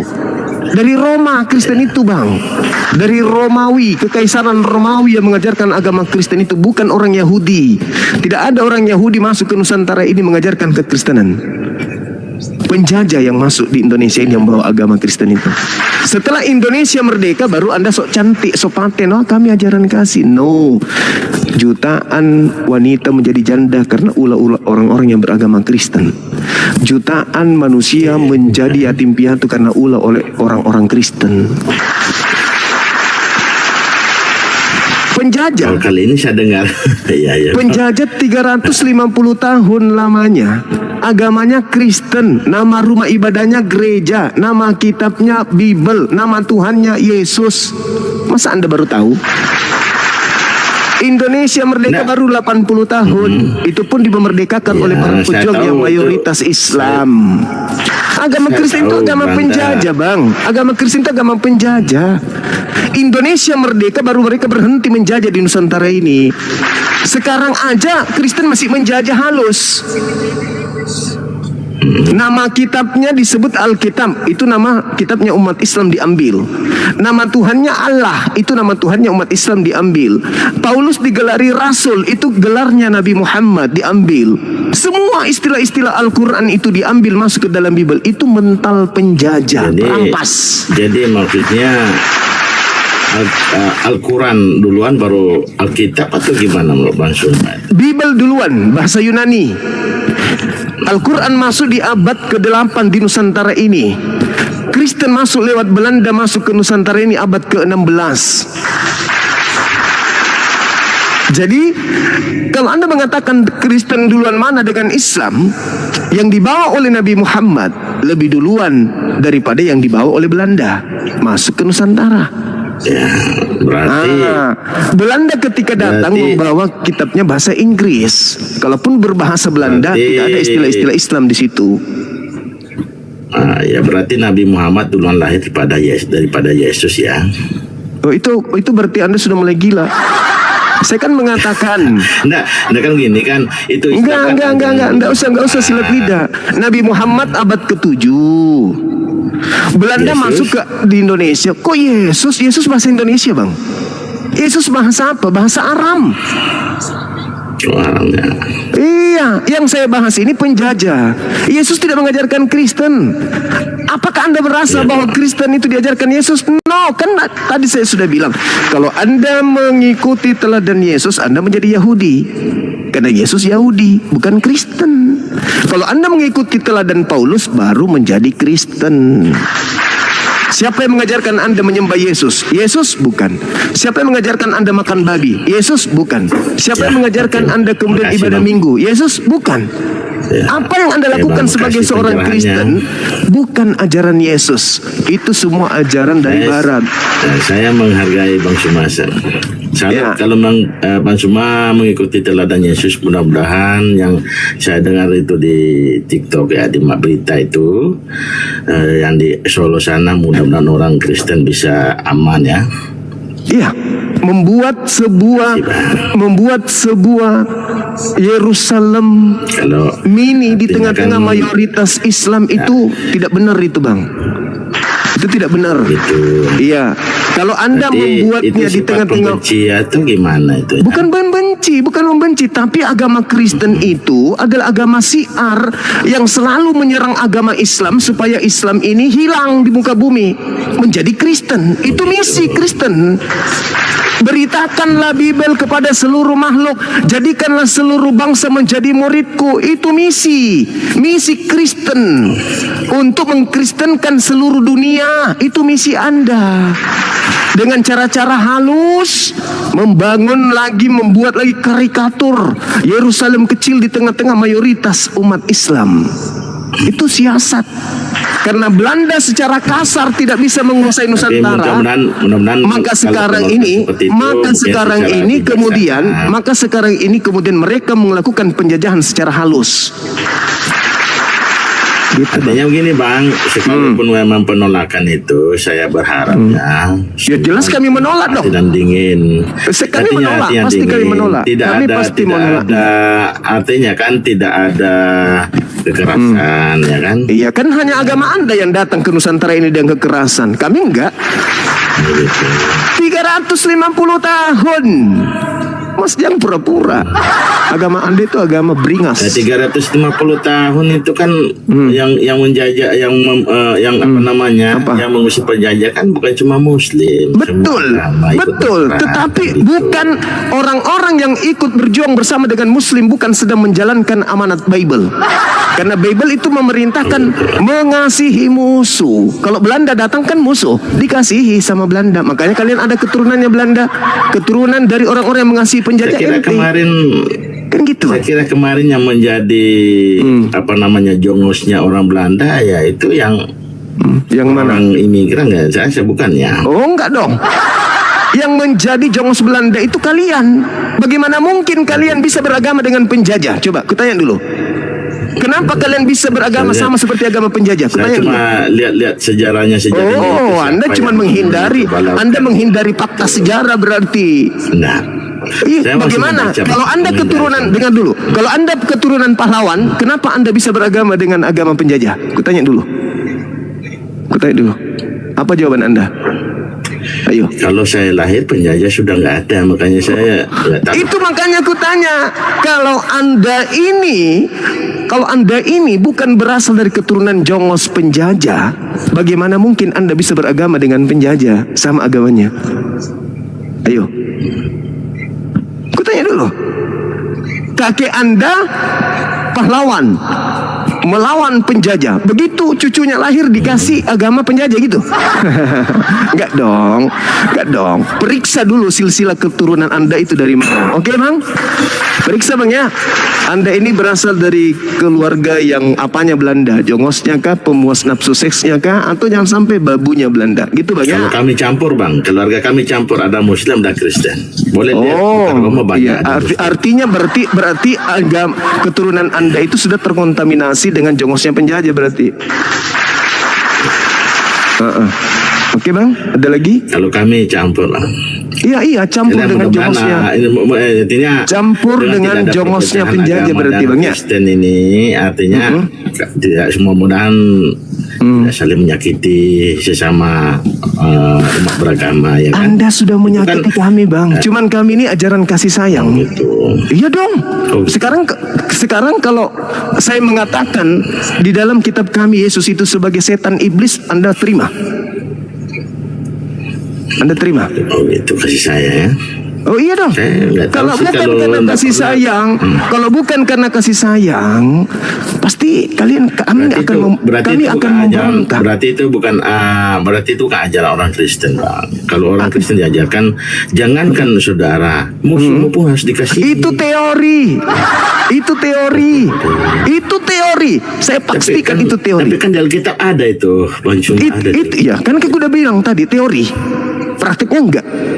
Coba Anda lihat, jangan tutup mata deh. Edis ribut antar gereja ribut. Tadi bilang kan, itu semua terjadi. Itu terjadi fakta real. Jadi kalau dikatakan kasihi itu teori. Itu karena kalian minoritas kan sama Nusantara ini. Tadi bilang Bang, ajaran Muslim bagaimana? Oh, Abang bilang itu oknum. Sama dengan berarti kami. Oh, itu oknum. Dengarkan saya. Ajarannya. Dengarkan saya Bang. Dengarkan. Kalau dikatakan di dalam Al-Quran bahwasanya mengasihi sesama manusia, itu kami praktekkan. Kalian mengatakan mengasihi manusia itu teori. Itu teori Bang. Tapi di Alkitab dikatakan itu Bang. Ya itulah makanya aku katakan teori. Tertulis doang tapi teori. Tidak ada praktek. Berarti oknum yang salah. Sama dengan Abang tadi bilang. Bukan. Ya, Abang tidak setuju dengan orang saudaraku. Saudara. Kenapa saya katakan itu teori? Karena dalam kitab saudara sendiri tertuliskan perintah-perintah untuk memurtadkan orang lain, itu tertulis perintahnya. Iya dong. Dengan cara tipu daya pun caranya, ajarkanlah kekristenan tentang Yesus meskipun dengan cara menipu. Filipi 1 nomor 18. Dalil. Geleng-geleng kepala karena nggak paham Bible. Cuman doktrin. Di dalam Bible tertulis tentang Yesus, kau beritakan dengan maksud mengelabui atau menipu atau maksud benar palsu. Aku Paulus tetap bersuka cita. Dalil. Makanya jangan cuma Kristen doang, baca Bible supaya paham. Begitu saudara ya. Yang jelas ya, tidak ada prinsip hidup untuk menyakiti orang lain Bang. Semuanya begitu saudaraku. Ya, semuanya orang berpikir begitu saudara. Semuanya orang berpikir ini kan yang bertikai ini kan cuma Kristen dengan Muslim. Tapi faktanya di dalam kitab saudara itu menyakiti kami gitu loh. Kitab saudara itu menyakiti kami. Oke? Coba Anda baca Yohanes 4. Yohanes 4 nomor 24 Anda baca. Dan Allah itu adalah roh. Padahal di situ bukan Allah, di situ dewa. Kenapa Tuhan kami dibawa-bawa? Coba. Kalian tidak sadar Tuhan menyakiti kami kan? Tidak dong. Paling kalian mengatakan Allah itu kan bukan punyanya umat Islam doang. Kalian tidak mau borok-borok mau sadar menyakiti umat Islam. Untuk jujur saja Kristen itu berat. Yohanes 4:24, Allah itu adalah roh, maka sembahlah Allah dalam roh dan kebenaran. Kenapa enggak menggunakan Tuhan kalian sendiri? Kenapa harus menggunakan Tuhan umat Islam? Dalam bahasa asli kitab Anda itu tidak ada kata Allah, yang ada kata Theos. Theos dalam bahasa Indonesia artinya dewa. Harusnya dewa itu adalah roh, maka sembahlah dewa dalam roh dan kebenaran. Itu yang betul. Tapi kalian mengambil nama Tuhan. Ya, oke. Kalau Silakan. kita pada berprinsip seperti itu, artinya gini. Jadi yakinlah, jalani apa yang Bang Suma yakini. Oh pasti, pasti saya jalankan. Saling menyakiti satu dan Saya lain pasti aman. menjalankan. Indonesia ini kan gitu. Pasti saya menjalankan apa yang saya yakini. Kalau saya menjalankan ajaran Yesus, pasti damai dunia ini. Dan juga kalau Bang Suma menjalankan Alkitab yang Tapi sayangnya bukan ajaran Yesus yang Anda amalkan. Itulah hebatnya kalian. Kalian itu hebat, paling pas, paling bisa menyesatkan, paling bisa bertopeng ria, itulah kalian. Sekarang kalau Anda mengatakan ajaran Yesus yang Anda praktekkan, sekarang saya tanya sama saudara, Yesus itu masuk ke gereja atau masuk ke sinagoge? Tanya dulu. Ke sinagoge. Kalian masuk ke mana? Gereja. Tadi katanya mengikuti Yesus. Bukan berarti mengikuti. Itulah yang kubilang. Itulah yang kubilang. Kristen itu paling bisa menipu, paling ahli dalam hal menyesatkan. Itulah kalian. Oke, siap. Mulut Anda mengatakan kalau kami sudah melakukan ajaran Yesus, pasti kami. Yesus mengajarkan ke sinagoge, kalian pergi ke gereja. Yesus mengajarkan tidak makan babi, kalian makan babi. Yesus mengajarkan kemudian bersunat, kalian tidak sunat. Yesus mengajarkan hari Sabtu, kalian hari Minggu. Mana yang Yesus lakukan kalian lakukan itu apa? Coba satu aja. Yang Yesus lakukan, yang Anda lakukan itu apa? Satu aja. Yang tidak boleh menyakiti orang lain. Tidak boleh menyakiti orang lain. Apakah Anda sadar dengan mengatakan Tuhan itu adalah Allah dan Allah itu adalah roh, itu tidak menyakiti kami? Apakah dengan Anda menyebut nama kitab saudara dengan sebutan Alkitab tidak menyakiti kami? Anda sadar nggak itu? Buku yang kalian bawa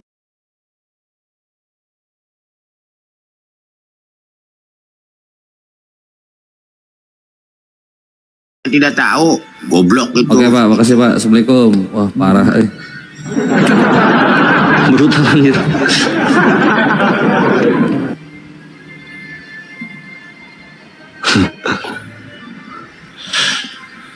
Persahabatan bagai kedong-dong, merubah ulat menjadi kungfu panda. Penontonnya tiba-tiba hampir 4K, ini dari mana? Guruna rungkat berarti. Oh, guruna rungkat. Tiba-tiba yang nonton 4.000, saya kaget. Tadi 2. Ayo Gurunda, kemari Gurunda. Kemari Gurunda. Gurunda naik. Naik ke Gurunda ya, share dulu. Jangan cuma 4.000 dong. Itu tadi kan Alhamdulillah. Bang Zuma tuh 11.000 lah tadi Gurunda. Ayo biar bisa tambah follow saya lagi. Saya mah urusannya follow. Mau naik nggak Gurunda? Iwan, jangan lupa di follow akun para pologet yang ada di atas. Di atas ada akun Kakanda Kores, Kakanda Ardiansah, Ustadz Miftah, kawan kata Bebel, dan Bunda Mila Amerika. Ada akun Indri, inilah Raja Yahudi katanya. Akun Kores itu jangan di follow ya. Akun Kores itu di give. Ya, itu. Lu gak perlu follow gua, gua di rumah aja ketemu kok. Ayo cepetan, tambahin lagi yang belum follow yang dari. Thank you Iwan. Tadi Gurunda dialog sama siapa? Ini jelas nih. Gurunda dialog sama siapa tadi terakhir? Oh tuh Gurunda 12K kena tombak katanya, parah juga ya. Tembus ya. Tapi Bang Zuma, ntar dulu. Bang Zuma kan pakai apa yang aku pakai nggak sih? Enggak, Gurunda sama kayak gua, kakaknya HP gua. Agak, maksud gua aplikasinya. Kalau HP kita kan sama, anjir. Kores pakai Samsung ya, Kores? Enggak.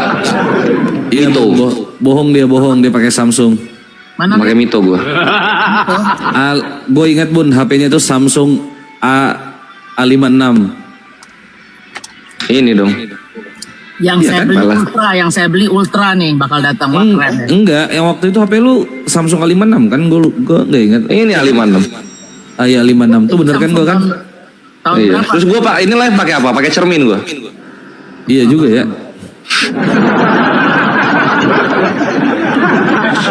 Mbak sama Paulus, iya benar. Ayo Iwan Pila yang mau ikutan kuis minggu depan, bukan following. Bunda tuh gimana sih kok beli HP nunggu? Gimana konsepnya itu? Jadi kita beli, umpamanya kita ke toko nih beli. Itu kan setiap tahun 2 kali apa 3 kali ada promosi. Kalau nggak promosi itu harganya sekitar 1,4 1.400. Dengan promosi, telepon yang saya punya sekarang ini kan iPhone 14 itu di return, ditukar tambah gitu loh. Jadi saya bayar sisa. Kalau nggak ada promosi saya harus keluarin duit 1.400 kali 2, wah repot itu 3.000-an. Izin saya balas typing lu Bun. Afwan. Bang Iqbal naikin Bang Zuma telepon Gurunda, nggak bisa Iwan, teman-teman. Gurunda itu istirahat jam segini paling. Siapa Ya, tahu paling belum sampai jam 3, jam 4 gitu. Coba telepon. Kalau Bunda Mila mau telepon boleh lah.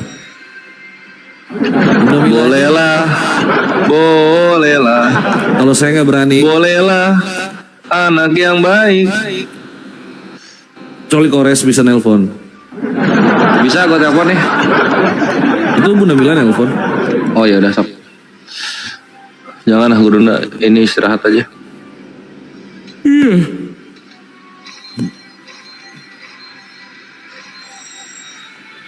Di bawah Masya Allah ada Gurunda nih. Alhamdulillah ya Allah. Bang Lima, Assalamualaikum warahmatullahi wabarakatuh. Kok nggak istirahat? Warahmatullahi wabarakatuh.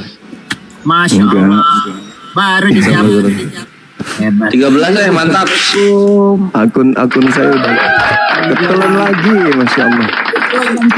Ini akun baru nih Gurunda. Saya belum Gurunda lah biasa tadi. Ini biasa ya? Iya. udah berteman gitu. Saya mencoba untuk masih membenci ke mereka terhadap akun, ternyata betul mereka masih benci sama Bang Zuma. Oh. Kita udah berteman Bunda, udah berteman Ya, dengan kita aku. udah berteman benar. Iya. Tadi terakhir dialog sama siapa? Tapi Gurunda pakai aplikasi apa? Aplikasi yang sama nggak sih sama kita? Kayaknya beda deh. Iya nanti kasih tahu Bang Kores nanti kirim ke Gurunda. Bang Kores apa siap. yang semangat begitu? Iya. Mau minta naga lagi. Oh iya, naga. Tapi naganya jangan yang di muka gua, Bun. Naganya yang keluar dari bawah itu loh. Naganya Naga bonar. Tadi aku dikasih naga Gurunda, ternyata ada gift baru, dia naganya tuh di muka aja, jadi gini jadi naga oek gitu. Itu dia. Naganya itu baru diomongin. Thank you Bun. Allahu Akbar, Masya Allah. Jadi tema tadi itu yang saya angkat ini yang apa ya? Sederhana Apa Bang Lima? sekali. Apa temanya Bang Lima? Kita gas di sini. Itu deh latar belakang penyaliban. Latar belakang. Bayangkan ada berapa yang naik, kurang lebih berapa orang tuh? Coba netizen di bawah, ada nggak yang nyimak tadi di komen sebelah? Tidak ada satupun yang berkata bahwa latar belakang penyaliban itu karena dosa. Nggak ada. Kebencian, karena iri, karena menghujat Elohim. Apalagi karena menghujat Elohim, karena benci. Nggak ada karena dosa waris, nggak ada, satupun nggak ada. Berarti latar belakang mereka mengatakan bahwa sudah dinubuatkan itu dari mana datangnya? Nggak ada yang bisa menjawab dengan benar. Semuanya hanya muter-muter gitu loh. Bukan soal penyaliban, latar belakang. Latar belakang orang Yahudi, orang Farisi, mahkamah agama, ahli Taurat menyalib Yesus itu apa? Apa latar belakangnya? Mereka mengatakan karena dosa waris. Tidak ada datanya. Mereka mengatakan karena dinubuatkan. Kenapa ahli Taurat tidak tahu kalau itu nubuatan? Anda curi nubuat dari mana? Kalau Anda ngambilnya dari buku Tatang Sutarma mungkin, tapi kalau Anda mengambilnya dari kitabnya orang Yahudi, percuma mereka digelari ahli kitab. Percuma mereka digelari ahli Taurat. Percuma mereka duduk sebagai mahkamah agama, imam-imam kepala. Dan percuma juga Imam Kayafas membuat nubuat. Kalau memang ternyata ada nubuat di kitab mereka. Ya iya dong. Yang paham tentang kitab Tanakh orang Yahudi atau orang Kristen? Orang Yahudi lah.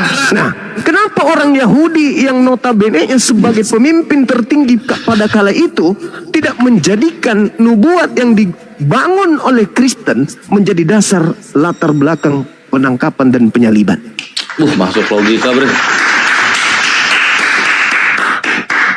Coba Masuk kita logika. lihat ya di Yohanes 11. Yohanes 11 nomor 45 sampai nomor 57.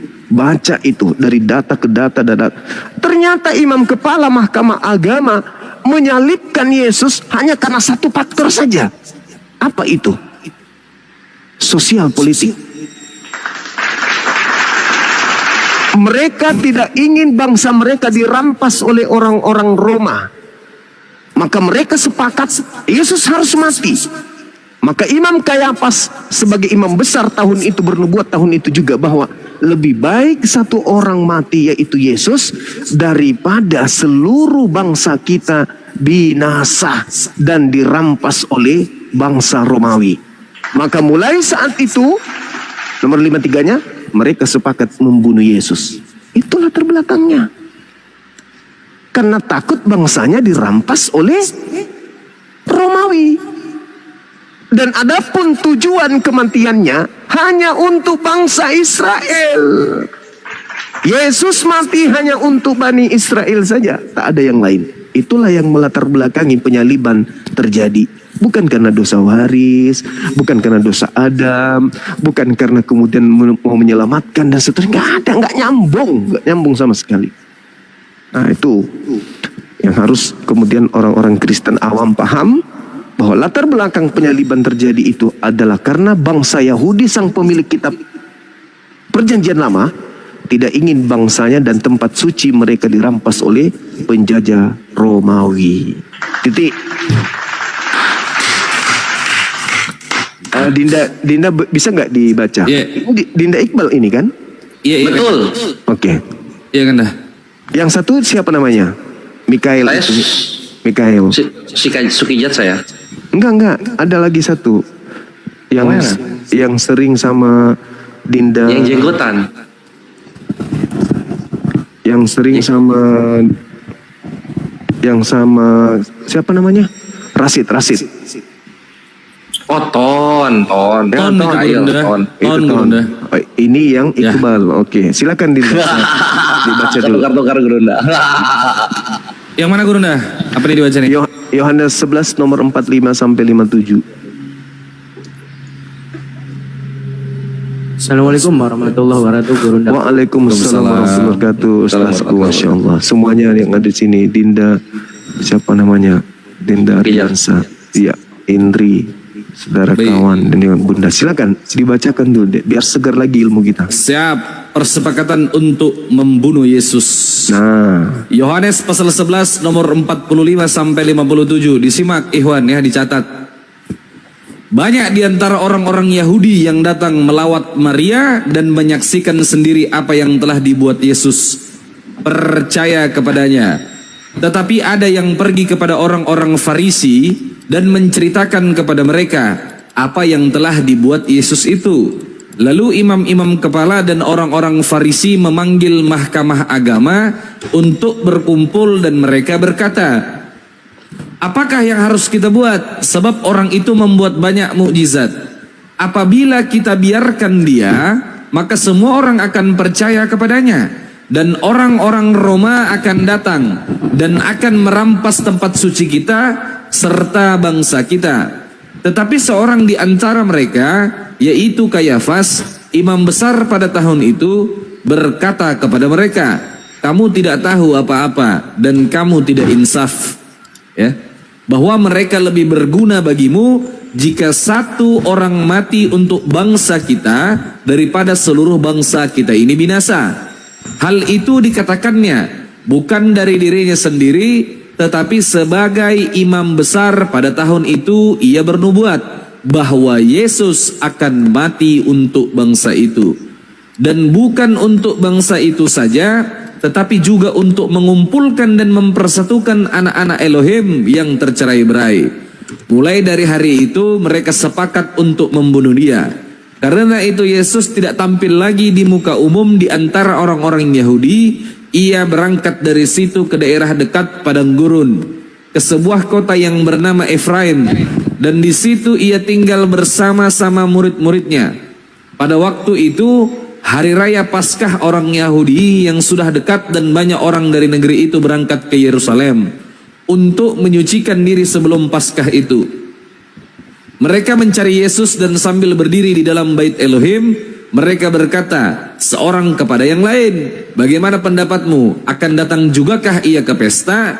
Sementara itu imam-imam kepala dan orang-orang Farisi telah memberikan perintah supaya setiap orang yang tahu di mana dia memberitahukannya agar mereka dapat menangkap dia. Selesai, Gurunda. Jadi di situ latar belakangnya jelas, bukan? Iya. Bahkan Kayapas sebagai imam besar bernubuat tahun itu juga. Dan nubuatannya itu bukan dari dirinya sendiri. Berarti dari Tuhan nubuatan itu. Bahwa Yesus harus mati demi bangsa itu. Bukan hanya bangsa itu saja. Maksudnya bukan hanya yang ada di Yerusalem saja. Tetapi juga untuk non-Yahudi yang ada di seluruh dunia. Kenapa dikatakan bahwasanya untuk mengumpulkan anak-anak Elohim yang sudah berserakan kemana-mana? Karena memang di Yehezkiel 5 nomor 12, anak-anak Yahudi, anak-anak Israel itu sepertiga dari mereka itu dihamburkan ke seluruh penjuru bumi. Itulah kemudian yang ingin dikumpulkan kembali dengan matinya Yesus di tengah-tengah mereka. Jadi tidak ada dosa waris, gak ada latar belakang. Wah, karena dosa waris maka Yesus itu dibunuh. Itu nggak ada. Itu nggak ada. Silakan aja ditanya seluruh Kristen yang ada di bumi ini, apakah latar belakang orang Yahudi ingin membunuh Yesus? Adakah karena dosa waris? Kalau ada, mana dalilnya? Tidak ada sama sekali. Saya kira gitu. Silakan. Siap. Taps. Oke. Bersapa tamu dulu. Doni Perkasa, selamat malam Doni. Doni Perkasa, selamat malam. Malam. Anda Kristen, Bang? Ya. Apa ini? Oh, meninggal aja kau lah.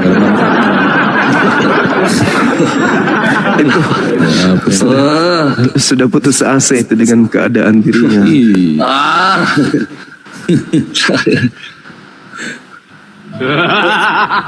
Assalamualaikum Bang Zuma. Waalaikumsalam Bunda. Bernarasi sebentar, saya lagi bikin PT nih spesial buat Gurunda sambil saya mau kasih sesuatu. Wih, Masya Allah. Nah, ini ada Afan Gurunda, ada Kristen nih. Dalam kehampaan, selamat malam. Ya, selamat malam. Ya, silakan Anda menanggapi tema yang diangkat oleh Gurunda pada malam hari ini, latar belakang penyaliban. Silakan saudara. Gurunda baru bergabung nih, jadi belum mengikuti. Oh, belum. Tunggu dulu. Dalam kehampaan ini lagi ragu sama Kristen gitu?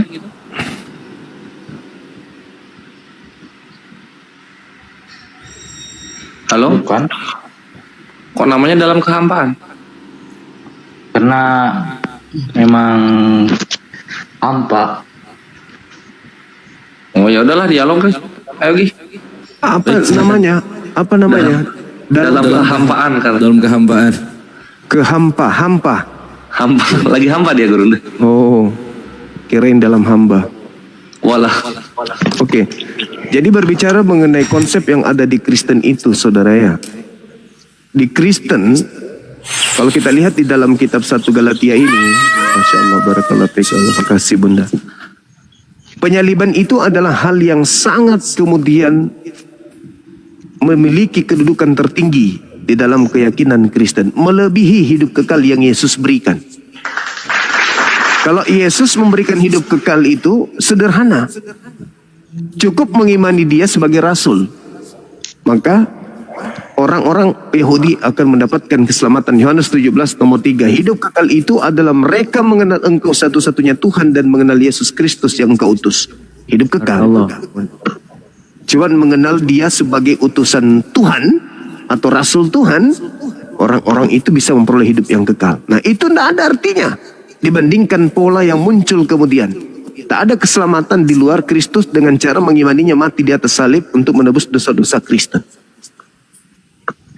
Nah, sedangkan kalau kita berbicara mengenai latar belakang, berarti kita berbicara terkait historis yang terjadi terhadap penyaliban ini, di mana pelakunya adalah ahli Taurat, mahkamah agama, orang Farisi, ahli kitab, imam kepala. Mereka lah yang kemudian berkongko-kongko menyerahkan Yesus untuk disalib. Apa yang melatar belakangnya?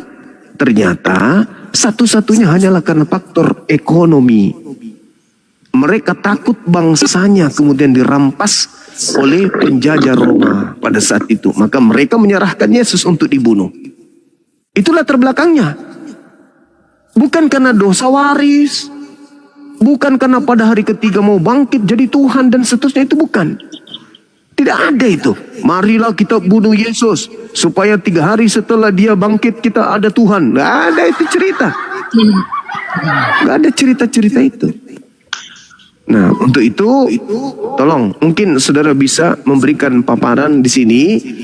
Anda menemukan data-data yang kami tidak temukan bahwa orang-orang Yahudi kala itu Bang Suma ingin menyalibkan Yesus karena memang mereka paham bahwa di dalam kitab mereka penebusan dosa itu hanya bisa karena membunuh Yesus. Coba di mana itu tertulis? Silakan. Ya, silakan. Dalam kegelapan, dalam kehampaan. Salah sebut saya. Dalam kehampaan. Selamat malam. Silakan saudara. Ya Bang, selamat malam. Ya, silakan tanggapi apa yang disampaikan oleh Bang Zuma tadi. Yang kata Bang Usma, misalkan yang diberikan Yesus itu, kekekalan itu lebih kecil daripada kematian Yesus Kristus kan, seperti itu maksudnya kan. Dengan kematian Yesus Kristus lebih besar daripada kekekalan yang diberikan oleh Yesus Kristus. Maksudnya gimana itu Bang? Yesus kan sudah memberikan hidup kekal dengan cara mengimani Dia cukup sebagai rasul Tuhan. Hidup kekal itu adalah mengenal Yesus sebagai rasul, utusan Tuhan. Titik. Sudah selesai.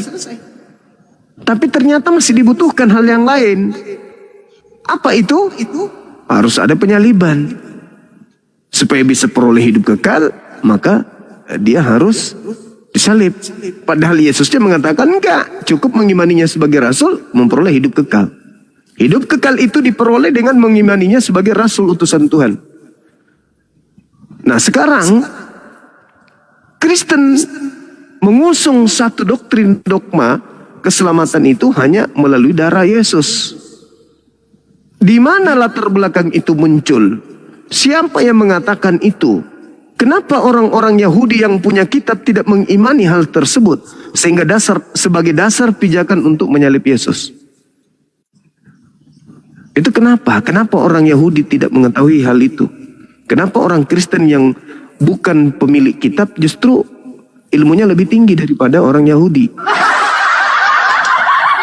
Bahkan lebih tinggi dari ilmunya Yesus.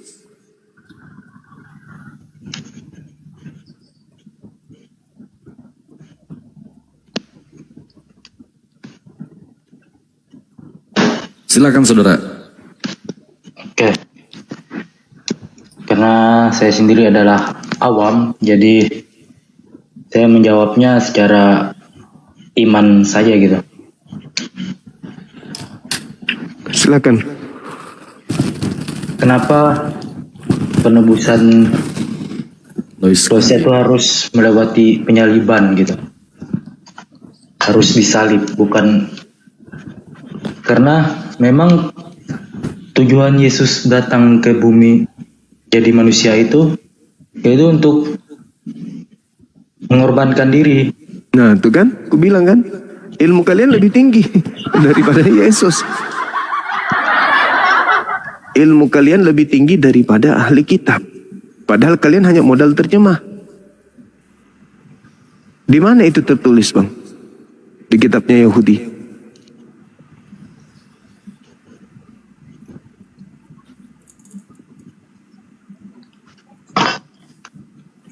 Di kitab Yahudi.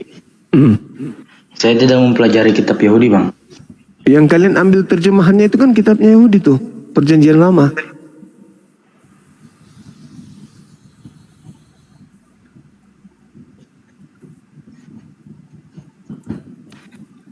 Dengan kematian Yesus Kristus di salib itu, iya, maka diperolehlah yang namanya tuh kekekalan. Nah, itu kan muncul setelah setelah gereja itu ada, setelah Kristen ini ada. Ini kita berbicara latar belakang. Apa latar belakangnya orang Yahudi ingin membunuh Yesus?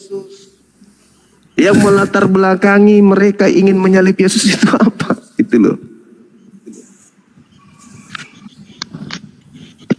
Kan mereka yang tahu keadaan itu, mereka yang tahu. Kristen Islam bukan pelaku. Kita ini hanya mendengarkan informasi setelah kejadian. Yang melakoni, yang melakukan, yang hadir adalah mereka pada saat itu. Nah, apa yang kemudian mereka lakukan? Katanya kitab kalian ini adalah firman Tuhan. Lalu kitab Anda menceritakan hal itu. Oh, ini loh yang melatar belakangi kenapa kemudian mereka ingin membunuh Yesus. Karena dosa manusia. Di mana itu tertulis? Dosa manusia. Nah, di mana itu tertulis orang Yahudi ingin membunuh Yesus karena dosa? Di mana itu tertulis?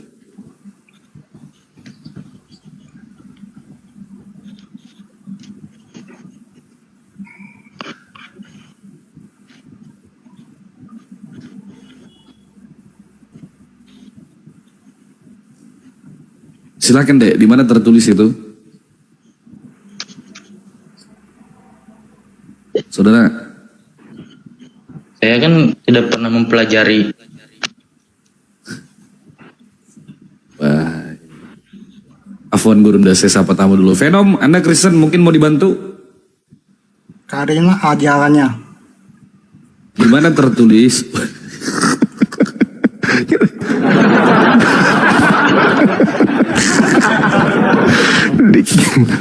Dia sedang mengatakan, oh pendeta pastor saya lagi disiksa di sini, kesinilah katanya.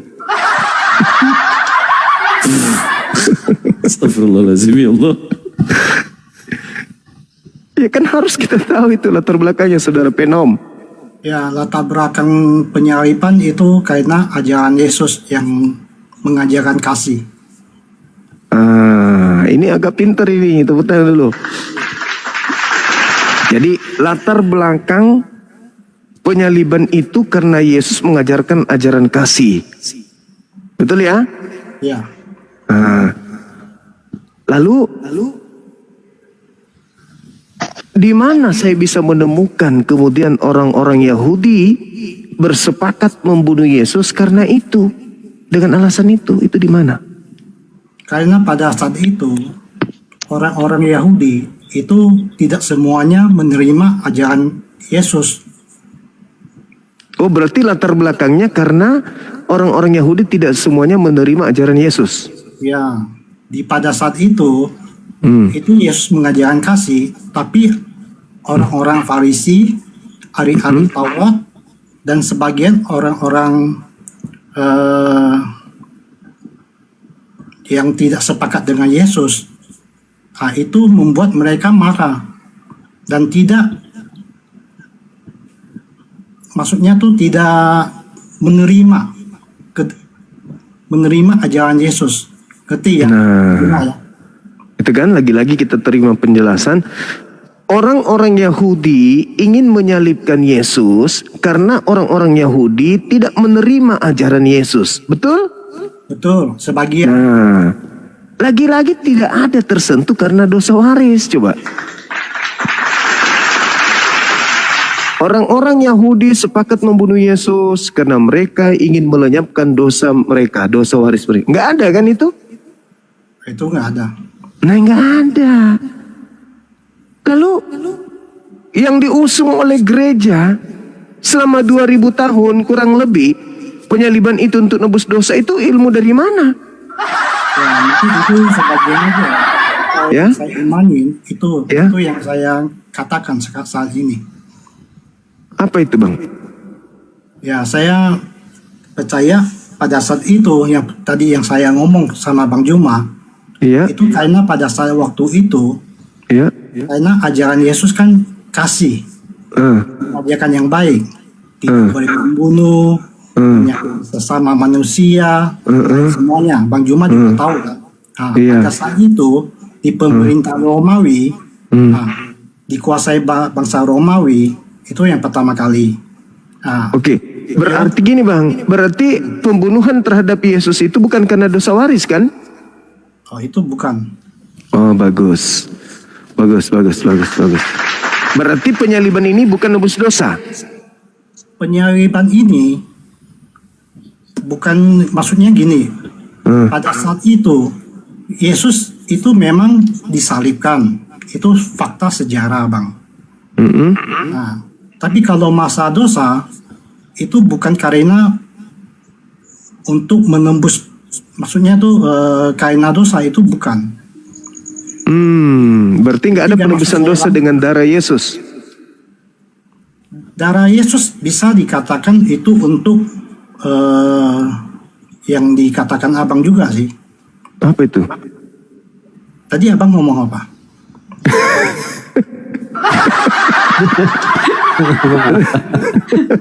Saya katakan berarti penyaliban Yesus itu bukan untuk nebus dosa. Ya, bisa dikatakan begitu. Oke, berarti gugur dong kekristenan ini. Karena dikatakan di dalam kitab saudara 1 Korintus 15, tanpa penyaliban, tanpa kebangkitan, maka sia-sialah imanmu dan kamu tetap hidup di dalam dosa. Nah, itu dalilnya.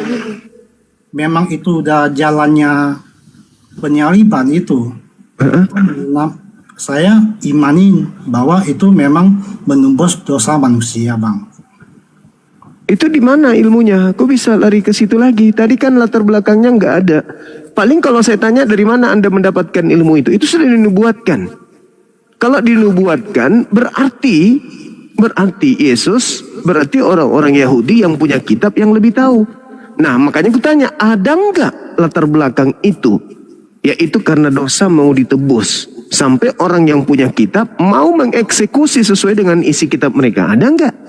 Anda mengatakan nggak ada. Lalu kenapa loncat ke situ lagi, Bang? Itu yang setahu saya, Bang.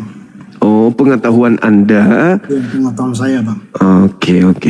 Dan Anda tidak mungkin lebih tahu daripada yang pemilik kitab, betul? Ya, betul. Oke.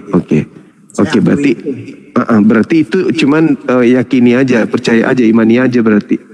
Ya, saya jujur, saya percaya Yesus adalah juru selamat saya. Oke.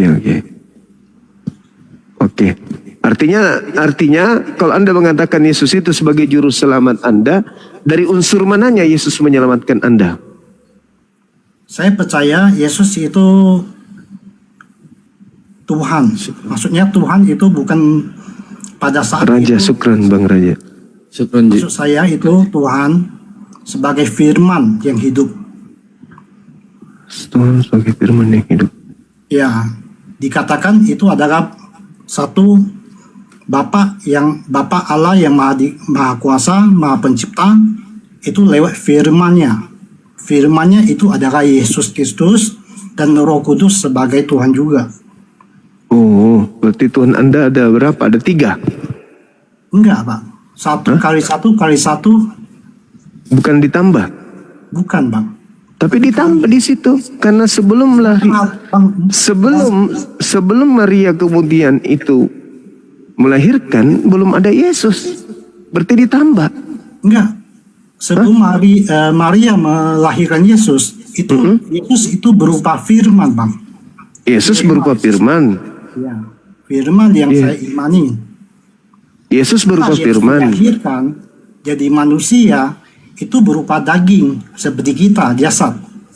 Tapi dia waktu dia disalibkan mati, dan kalau misalnya Yesus pada hari ketiga dia tidak bangkit, itu saya pasti nggak masuk Kristen, Bang.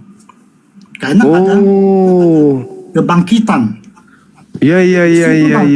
Disitulah kebangkitan itu yang membuat saya yakin dia adalah firman, dia adalah Tuhan.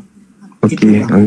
Tapi latar belakang penyaliban karena dosa waris itu Anda nggak percaya? Saya nggak percaya itu, Bang. Berarti tidak ada penebusan karena dosa waris? Saya nggak percaya dosa waris, Bang. Oke, baik. Berarti saya percaya itu ada Yesus, ada firman.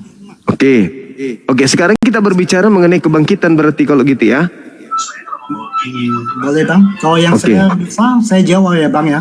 Kalau saya nggak bisa jawab, saya mohon maaf. Saya ngambil data dari Yesusnya nih. Yesus mengatakan di dalam Lukas 24 nomor 44 sampai nomor 46, harus tergenapi semua yang tertulis tentang aku di dalam kitab Taurat. Salah satunya Mesias mati dan bangkit pada hari ketiga. Kalau kebangkitan itu benar adanya, tolong tunjukkan kepada saya di Taurat, di kitab mana di Taurat Mesias mati dan bangkit hari ketiga. Silakan. Memang tidak dituliskan, Bang. Anda jangan membantah Yesus dong. Yesus kan mengatakan di Lukas 24 nomor 44, harus digenapi semua tentang aku yang tertulis. Tertulis dong. Iya, kalau kebangkitan hari ketiga itu betul adanya, berarti harus ada tertulis dong.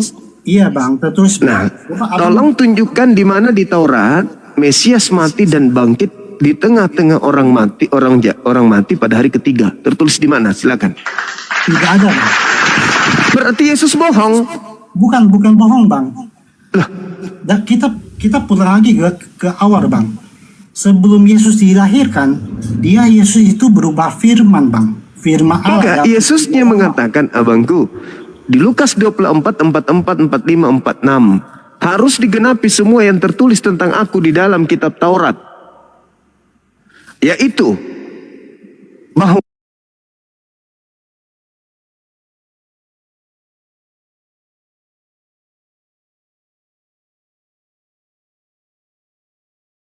bukan doktrin bohongan. Tolong tunjukkan di dalam Taurat Mesias mati dan bangkit hari ketiga itu tertulis di mana? Silakan. Nah, itu saya kalau masalah Alkitab saya kurang.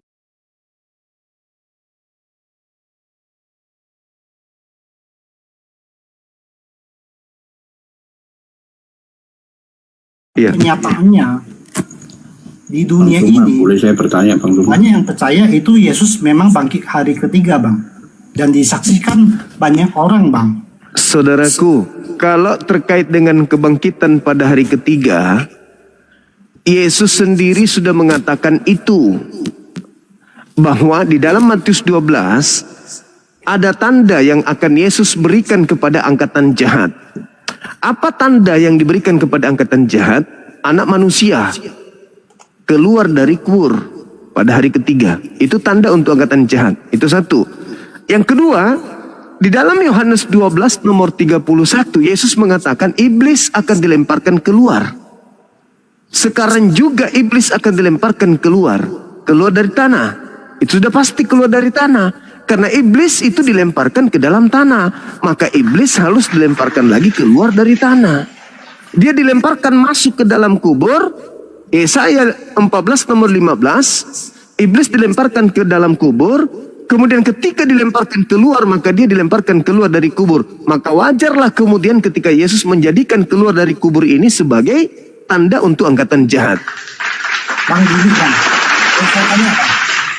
Silakan. Abang percaya nggak pada hari ketiga Yesus bangkit dari kubur?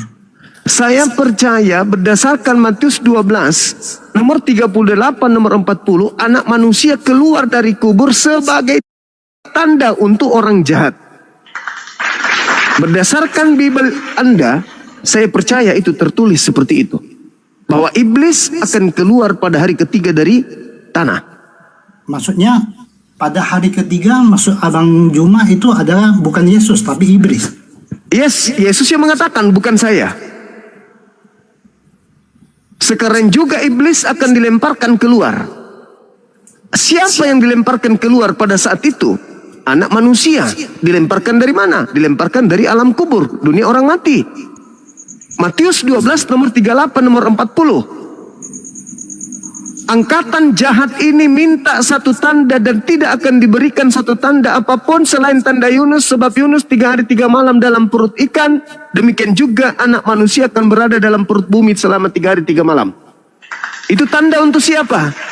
Tanda untuk orang jahat. Siapa yang percaya keluarnya Yesus atau anak manusia dari kubur pada hari ketiga, berarti dia termasuk orang jahat. Itu dalil. Apakah tanda keluarnya anak manusia dari kubur ini juga diberikan kepada angkatan baik? Tidak. Di mana tertulis itu tidak diberikan tanda angkatan baik? Coba lihat.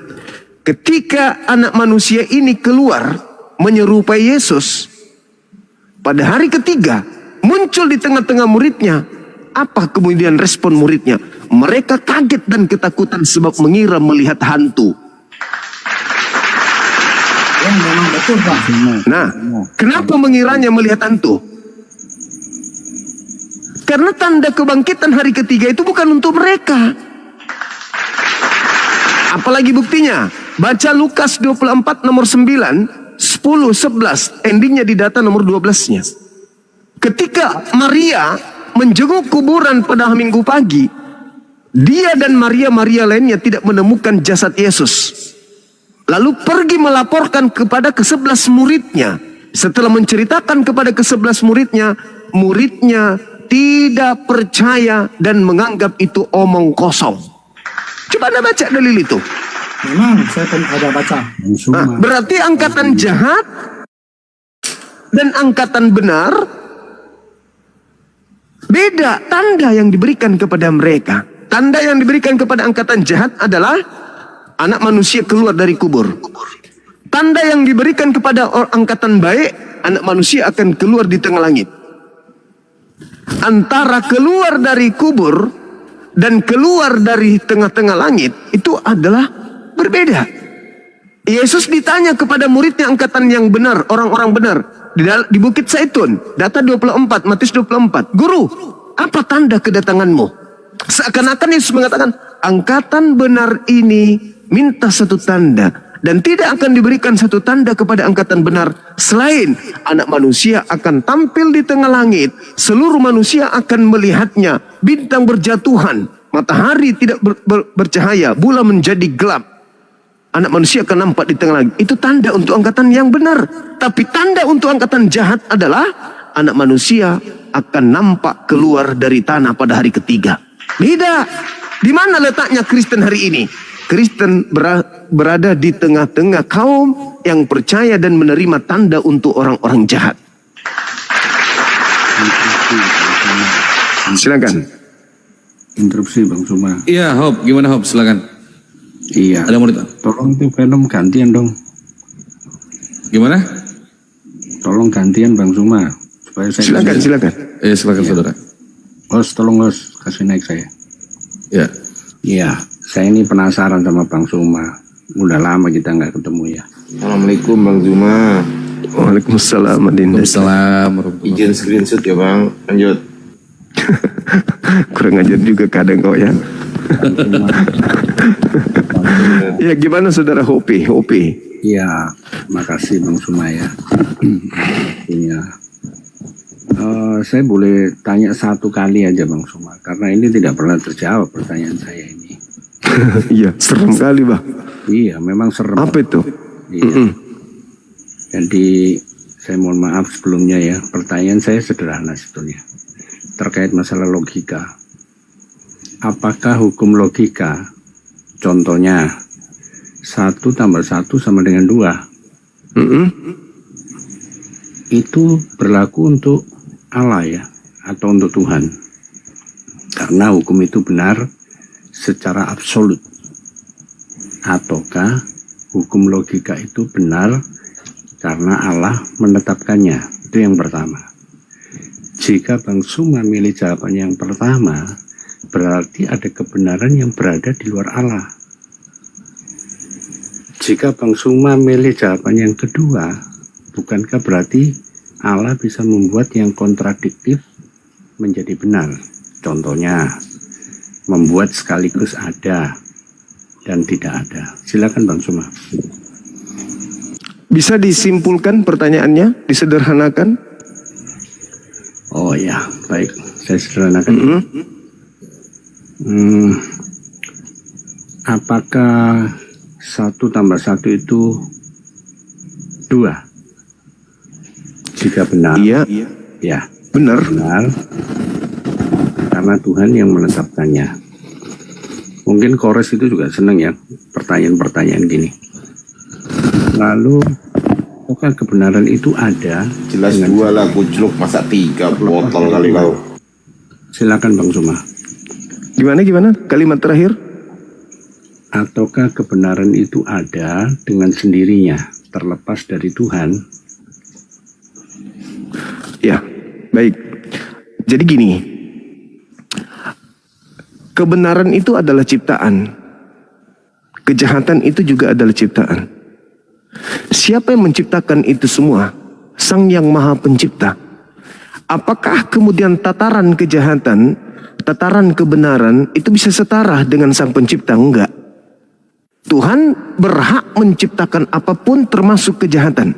Nah, lalu kemudian Anda bertanya, apakah kebenaran itu adalah sesuatu yang sifatnya absolut tanpa diciptakan? Enggak. Kebenaran itu dicipta, kejahatan itu dicipta. Alat untuk mendeteksi kebenaran dan kejahatan itu pun dicipta, yang disebut akal.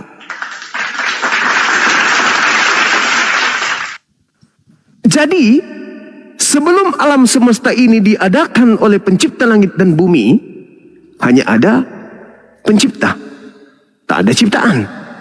Setelah kemudian pencipta langit dan bumi ini hendak mengadakan sesuatu yang baru, yaitu makhluk, maka kemudian di antara makhluk yang diciptakan oleh Allah, diciptakanlah keadaan. Di antara keadaan yang ada yang disebut kebenaran, ada yang disebut kejahatan. Untuk menentukan tolak ukur benar jahatnya sesuatu, diciptalah akal. Apa buktinya? Monyet.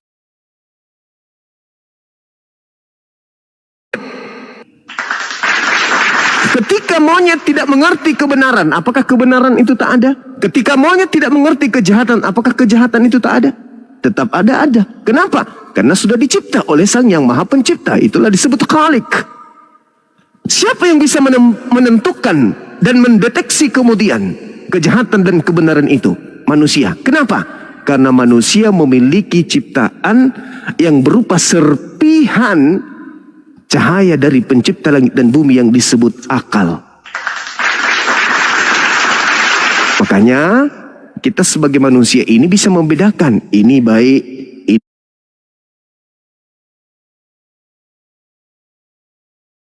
ini buruk.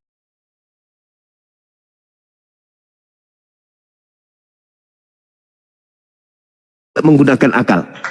Orang yang kematian obor, saya bisa pastikan orang itu tidak menggunakan akal. Maka ketika Anda menghitung 1 tambah 1 sama dengan 2, itu mutlak, absolut, tidak bisa ditawar-tawar. Maka ketika ada orang mengatakan Bapa, Yesus, Roh Kudus itu adalah satu, itu konyol namanya. Itu orang yang kematian obor, orang yang tidak menggunakan alat ukur baik dan jahat, yaitu berupa akal.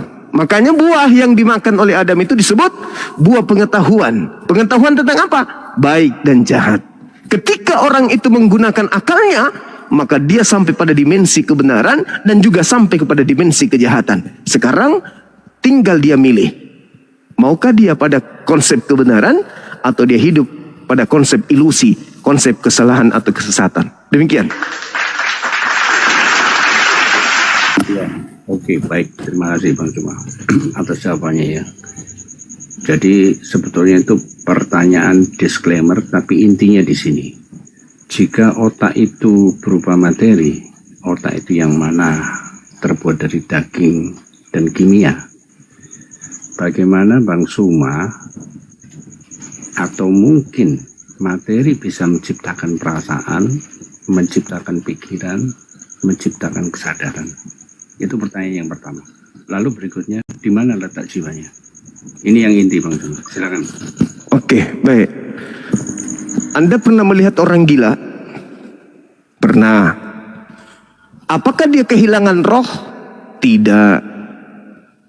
Berarti roh yang menghidupkan jasad ini tidak mampu menilai antara baik dan buruk. Nah, itu dulu. Tepuk tangan dulu untuk logika ini. Roh yang ada pada diri kita, roh yang ada pada diri kita itu tidak mampu dijadikan oleh makhluk berupa manusia ini menjadi alat untuk mendeteksi baik dan jahat. Orang gila punya roh, tetapi kemudian dia tidak mampu membedakan antara baik dan buruk. Kenapa? Karena itu tadi, tidak memiliki akal. Otaknya ada nggak? Ada, tapi tidak memiliki akal. Lalu pertanyaan saudara, apakah kemudian materi atau fisik itu mampu memberikan sesuatu yang sifatnya abstrak?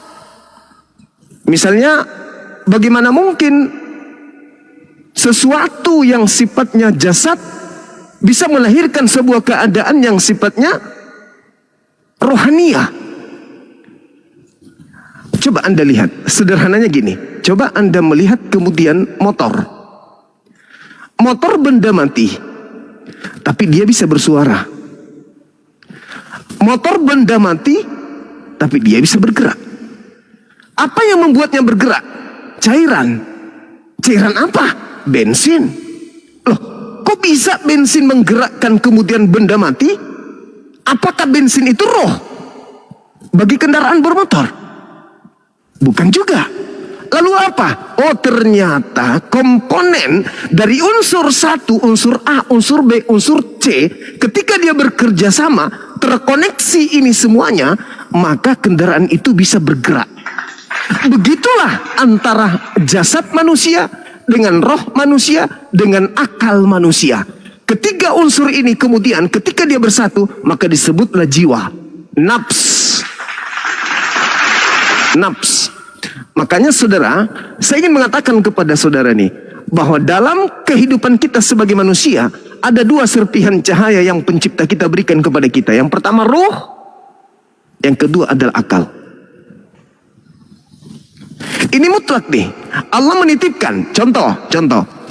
Ketika ada seorang ahli HP. Nih, HP nih. Ada orang yang ahli HP. Membuat HP ini, HP yang kuat baterainya, kencang segala-galanya bagus, maka yang kita puji adalah ahli yang membuatnya. Bukan HP ini yang kita lihat. Kesempurnaan HP ini disebabkan karena kesempurnaan daripada yang membuatnya. Kalau ini cacat, maka yang kita celah adalah pabriknya yang membuatnya.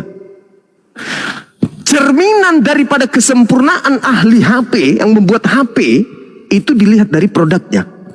Manusia dilihat dari kesempurnaan dirinya. Kenapa? Dibentuk dalam fi aksani takwin, dalam bentuk sempurna dari unsur satu dengan unsur yang lainnya. Bayangkan saja nih, manusia dengan kodrat seperti ini mampu kemudian menciptakan baja yang bertonton melayang dari Makassar ke Jakarta hanya waktu 2 jam. Dengan apa? Dengan akal. Nih yang dipunya oleh manusia nih. Manusia bisa melumpuhkan kemudian alam semesta, menundukkannya dengan ini akal. Serpihan apa itu? Itu cerminan dari bias pengetahuan Sang Maha Pencipta yang dititipkan kepada manusia. Makanya ketika di dalam kitab Kejadian, Anda lihat dalam bahasa original teksnya, dalam bahasa Ibraninya, Besel Menu, itu menyatakan apa? Aku menciptakan Adam serupa dengan gambar kami. Bukan berarti serupa dengan kita, tapi kami. Kata kami itu merujuk kepada esensi yang tunggal absolut ini. Adam aku ciptakan serupa dengan kami. Artinya apa? Kami ini adalah hakikat yang maha melihat. Maka aku menciptakan Adam, unsur melihat ada pada dirinya. Aku ini adalah esensi, entitas absolut tunggal yang maha mendengar. Maka aku menciptakan ciptaanku serupa denganku, ada bias mendengar. Aku ciptakan kemudian Adam dengan kemampuan berkarya, mencipta. Aku maha hidup, maka aku menciptakan Adam dengan bias hidup. Dia bisa hidup, dia bisa berkarya, dia bisa mendengar, dia bisa melihat. Kenapa? Karena itu adalah serpihan cerminan daripada saya sebagai pencipta.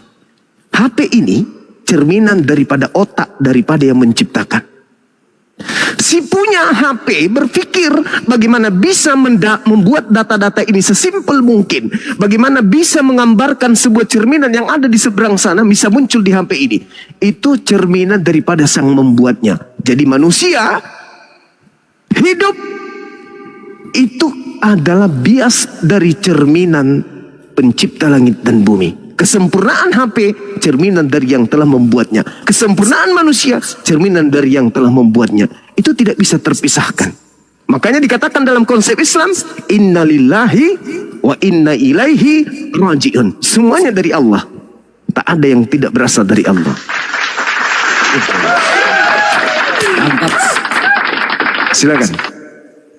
Ya, terima kasih Bang Suma atas jawabannya dan waktunya untuk menjawab pertanyaan itu, biar nanti penonton yang di bawah yang menilai. Saya mau izin turun Bang Suma, saya pamit dulu karena baterai saya Kemana Pak? belum ditanya Bapak. Iya. Boleh gantian Bang Suma. Oh, iya, nanti lain waktu kita bisa diskusi ya. Mungkin chestnya ketinggalan ya Pak ya di sorga ya. Iya Bang. Makasih Bang Suma, selamat pagi. Siap malam. Bang Juma. Iya. Bang Juma, boleh saya tanya Bang? Boleh. Bang kan biasa kan bilang 1 tambah 1 tambah 1 sama dengan 3. Iya pasti itu. Kok enggak 1 kali 1 kali 1? Oh baik. Sama dengan 1 Bang. Oke. Kalau menggunakan logika sehat, 1 dikali 1 berarti Anda mengkalikan 1 ini dengan 1 itu sendiri. Anda tidak mengkalikannya dengan angka lain, tapi mengkalikannya dengan 1 tadi. Artinya apa? Angka 1 Anda kalikan dengan angka 1, Anda mengembalikan angka itu terhadap angka itu. Itu sama halnya Anda mengatakan 1, 1. 1 adalah 1. 1 adalah 1. Kenapa? Karena teori yang muncul 1 berkalikan 1 berarti 1.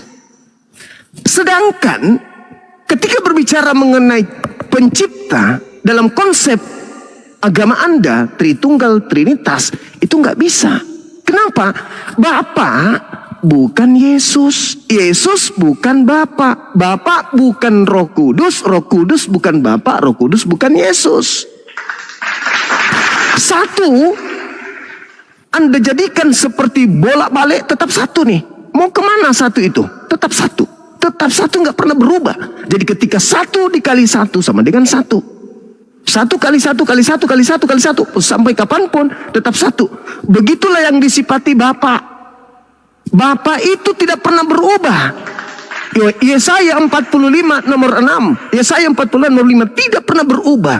Aku Tuhan selama-lamanya. Yesaya 43 nomor 10. Tidak ada Tuhan yang dibentuk. Kemudian Yesaya 2 Samuel 7 nomor 22. Akulah Tuhan yang maha tinggi, tidak ada satupun yang serupa dengan aku. Berarti dia cuma satu. Ketika dia kemudian dikatakan muncul di sana, berarti dia juga yang muncul di sana. Ketika dikatakan muncul di sini, maka dia juga yang muncul di situ. Karena dia tidak pernah berubah. Sedangkan yang muncul di Yerusalem itu berupa daging. Yang muncul di Sungai Yordan berupa burung merpati. Itu bukan 1 kali 1, tapi 1 tambah 1. Sampai sini paham? Tapi Bang Juma, maaf ya. Kalau menurut otak saya, itu kalau Bapak sama firmannya itu satu, Pak. Sifat. Sama Roh Kudus itu satu, Pak. Jadi satu. Oh, nggak bisa, Bang. Gimana? Oke, saya jelaskan. Jadi gini, pencipta langit dan bumi itu memiliki sifat kalam. Anda baca di dalam Yohanes 1 nomor 3. Segala sesuatu diciptakan oleh Dia, kalam. Apa artinya kalam? Kalam itu artinya sifat yang melekat pada diri hakikat pencipta tersebut. Apa itu? Sifat berkata-kata. Mana buktinya? Berdasarkan Bible. Yesaya 55 nomor 11. Aku Tuhan hanya berkata, dan apa yang keluar dari mulutku tidak akan kembali kepadaku dengan sia-sia. Sebelum apa yang keluar dari mulutku itu terjadi sesuai dengan apa yang aku kehendaki. Kalam berarti sifat. Sifat penguasa. Ketika penguasa mengatakan buat jembatan, sang penguasa mampu membuat orang-orang yang ada di bawahnya membuat jembatan. Maka jembatan ini ketika sang penguasa kemudian menyatakan itu, penulis menuliskan, pada mulanya jembatan ini adalah firman. Kenapa? Karena pada mulanya sang pemilik firman berkata, aku ingin membuat jembatan. Silakan Anda buat jembatan. Penguasa yang mengatakan, maka semua kru datang, campur aduk semen, pasir, bikin jembatan. Dibuatlah tulisan, pada mulanya jembatan ini adalah firman. Firman itu bersama-sama dengan sang pemilik. Siapa itu? Ownernya yang membuat jembatan tadi. Dan perkataan itu, instruksi itu adalah sang Bapa itu sendiri. Nah, kita implementasikan ini, kita uraikan ini maksud saya, di dalam kaidah Yesus. Bapa, Yesus, Maria, Roh Kudus. Ketika Tuhan bersama dengan firman-Nya, yaitu sifat yang melekat pada dirinya, berdasarkan Yesaya 55 nomor 11 dan Mazmur 33 nomor 9, aku Tuhan hanya memberi perintah, maka semuanya jadi. Dia hanya mengatakan jadi, maka semua jadi. Innama amruhu idza arada syai'an ayyakula lahu kun fayakun. Mazmur 33 nomor 9. Maka semuanya jadi. Apa implementasinya? Apa uraiannya? Bapak sang pemilik firman berkehendak, punya keinginan menciptakan manusia lahir tanpa ayah bernama Yesus. Itu belum terjadi. Maka Gabriel diperintahkan untuk datang pada bulan ke-6 kepada Maria. Apa kata Gabriel? Datang membawa firman. Firmannya seperti apa? Maria, yang maha tinggi menginginkan engkau hamil dan melahirkan seorang anak bernama Yesus. Itu firman yang dihantarkan oleh Gabriel. Sekarang permasalahannya adalah, apakah yang dihantarkan oleh Gabriel ini berupa ketetapan atau berupa daging? Oh, rupa-rupanya yang dihantarkan Gabriel adalah ketetapan Tuhan, kalam. Dagingnya nanti di data nomor 14 ya, maka firman itu telah menjadi daging. Maka perkataan itu telah menjadi jembatan beton.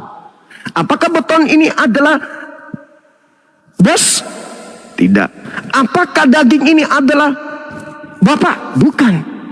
Daging ini adalah hasil olahan dari instruksi perintah kalam yang melekat pada sifat yang ada pada sifat Elohim yang ada pada dirinya.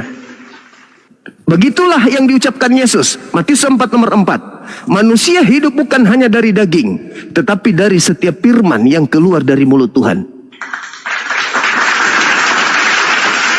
Jadi Yesus itu berasal dari firman, betul. Matahari berasal dari firman, betul. Semua alam semesta berasal dari firman, betul. Kenapa bisa berasal dari firman? Karena ada sang pemilik firman yang memiliki sifat. Jadi ceritanya gini, Bapak itu pabrik. Pabrik mengeluarkan produk. Pabrik yang serba bisa. Pabrik ini bisa mengeluarkan matahari, pabrik ini bisa mengeluarkan kemudian bumi, pabrik ini bisa mengeluarkan ayam, pabrik ini bisa mengeluarkan manusia. Tergantung pabrik ini suaranya berbunyi apa. Kalau berbunyi anjing, maka yang turun anjing. Kucing, maka yang turun kucing. Bulan, maka bulan. Matahari, maka matahari. Laut, laut. Tidak ada yang bisa membatasi. Itulah yang disebut sang Khalik, sang pencipta. Dia hanya memberi perintah maka semua jadi. Termasuk Yesus. Apa tolak ukurnya? Timbal baliknya. Yesus ketika sudah diciptakan, Yesus berkata apa? Yohanes 8:42. Sorry. Yohanes 12 nomor 48. Aku datang dari Bapa dan aku datang bukan atas kehendakku sendiri. Coba. Aku datang bukan atas kehendakku sendiri. Berarti Yesus ini bukan sang firman. Dia hanyalah daging yang berasal dari firman, ucapan, perkataan, ide, gagasan Tuhan. Oke. Terima kasih Bang atas penjelasan Abang Juma. Saya terima. Boleh nggak Bang, saya bertanya satu hal yang agak sensitif, tapi ini melenceng dari pembicaraan latar belakang penyaliban. Silakan. Pada saat ini di negara Nigeria ya. Nigeria. Pada saat ini di benua Afrika. Jadi pembantaian orang-orang Kristen. Oleh yang namanya Boko Haram. Kalau menurut hati nurani Abang, apa itu diperbolehkan? Enggak boleh. Kalau tidak didasari oleh alasan yang bisa dibenarkan. Terima kasih. Gurunda, izin Gurunda. Gurunda boleh saya ngomong sedikit Gurunda? Iya, boleh Bun, boleh. Ya.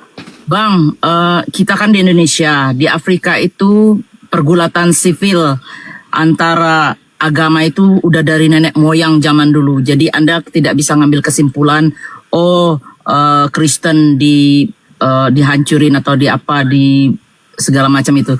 Itu nggak benar. Yang benar itu sebagian negara di Afrika itu mayoritas Kristen. Yang ada Islam yang banyak. Perempuan-perempuannya di rape, di perkaos dan lain-lain. Itu yang benar. Ditindas habis-habisan. Dikasih obat-obatan supaya tidak bisa memproduksi yang perempuan-perempuan tidak bisa hamil dan lain-lain. Itu kenyataan besar. Oke? Udah gitu aja. Terima kasih. Terima kasih Bunda Mila. Jazakallah Bunda. Saya itu benar Bunda. Masya Allah luar biasa. Bunda punya lanjut.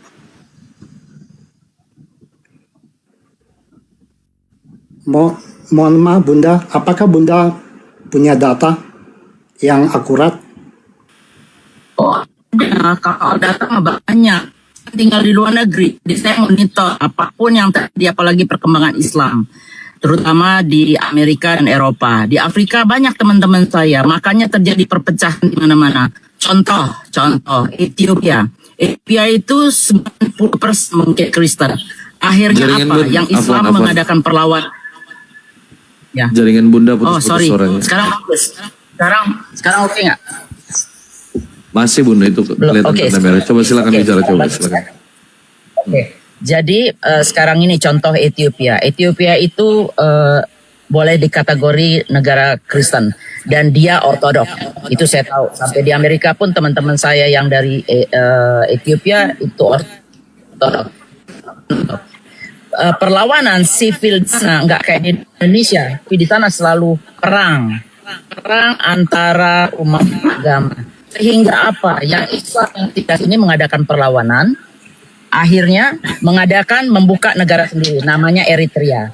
Itu yang terjadi sekarang ini. Jadi Anda yang menyimak sepintas daripada si artis dari TV, dari sosial media, dari apa itu nggak benar. Anda harus mengatakan kenyataan bagaimana negara di Afrika ini tidak pernah damai selama Kristen yang mayoritas.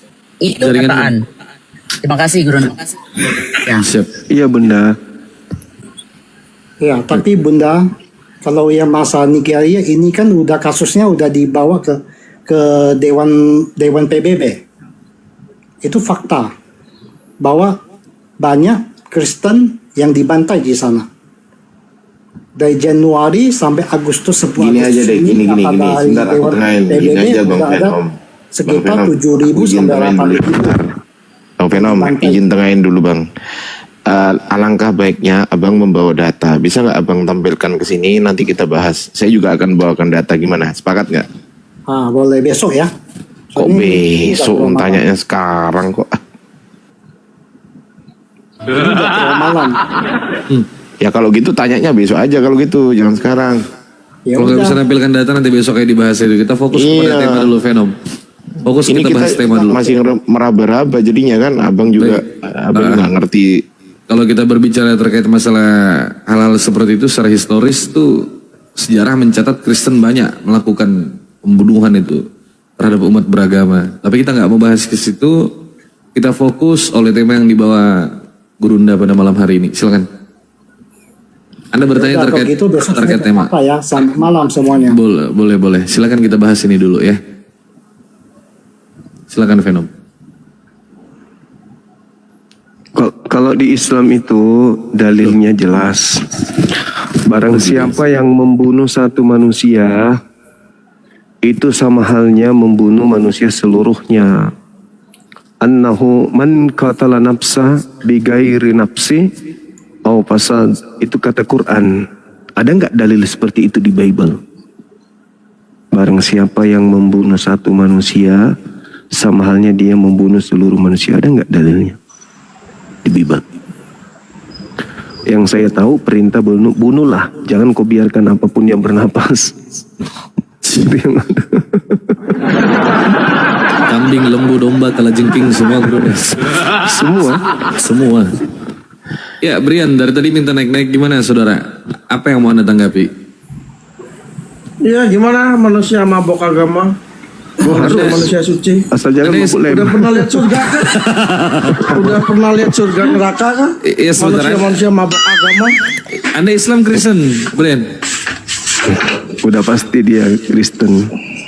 Ya. Bang Brian bisa nggak diskusi dengan Bang Brian? Bisa harus mabuk agama memang harus, kata Yesus dalam Matius 5 nomor 20 kata Yesus, jika hidup keberagamaanmu tidak lebih baik dari ahli Taurat, kau tidak akan masuk surga. Maka memang kita harus mabuk agama daripada mabuk lem, ya kan? Mabuk tua, mabuk anggur. Masa kau tidak mau mendengarkan Yesus itu? Agamamu harus lebih baik dari ahli Taurat.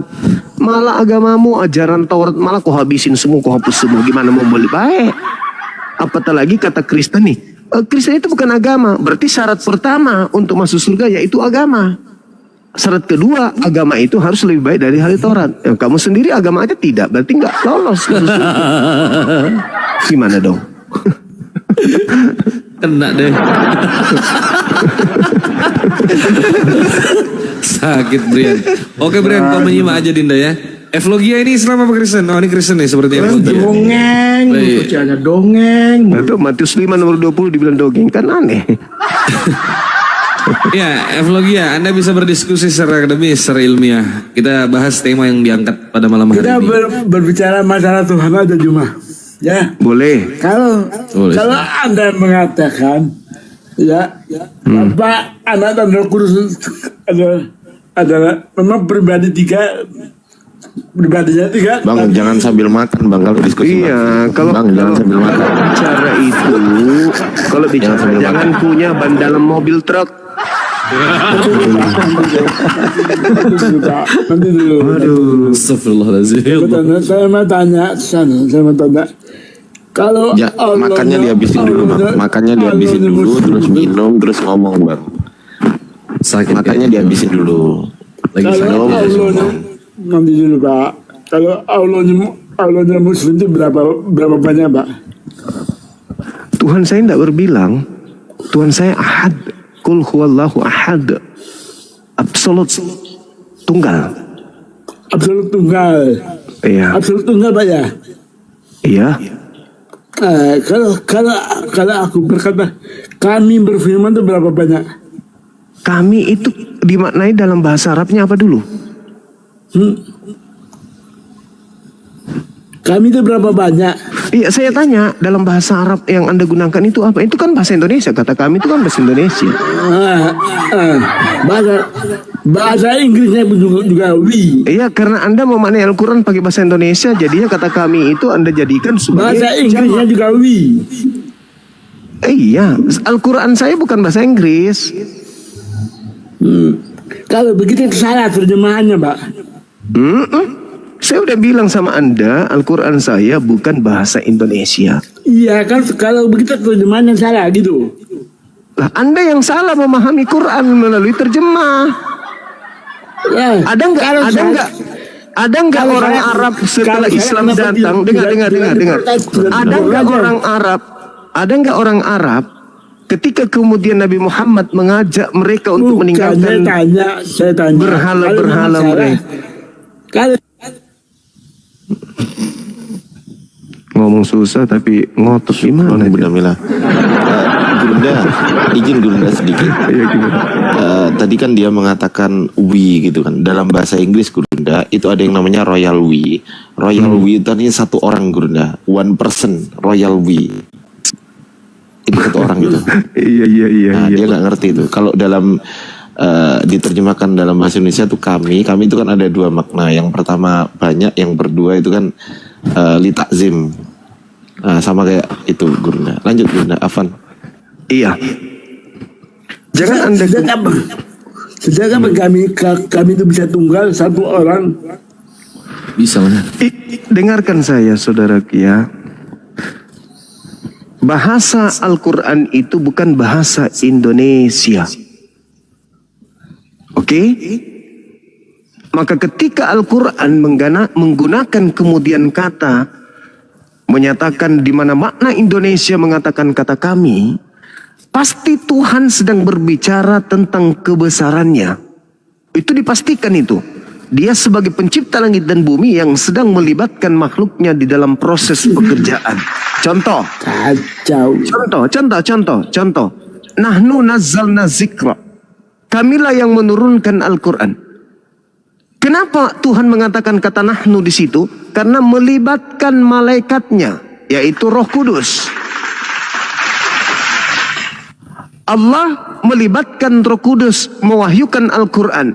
Allah melibatkan kemudian para penghafal Quran untuk menjaga Quran. Maka Allah dengan kemuliaannya mengatakan kata nahnu. Contoh, ketika seorang guru masuk ke dalam kelas berkata, besok kita akan ke Jakarta.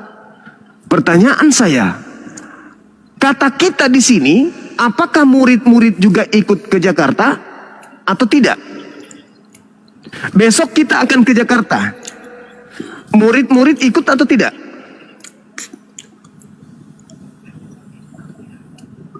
Aku bertanya kepada sabar dulu. Aku berikan pemahaman samamu. Ketika seorang guru masuk ke dalam kelas dan berkata, anak-anakku besok kita ke Jakarta. Pertanyaan saya, apakah murid-muridnya ikut?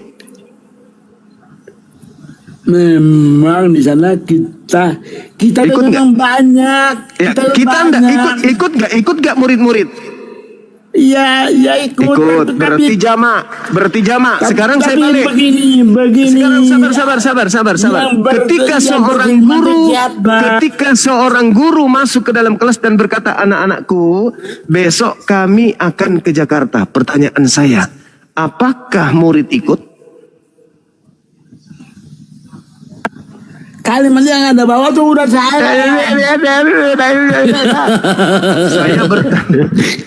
saya bicara sederhana aja kau belepotan kayak begitu. Ketika seorang guru berkata kepada murid-muridnya, wahai murid-muridku, besok kami akan ke Jakarta. Pertanyaan saya, apakah murid ikut?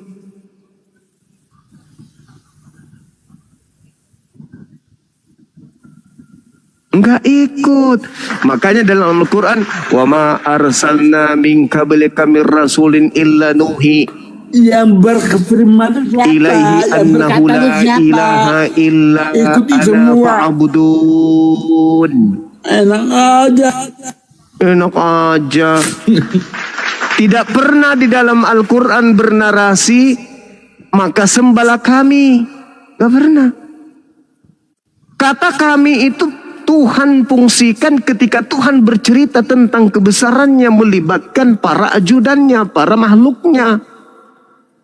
Tapi ketika berbicara mengenai sembahlah akulah Tuhan, tidak dia mengatakan kamilah Tuhan, itu nggak ada. Innani ana Allah, ana Allah. Tidak dikatakan innani nahnu Allah, nggak ada.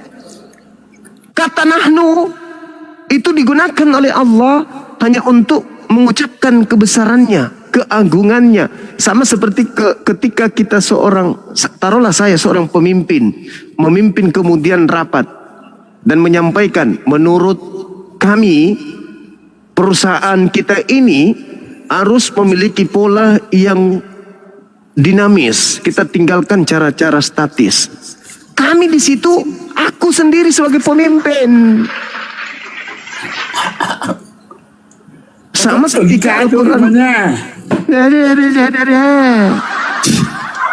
Kutanya dulu samamu. Yesus itu ada berapa? Yesus satu lah. Satu. Baik.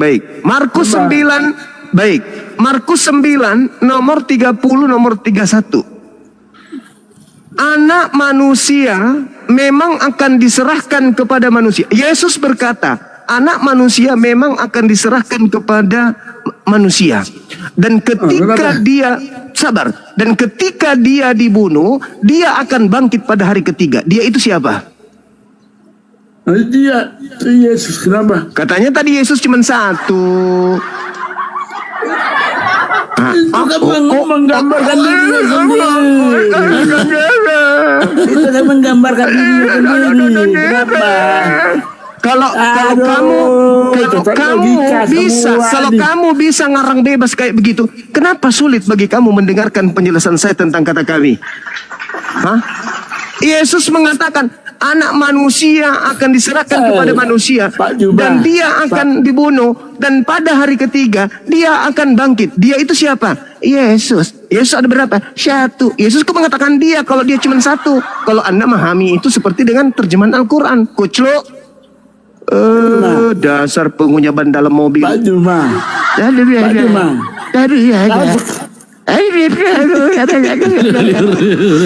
Kamu tuh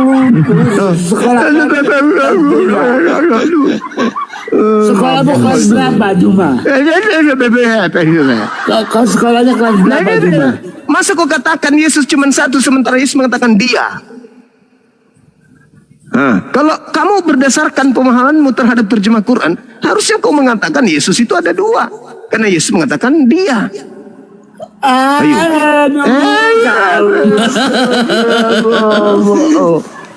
Sekolah kelas satu. Ya salam. Inilah kalau makan itu Pak. Kalau makan Pak lain kali ingat pesan orang tua. Makan itu kobokannya tempat cuci tangan, jangan kobokannya itu yang ditelan. Mampir dah di tenggorokan sampai sekarang. Buset. Iya. Asbak rokok itu Pak tempat buang rokok, bukan asbaknya dimasukkan ke dalam mulut. Susah lah Anda gitu. Ayo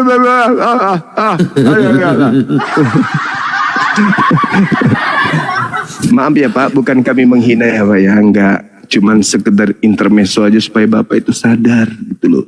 Sudahlah disiksa di dunia, masa disiksa lagi di neraka Pak? Siksa itu kalau ngomong aja susah, itu udah penyiksaan itu.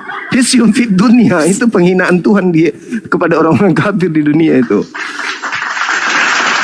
Sadar Pak, sadar. Mumpung masih ada ruh dalam tubuh. Oke, silakan. Ya, Van Gerunda.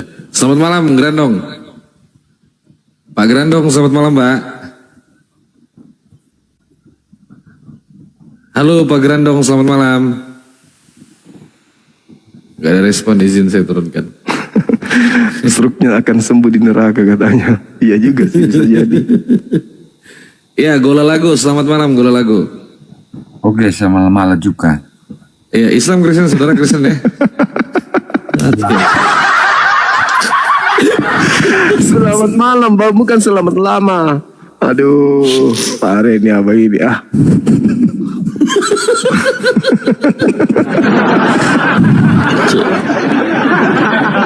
Cangkrik. Turun. Iya, Gola Lagu, selamat malam. Gimana saudara? Ada mau ditanyakan? Ya, Anda Kristen ya? Kristen? Ya, bukan, saya Islam. Oh, astagfirullahaladzim. Astagfirullah. Nyamar lagi kau. Kau 2 hari yang lalu ketemu aku. Ini Bang Iqbal ini. Hah? Kacau Bang Iqbal. Bang Golago, Islam dibawa dulu ya Bang. Makasih ya. Assalamualaikum Bang. Halo Sid, selamat malam Sid. Sebentar kita pilih-pilih dulu. Ya Ikhwan, yang ada di bawah teman-teman jangan lupa dibantu tap-tap layar agar komal kita tetap kokoh, dibantu share dan posting ulang. Di bawah ada tombol panah ke kanan. Dinda Tiansa. Iya Gurunda. Gimana Gurunda? Antum sudah tidur tadi kan? Udah, bangun lagi. Ya udah. Saya tutup kamera dulu kok gitu. Lanjut dulu deh. Lah kenapa? Enggak, aku mau bikin kopi campur masaku. Dari tadi aku udah 3 jam 5 jam ini. Aku nyimak. Lanjut. Siap, Tetap nyimak saya. Siap.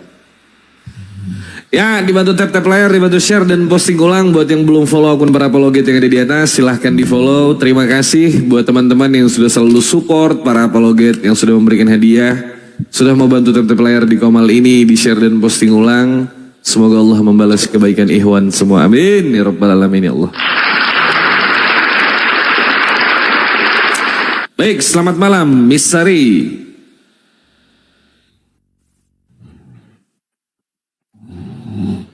Aduh.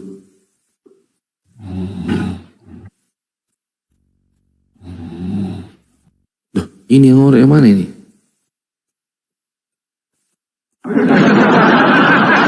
Siapa yang ngorok? Ustaz Miftah enggak kan? Aman kan? Dinda, dikecilin saya dikecilin saya deh. Dikecilin apa-apa. Hah? Dikecilin, saya ingin lihat kalian. Gak apa-apa. Ayo dong, buka mukanya dong, buka. Kebesarin, seperti biasa. Biar konten itu naik. Iya. Siap Gurunda.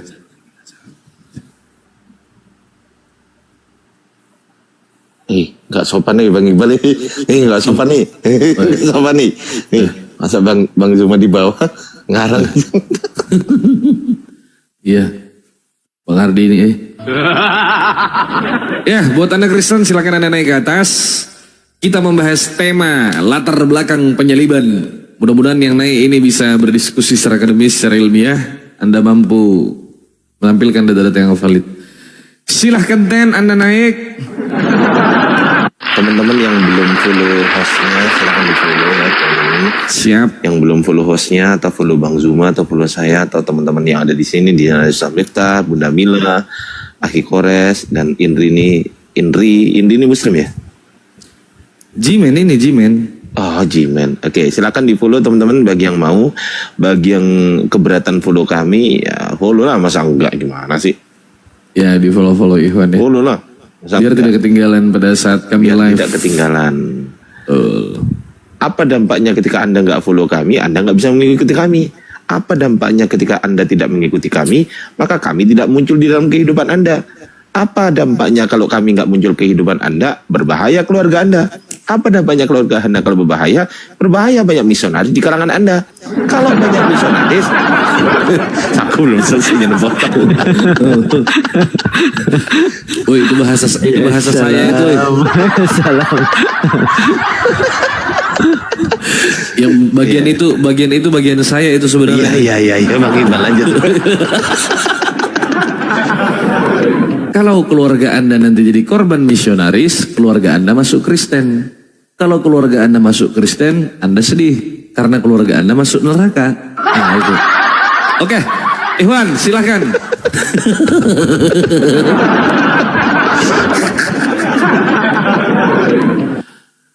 Bang Ardi. Ketinggian ehonya, Mbak. Ya Dinda, gimana Dik? Mau tanya ini sedikit Bang. Maksudnya gini. Apa Dik? Saya kan diskusi sama pendeta. Jadi kan dia bawa data tertikam. Bahasa Hebrunya atau bahasa Ibraninya tertikam itu apa sih? Sebenarnya dalam kaidah tertikam itu apa ya? Pakai alat ya, tertikam. Kata benda. Aku nggak terlalu mempelajari Ibrani loh Dik. Aku pernah belajar itu nih, Yesaya itu. Yesaya 53 itu menarik itu. Yesaya 53 kan itu kan. Iya, karena itu bukan dalam kaidah bahasa original teksnya, bukan tertikam. Tahu. Aku Iya, betul. sama Bang Billy itu. Betul itu. Pernah dijelasin sama Bang Billy, betul. Enggak, baru seminggu yang lalu kok dibahas sama Kores. Iya. Di sini. Iya, tertikam itu apa ya? Itu bukan tertikam itu men. Betul itu men. Aku lupa lagi. Kalau bahasa Ibraninya tertikam itu atau Hebrunya itu kalau pakai benda itu namanya litkor atau dikirah gitu. Itu agak rancu juga, kok malah cocologi gitu, kok bisa terjemahannya tertikam gitu. Isaiah, bentar. Gampang lah, tinggal dirubah aja, apa susahnya sih? Isaiah 53. Enak kali merubahnya. Loh iya kan, tinggal dirubah aja. Oh 5 aku kalau Ibrani kurang paham ya, aku Bang Jimen, Dinda Jimen. Oh siap. Enggak, aku hanya mastiin aja karena kemarin saya diskusi offline sama seorang. Itu Yesaya 53 nomor berapa itu kemarin ya? Itu nomor ayat berapa itu? Nomor berapa dia? 50. Nomor 5 kah? Iya, Yesaya 535. Tertikam. Itu malah cocok logi tuh, malah nggak dalam kaidah bahasa artinya gitu, aslinya gitu. Dalam bahasa pendeta, iya, tapi pendeta selalu bawa data itu untuk mendukung bahwa Yesus itu nanti memenuhi kenubuatan bahwa dia tertikam, ditusuk di lambung gitu, nggak nyambung. Ya kalau mau lari ke situ harus lari ke kritik tekstual, Dek. Harus kuat di situnya. Me'awo, dalam aslinya me'awo no tenu itu. Avon. Iya. Iya. Hanya oke. Dalam bahasa Inggrisnya itu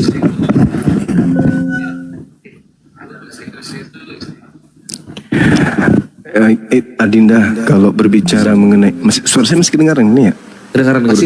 Masih kurunda. Nah, kalau berbicara mengenai Yesaya 53 itu jawabannya ada di Yesaya 1 nomor 1. Yesaya 1 nomor 1. Itu jawabannya tuh.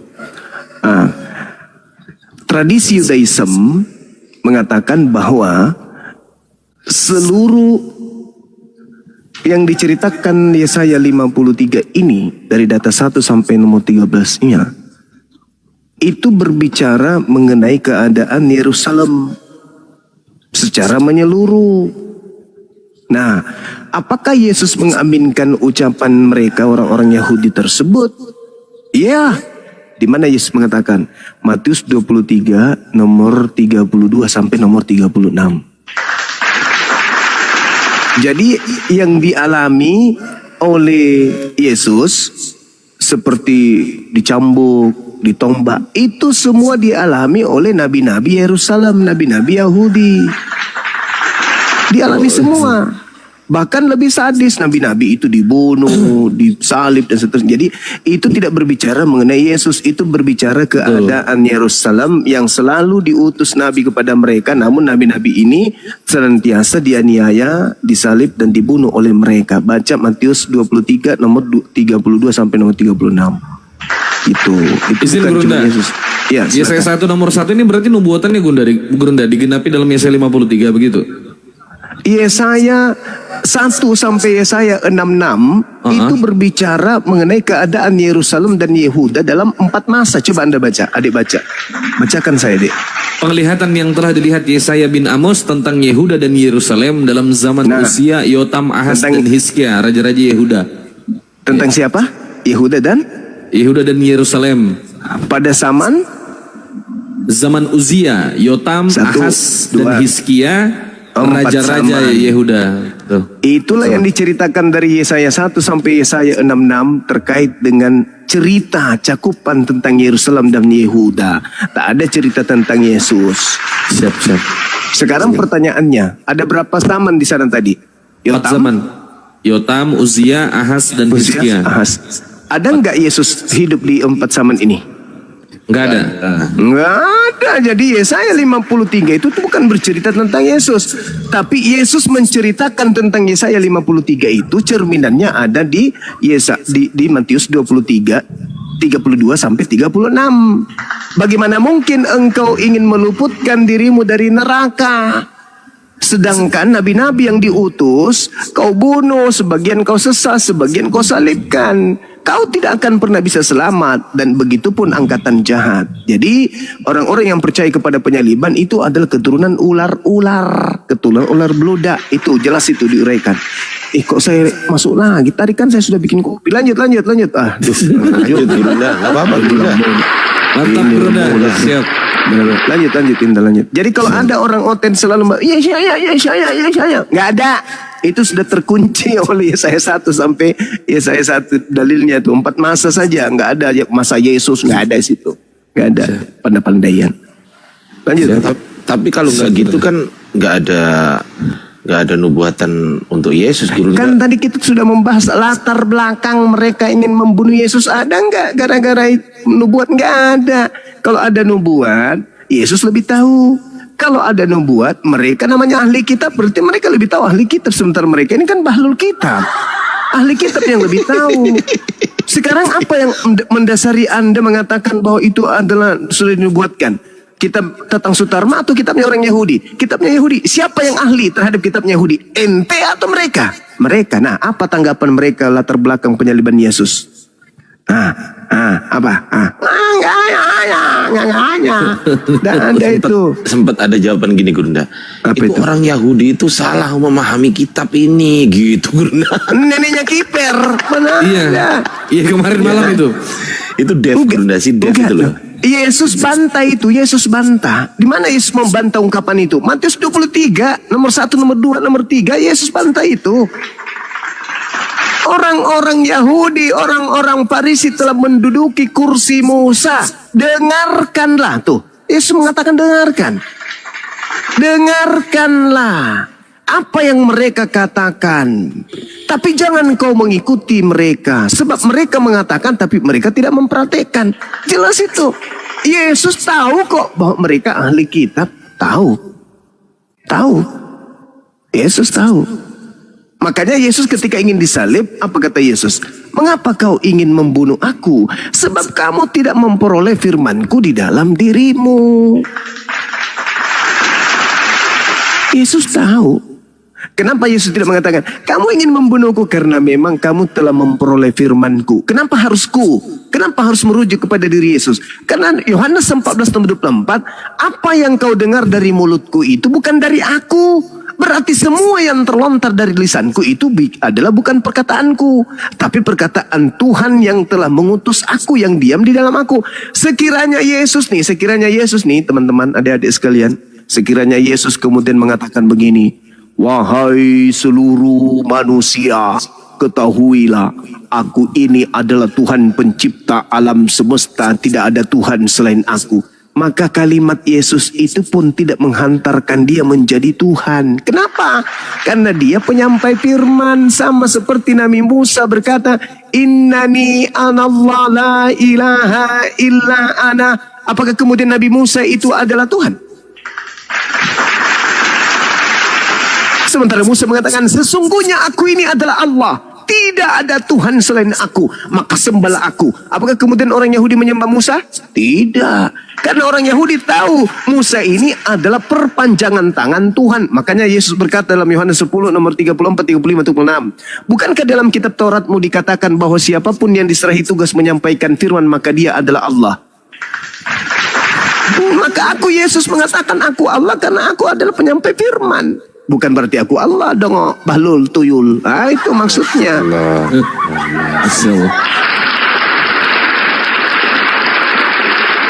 Gurunda, Iya kan? Iya betul, Iya toh? Gurunda. Iya kan? Sepakat, Iya toh? sepakat. Iya kan? Nah, makanya Yohanes 3 nomor 34. Siapapun yang diserahi tugas untuk menyampaikan firman, maka padanya roh Tuhan tidak terbatas. Wah, keren kali, Bah. Jadi kalau Yesus itu disembah karena pada diri Yesus itu ada roh Tuhan, siapapun yang diserahi tugas untuk menyampaikan firman, maka padanya roh Tuhan tak terhingga. Padanya roh Tuhan tak terbatas. Musa diberi tugas menyampaikan firman enggak? Berarti padanya roh Tuhan tidak terbatas. Berarti Musa Tuhan juga dong. Berat itu, berat. Masalahnya teman-teman apologet Islam Indonesia ini mengkaji Bible pakai akal, sementara mereka mengkaji kitab mereka menggunakan anus. Beda kelas. Lanjut. Gurunda, saya pernah bilang gini ke Bang Iqbal. Andai kata di dalam Bible mereka Yesus pernah mengatakan, aku bukanlah Tuhan, saya yakin Gurunda, mereka akan merubah kata bukan adalah aku adalah Tuhan. Ya, saya yakin itu. Kan sudah Yesus sudah mengatakan aku bukan Tuhan kok. Semua dengarkan baik-baik. Dengarkan baik-baik. Carikan saya tinta merah dalam Bible-nya yang Yesus membantah ucapan saya ini. Semua ucapan Yesus yang ada di dalam Bible itu adalah ucapan manusia. Betul nggak? Betul. Iya. Tuhan nggak dia? Kalau dia manusia? Bukan. Berarti itu ucapan yang bukan Tuhan. Contoh nih ya, contoh ketika dia mengatakan hidup kekal itu adalah mereka mengenal engkau satu-satunya Tuhan. Satu Tuhan kan? Oke. Pada saat satu-satunya Tuhan, Yesus posisinya masuk nggak di situ sebagai Tuhan?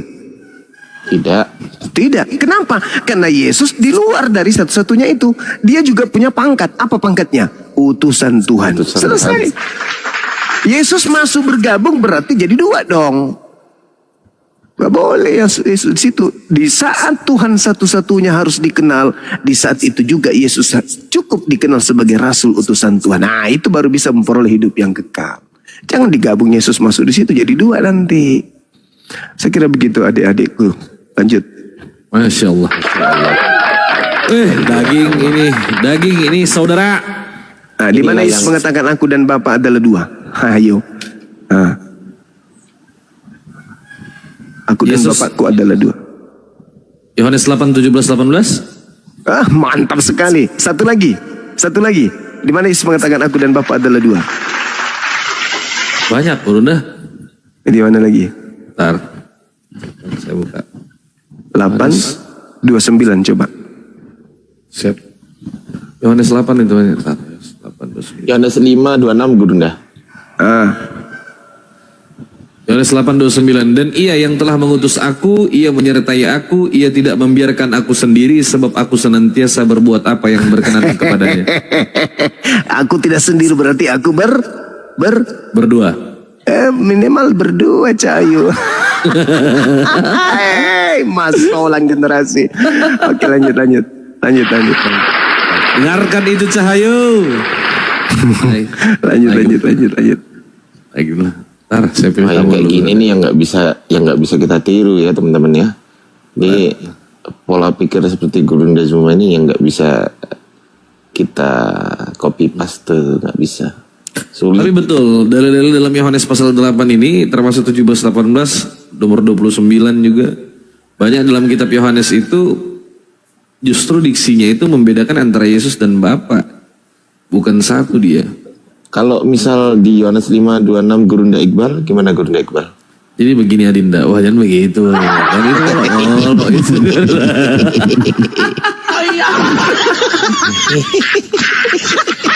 Dan begitu Dinda.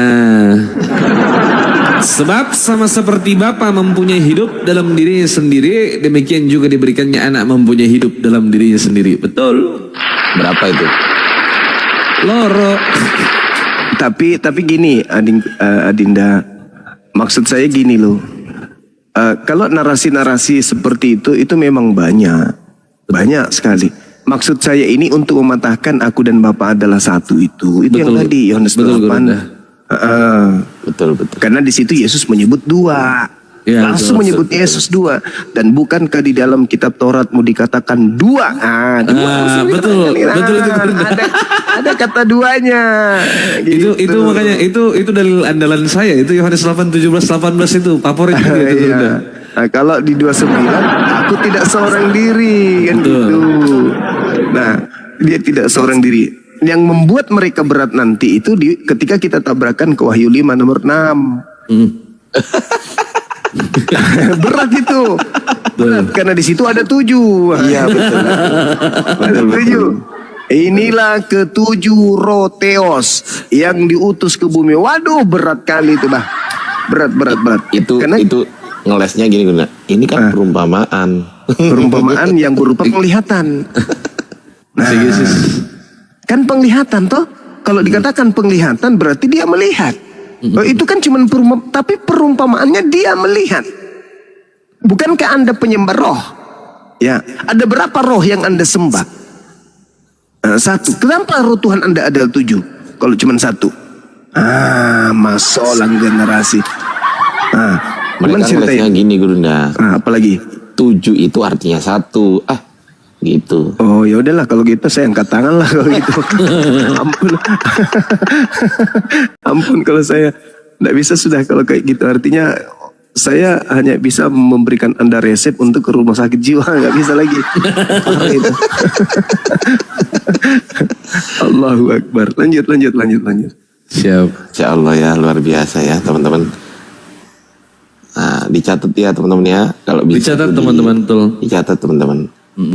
Bang Iqbal aja catatannya udah banyak sekali, 1 truk kalau nggak salah Bang Iqbal. Aduh, mantap ini. Mau dari ranah manapun juga, kalian nggak akan pernah bisa menang diskusi soal Bible lawan Muslim teman-teman. Gitu loh. Jadi mau dari ranah Bible itu sendiri, isi Bible sendiri, Bang Zuma bisa memaparkan semuanya, kalian enggak gitu loh. Bang Zuma menggunakan akal, kalian pakai apa tadi?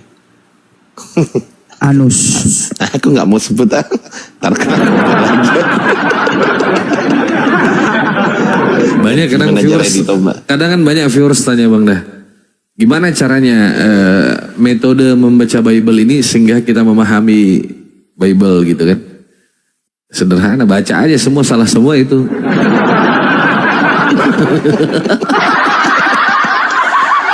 Ya teman-teman pasti bertanya kan, kok para apologit itu bisa ya membaca dalil-dalil di dalam Bible itu lalu mereka benturkan begitu? Kok mereka bisa mengutip itu ketika Oten menarasikan ini lalu ada senjata ampuh itu untuk menangkis dalil-dalil yang diutarakan oleh Oten gitu kan? Gimana caranya Bang? Baca aja semua itu salah itu. Gampang. Apa yang pusing? Ya Allah ya Rabb. Yesus unik kata Oten. Katanya bro admin, Yesus itu unik. Giliran mengutip aku dan Bapak adalah satu, maksudnya Tuhan juga. Iya. Nah, kalau ternyata ada yang bersatu dengan Bapak lagi, Tuhan juga. Iya, itu Yohanes 17:21. Oh enggak, itu maksudnya bukan gitu. Itu gimana Bang Ardi? Kalau menjelaskan kata Esmen menurut kaidah bahasa Yunani Bang Ardi? Iya, yang Esmen yang ada di mana coba? Saya bantu buka ya. Yohanes 10:30 aku dan Bapa adalah satu itu. Ego kai hopater hen Esmen. Kan kata Esmen ini bisa dijelaskan ini bukan satu tunggal gitu. Maksudnya apa ya? Bukan menjelaskan tentang satu pribadi, tapi lebih mengarah kepada satu tujuan. Betul itu. Kalau menurut kaidah bahasa, coba ya. Harus saya buka dulu.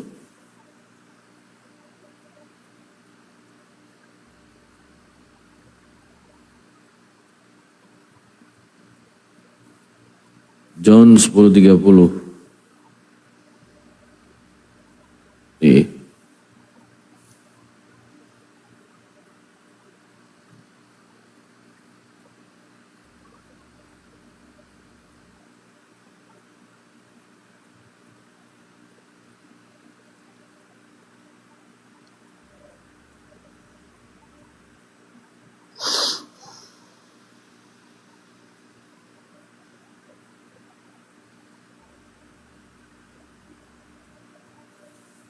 Kata Yunani hen berarti satu dalam hakikat, bukan satu orang. Itu atau gimana? Yang mana? Yang hen. Yang hen ini termasuk Bang Iqbal.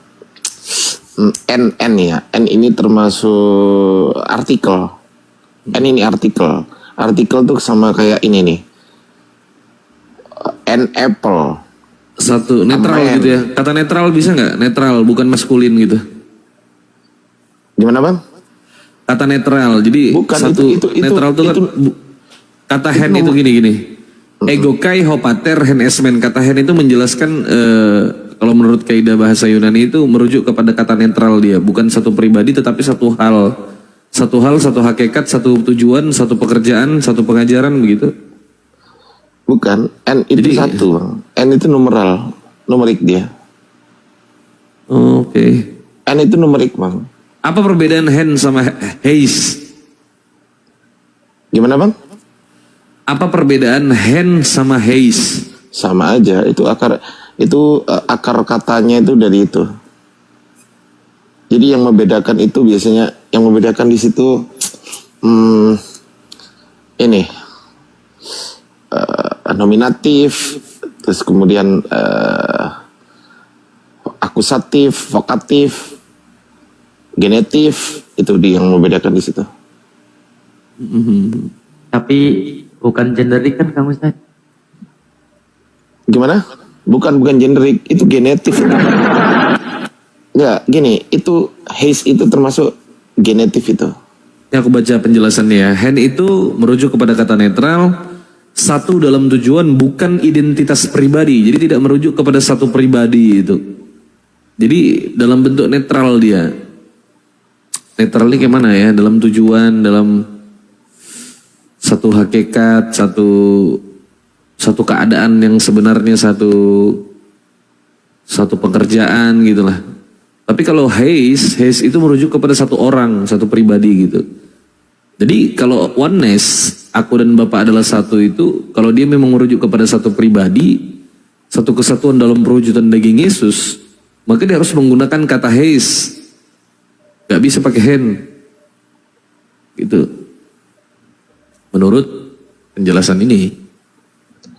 Coba Bang Iqbal bukain saya, kalau ada kata haze-nya itu bukain saya Yohanes 8 ayat 1. Yohanes 7:53, bukain Bang. Yohanes 7:53. John 7, taruh 53, bukain. John 7:53. Ada nggak itu haze? Eporekesan hekastos eis ton oikon auto eis. Ada kan? Iya, ini satu ya? Iya, ada nggak? Ada eis. Coba dibuka. Bukan haze, eis di sini. Iya, eis. Yang aku maksud itu tuh haze. Oh, haze.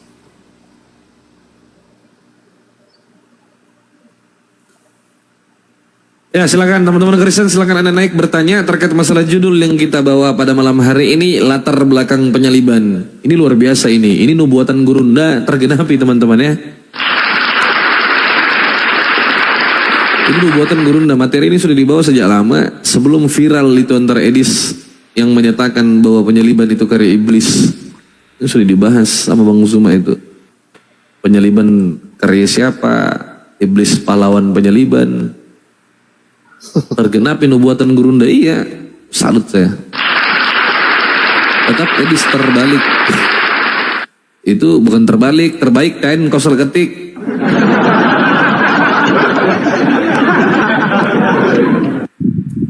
Kalau oten punah kiamat, iya. Halo, selamat malam Bung Zipdail, saudara. Ya, selamat malam, Pak. Anda Kristen? Iya, saya Kristen. Siap berdiskusi, membahas judul yang ada di layar, latar belakang penyaliban? Ya, boleh-boleh aja. Baik, apa latar penyalibannya Yesus ini? Yesus ini kan ketika dia disidang, dia tidak terbukti bersalah. Lalu, apakah penyaliban Yesus yang Anda katakan sebagai orang Kristen mendapatkan jaminan keselamatan, Atau penebusan dosa ini tadi memang sudah ada dinubuatkan dalam perjanjian lama? Sudah. Di mana dinubuatkan dalam perjanjian lama penyaliban Yesus ini? Banyak ayat-ayatnya di kitab-kitab para nabi sebelum. Sebutkan satu saja. Satu, tak usah banyak, satu. Satu saja, tak usah banyak. Oh, maaflah saya mungkin nggak bisa diskusi di sini karena saya nggak pada hafal di mana-mana ayatnya. Baik. Kalau begitu Anda bertanya sajalah. Kalau begitu Anda bertanya. Saya pikir Anda mau menanggapi judul yang ada di atas. Silakan bertanya, saudara. Apa yang mau saya pertanyakan? Tak apa-apa. Silakan Anda bertanya tentang Kristen boleh, tentang Islam boleh.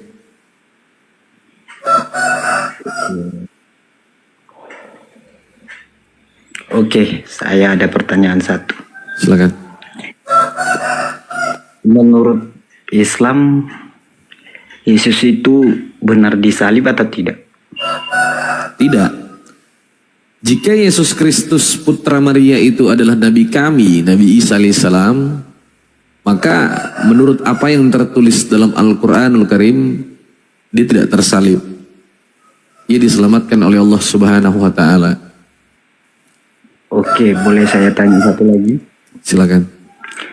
Yesus itu sama Nabi Isa apa sama? Yesus dan Nabi Isa sama. Apa sama? Bisa jadi sama. Bisa jadi sama. Iya kan? Karena memiliki latar belakang kisah yang banyak kemiripan itu. Bisa jadi sama. Jika Yesus yang Anda maksud adalah Yeshua HaMashiach atau Iso de Mesiho, bukan Kristus Yesus yang dituliskan dalam surat-surat Paulus ya. Tapi kita berbicara tentang Yeshua HaMashiach atau Iso de Mesiho itu memiliki latar belakang kisah yang sama dengan Nabi kami. Begitu, saudara. Oh ya, tapi kalau menurut yang pernah saya baca-baca di Alkitab, saya dengar-dengar juga dari orang Islam mengatakan tentang Isa ini agak berbeda gitu. Saya kurang paham. Boleh Anda katakan berbeda, tak masalah. Saya berikan satu dalil kesamaan. Dalam Al-Quran dikatakan bahwa Nabi Isa alaihissalam itu diutus untuk Bani Israel, bangsa Israel. Nah, di dalam kitab Anda secara apa yang tertulis, Yesus juga mengaku bahwa dia diutus hanya untuk bangsa Israel. Aku diutus hanya untuk domba-domba yang hilang dari bangsa Israel. Itu menurut pengakuan Yesus itu sendiri yang tertulis dalam kitab suci Anda itu. Ada kesamaan di sini kan? Baiklah, jadi yang saya pertanyakan tadi itu bukan begitu maksudnya. Jadi yang bagaimana? Jadi, saya dengar-dengar kan kalau Isa Al-Masih ini kan lahirnya di zaman Nabi Musa ya kan? Ya enggak lah, beda lah, jauh kau ngarang. Enggak, dia mau nabrakkan ke ini Harun. Iya, Harun kan. Mau nabrakkan ke situ dia. Nah, itu ibunya Nabi Isa kan? Ibunya Nabi Isa namanya Harun? Saudaranya Harun bukan? Di zaman Nabi Musa lah pokoknya gitu. Aku dengar-dengar gitu kayak. Beda Harunnya itu. Tafadhol Bang Ardi, silakan Bang dah. Iya, yang pertama gini, dalam tafsir Quran itu dijelaskan bahwasanya kenapa kok ada Ustaz Miftah, ngapain saya jelasin? Bang Iqbal ini. Gak apa-apa lah. Enggak mau aku. Gak apa-apa, saya jadi moderator aja malam ini. Banyak guru-guru di sini, masa saya yang diskusi ini ya. Ustaz. Silakan. Silakan Ustaz Miftah. Gurunda lah, salah. Ada gurunda ini. Enak juga ini. Langsung Ustaz. Gurunda lagi ngopi itu. Lagi istirahat. Kita lah. Ayo nanti biar Gurunda istirahat dulu. Assalamualaikum. Waalaikumsalam warahmatullahi wabarakatuh. Ya, secara ringkas, secara mujmal, Harun pada zamannya Nabi Musa alaihissalam itu berbeda dengan Harun zamannya Nabi Isa alaihissalam sebagai orang tua daripada ibunda Maryam. Berbeda ya abangku. Kalau Harun pada zamannya Nabi Musa itu anak dari Kohat dari Levi, kemudian ke Yakub, kemudian Harunnya punya anak Izar, kemudian Pahnaz, Yasin, Uktub, Ilyas, Ilyasa. Berbeda dengan Harun yang ini keturunan dari Sulaiman Daud. Itu ya akhi. Nah, kenapa di Al-Qur'an itu di situ makanya kan bahasanya ukhti, persaudaraan. Saya dengan akhi akhi ini juga arif persaudaraan. Mungkin nyambungnya kemana gitu. Apa nanti munculnya di mana keturunannya dari zamannya Nabi Adam alaihissalam tersebut. Maka di situ bahasanya adalah persaudaraan, bukan nasab dari situnya. Ya, paham ya? Itu secara mujmal gitu, beda zaman, gitu, beda orang. Itu secara singkatnya. Kalau diceritain panjang, ya jadi keturunan dari kalau kita runtut kan, ya sama kalau dari 12 suku tersebut, itu ya, dari 12 suku tersebut. Kalau Harun yang bapaknya Maryam ini, yang nanti ke Nabi Isa alaihissalam itu dari Yehuda, dari Yakub itu. Nah, sedangkan yang Harun saudaranya dari Musa ini adalah dari Imron, kemudian Kohat, Levi, Yakub, Ishak, Ibrahim, Azar, Nahur, Saru, Ro'u, Falih, sampai kepada Syamnuh, kemudian juga kepada Idris, Adam. Singkatnya seperti itu. Ya. Oke. Silakan, Bung. Bang Iqbal sebentar. Melki di bawah yang barusan naik itu Islam atau Kristen Melki ini? Apa dia nih? Iya, Melki, gimana Melki? Islam Kristen Melki? Kristen, Bang. Wah, kau salam tadi. Kau salam itu salon. Bukan bahasa Arab, Bang, bukan bahasa Islam. Udah, kau diem dulu. Lanjut.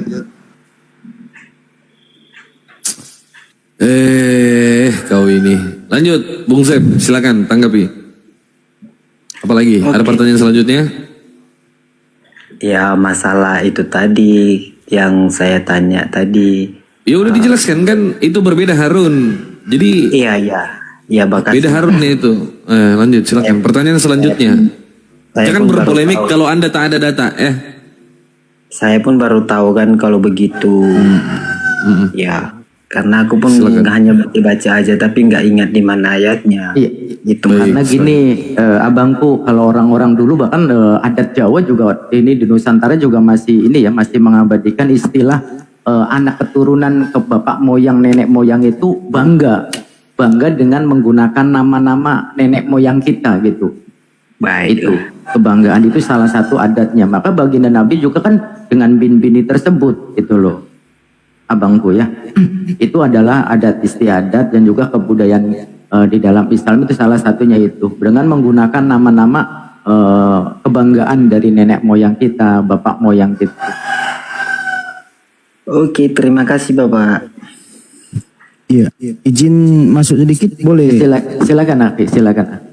Oke, Bung Zebua, jadi begini saudara. Tadi kan pertanyaan pertama tadi kan Anda belum mendapatkan secara tegas konfirmasi dalam Bible ya, bahwa pernyataan di surat An-Nisa, ya surat An-Nisa di dalam Islam ayat 157 bahwa dia tidak disalibkan dan tidak dibunuh, tetapi diserupakan. Itu dikonfirmasikan di dalam data ayat Bible Anda itu. Ya, Lukas 22 nomor 67. Ya. Jawab Yesus, sekalipun aku mengatakan kepada kamu, namun kamu tidak akan percaya. Dan sekalipun aku bertanya sesuatu kepada kamu, namun kamu tidak akan menjawab.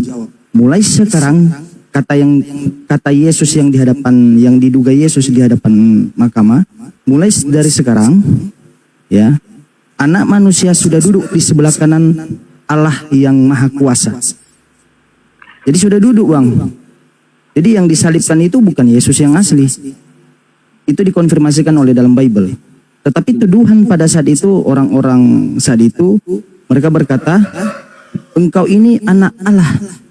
Yesus tidak mengiyakan, tetapi Yesus mengatakan, kamu sendiri mengatakan bahwa aku adalah anak Allah. Sesuai dengan nubuatan yang dikonfirmasikan Al-Quran Al-Karim, yaitu surat An-Nisa 157. Jadi tentang Yesus tidak disalib itu ada di dalam datanya di dalam Bible itu sendiri. Kira-kira begitu, Bang. Lanjut. Iya, silakan lanjut. Boleh saya bantah? Boleh, silakan. Nggak usah dibantah sebenarnya Bang, cukup itu tadi kan aja, ayat cukup yang dipahami aja, nggak usah dibantah. Ya, ayat yang Abang bacakan ayat di Bible itu tadi kan itu di ayat mana tadi itu? Nah, berarti Anda nggak nyimak. Aku udah bilang, dibilang nggak usah dibantah. Itu kan. Mau bantah tapi ayatnya nggak tahu gimana. Pernah saya Kacau. Jangan buat kampung kita malu lah, aduh. Makanya aku udah bilang nggak usah dibantah. Kan aku udah bilang gitu tadi. Oke, nggak bantah, tapi saya Ya mau udah, kalau nggak bantah, pertanyaan selanjutnya apa? Iya, itu kan perkataan Yesus setelah. Nggak usah ke situ lagi, abang nggak bisa bantah di situ karena nggak tahu ayatnya. Nah, lanjut. Ya itu masalahnya tadi. Mana mau saya jelaskan? Kan Nggak usah dijelaskan, kan udah dijelaskan sama Dinda Jimen. Anda ngapain mau jelasin? Kan Anda nggak paham. Ya itu kan ayat setelah Yesus. Analoginya sederhana, Bu. Salibkan. Analoginya sederhana. Bukan sebelum. Ini orang itu yang ayat ini untuk orang. Ini yang namanya orang yang nggak tahu diri kayak Iya. Enggak. Bang, abang tahu nggak bahwasanya abang itu sedang tidak tahu? Saya tahu ayat-ayat, cuma saya nggak ingat. Bukan itu dimana. pertanyaan saya. Kalau Abang saya nyadar? sekarang nggak Abang ada persiapan. Abang tahu nggak posisi abang sekarang ini adalah di posisi yang tidak tahu. Abang tahu nggak? Tahu, bukan tidak tahu. Ya sudah, kalau tahu abang nggak tahu ya sudah cukup. Akunya yang nggak ingat di mana ayat-ayat itu sekarang. Nah, makanya abang tanya aja lah yang lain. Bang, abang tanya yang lain, abang nggak usah dibantah tadi. Itu udah bener itu. Udah bener itu. Bahkan tidak ada bukti penyaliban Yesus, bang. Udah nggak usah ke situ ah. Lanjut. Apa yang tanyakan lagi? Silakan. Mending abang tanya soal Islam deh. Iya betul. Udah itu aja bang. Mumpung di sini ada Ustadz kita dari luar negeri, Ustadz Miftah. Silakan. Oke bang, makasih ya udah. Ini aja lah, aku mau ngantuk. Langsung ngantuk dia. Salam kenal aja lah untuk semua. Udah diizinkan bergabung. Disuruh nanya Islam malah oke gitu aja. Mau bantah lupain. Kan aku udah bilang abang nggak usah bantah. Maksa bantah. Akhirnya lupa kan ayatnya di mana. Emang unik ya teman kita di Aliteng ini ya Kang Ustadz ya. Mereka itu ketika berdiskusi katanya, oh Islam pintarnya nanya doang, ya kan ya, nanya terus, tidak mau ditanya, giliran dibebaskan seluas-luasnya, malah gelangkepan.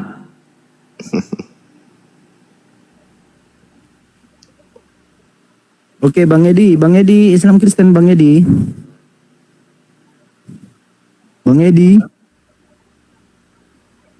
Monitor Bang Edi Islam Kristen saudara. Bang Edi. Tadi kenapa diturunkan Mel kita di Kristen dia itu?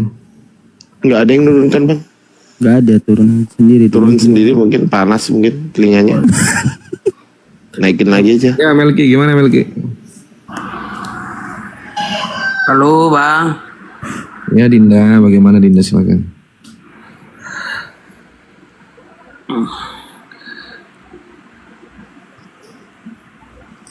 Silakan Anda bertanya. Apa yang mau Anda tanyakan, Dek? Boleh bertanya nih bang ya? Boleh, kita akan jawab dengan sepenuh hati, tanpa persembahan kasih dan tanpa perpuluhan. Masih ingat kan nomor rekening saya? Gak ingat pula saya bang nomor rekening abang. Mana Anda ini? Lanjut, tanya lagi. Apa benar bang? Nabi Muhammad itu mati diracun? Oh salah kalau itu. Jadi matinya kenapa itu bang dia?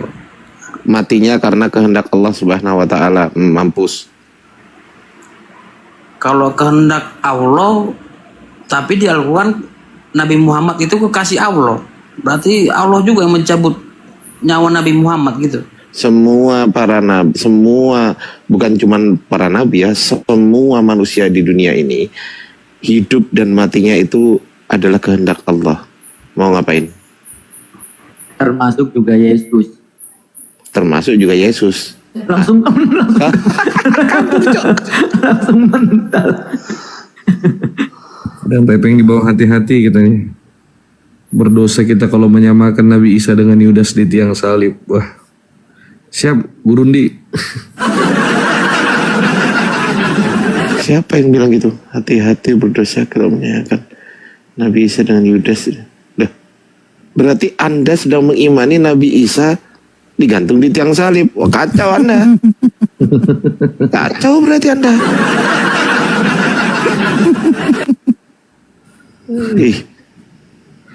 Gue mau nanggapi perkataanku tadi. Yesus yang gue bilang putra Maria atau Yeshua HaMashiach atau Iso de Mesiho itu. Bisa jadi itu adalah Nabi Isa alaihissalam. Kalau kita berbicara Yeshua HaMashiach atau Iso de Mesiho itu nggak disalib, Bu.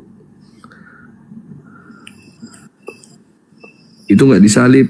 Yang disalib itu Kristus Yesus. Nah kalau itu disalib. Aurel Jenny Ananda, satu cowok mau temenin aku nih. Waduh. Ah, udah saya bisukan. Pandang gelang. Masih kayak gini nih. Bang Kaliber ini tadi minta naik. Ya Bang Kaliber, Assalamualaikum Bang, selamat malam.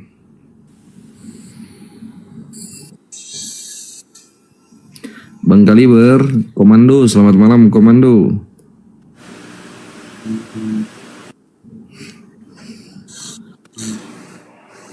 Assalamualaikum Bang Zuma, sehat selalu abangku. Siap Bang, nanti disampaikan Bang. Gurunda lagi istirahat. Waduh, ini ngorok ini boy.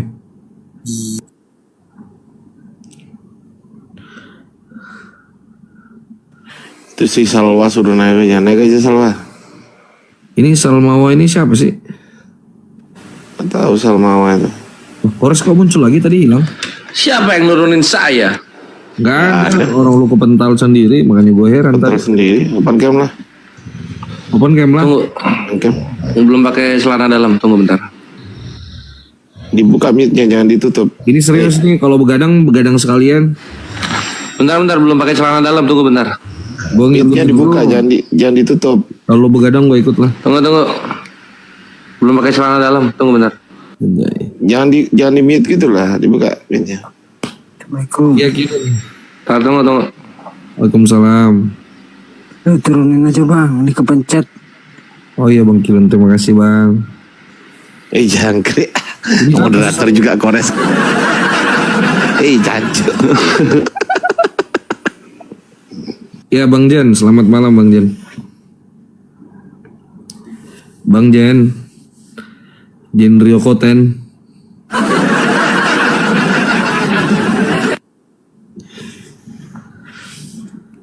Loh, kok Kores keluar sih?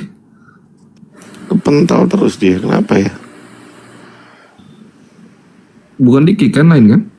Nggak ada di kick. Siapa yang nge-kick? Bentar loh. Nggak ada yang nge-kick kuy. Takutnya moderator di bawah Bang. Ini sesat ini. Apa namanya, aplikasi gua sesat ini. Ya kenapa Ki? Kepental mulu. Anti rungkat tapi kadang gitu-gitu. Ada error-errornya dia. Yang versi berapa tuh? 175. 75. Gak keren itu, tapi masih bisa rungkat ya. Iya, waktu lawan si Abe rungkat ngehebat anjir. Belum juga klimaks. Hebat.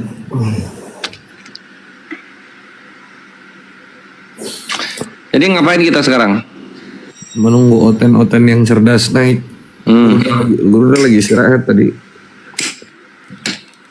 Bangunin udah cukup itu. Ampun Panglima. Kasih lagu dulu. Oh, janganlah sembarangan Lagu penghacur viewer. Penghancur terus. Yang nonton langsung 1000 anjir. Lagunya terlalu menyakitkan sampai senjata makan tuan. Berarti tadi itu res pas rame tadi yang nonton 4.000-an itu oten semua. Enggak, itu pada ke Gurunda karena kan pas di sini turun di Gurunda rame gitu. Makanya pada ke Gurunda. tahu. Assalamualaikum Bang. Waalaikumsalam warahmatullahi wabarakatuh. Buat Oten yang tolol naik. Makasih Bang.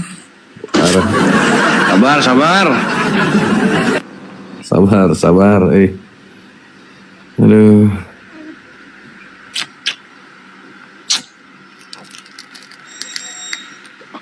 Jadi kejadian itu minggu lalu ya, 2 minggu lalu. Gue nyari-nyari ini awalnya gimana. Ternyata siapa namanya? Si Edis dialog sama Yusuf PI bawa ke sana. Edis, saya setuju dengan itu Cup, gitu dia bilang. Langsung dia jelasin panjang lebar. Duar langsung hancur anjir. Itu satu habitat penghujat hancur semua kebagi 2. Apa dia bilang? Saya setuju dengan itu Cup. Apa sih lagi ada konflik apa sih mereka ini? Ya itu yang soal itu sebenarnya kehendak iblis itu penyaliban. Oh yang itu.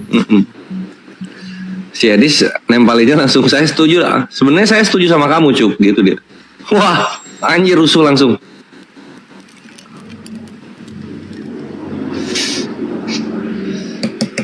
Padahal gurunya udah bawain jauh hari, meledaknya baru sekarang. Ya itu kan sudah dinubuatkan itu. Dibawain awal-awal tahun tadi. Terus iblis pahlawan gitu kan. Kan udah dibawain Gurunda terus itu. Udah gitu kemana-mana anjing. Jadinya sampai mereka tempur sendiri, saling bongkar data, buset aja. Gara-gara itu Rudi Yohanes mau dilapor polisi tuh. Kagak, gue sampai kebongkar semua skandalnya siapa? Skandalnya Joseph. Itu di mana? Siapa yang ngomong itu? Coba kirim gue dong. Serius ini gue tahu dari video. Di mana ya gue tahu ya? Video siapa? Yang tahu skandal prot-prot itu kirim gue dong. Dari mana sih itu? Tadi juga gue. Wijaya lah bang. Skandalnya Joseph sama Agatha katanya. Lina Wijaya. Iya. Di mana dia posting? Yosef katanya, Yosef sama Agatha anjir parah itu. Di gereja lagi. Hah? Gereja. Iya. Mana videonya? Kirim Masa ada videonya? Baru denger. Gue lagi bubukin si Oki. Oh iya, for your information si Oki keluar dari Kristen ya, per dialog sama Kores. Tante Mika, di akunnya Tante Mika ya, coba ya gue cek dulu. Tante Mikana, Bang Nandar. Nandar sih kayaknya punya Bang Nandar, coba nanti. Dia kan dekat sama Rudi Yohanes tuh. Kayaknya di share ke Bang Nandar pasti. Tapi Tante Mika dari Lina Wijaya katanya, beda ini. Mau apa? Mau nomor teleponnya Jonas itu Rudi Yohanes? Bukan. Soal ini apa namanya info prot-prot. Ya itu dia. Saya juga mau tuh kalau Gurunda lagi naik saya diikutin ke Yohanes. Saya lagi coba WA dia. Soalnya saya mau nanya informasi tentang orang-orang yang kabur sini. Kan mereka lagi cekcok tuh.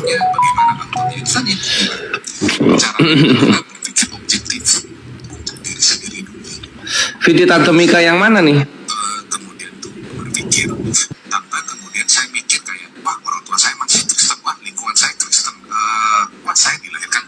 Banyak banget akunnya Tante Mika sama kayak gue.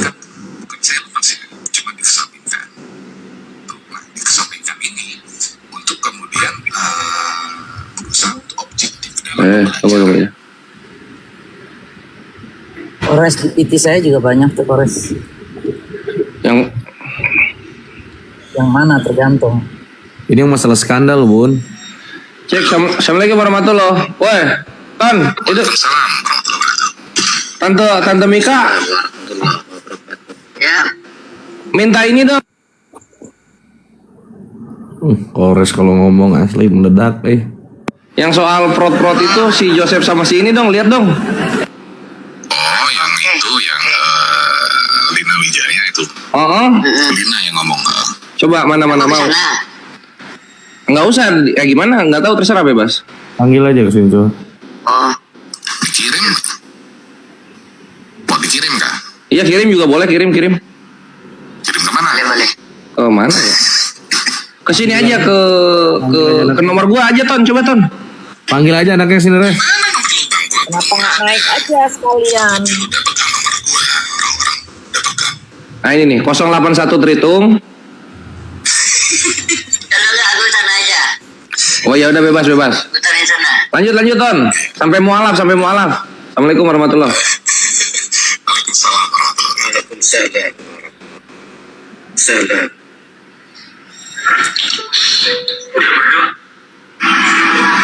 Ya kesini ini Tante Mikanya. Tapi jangan diliatin videonya, kena kalau gambar, nggak usah suara aja. Oh gitu. Iya, kalau gambar nggak bisa kedetek. Anjing, Lina Wijaya meluncurkan serangan yang mematikan ya. Bego ya. Kok bisa gitu ya? Ya mereka emang gitu anjir. Mereka tuh makanya kan si Sofi Badut ini kan nggak pernah mau ngasih tahu identitasnya walaupun ke sesama penghujat. Tapi lu tahu gak? Karena dia tahu kelakuannya emang begitu. Main makan di belakang. Lu udah tahu gak videonya dia nangis aja? Iya. Si Sofi Badut tahu itu udah nonton gue di Kandayonat. Katanya dia pengen pulang cuma harus kerja. Anjing kerja 2 shift aja kasihan. Di Amerika kerja 2 shift aja.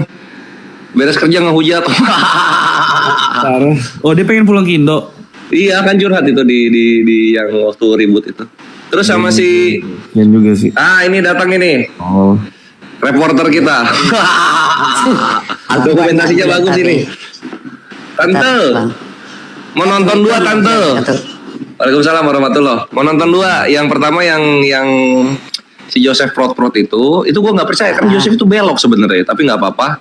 Terus sama yang kata si Edwin si kiamat waktu bangun-bangun di mulutnya ada benda tumpul katanya. Lu punya nggak yang itu? Yang benda tumpul tuh ada nggak ya? Nah, coba. Banyak ini banyak. Aku cek nanti sesuatu. Banyak kali nih. Gak usah kau tampilin gambarnya, aja apa namanya? Iya. Gameplay anjing si Erwin ngomongin apa namanya? Kalau yang itu udah tahu. Tar, di mulut kiamat ada benda tumpul apa anjir? Nggak tahu si Edwin Metatron ngomong gitu ke kiamat. Lagi ngomongin kiamat dia ngomong itu gitu. Jadi bangun tidur itu di mulut kiamat ada benda tumpul, katanya goblok. Brutal anjir. Wah kayak ada kiamat korban pelecehan seksual, lo bayangin lagi. Anjing pantesan ngehujat mulu mulutnya. Pernah kena benda tumpul. Hidup macam apa itu? Iya boleh.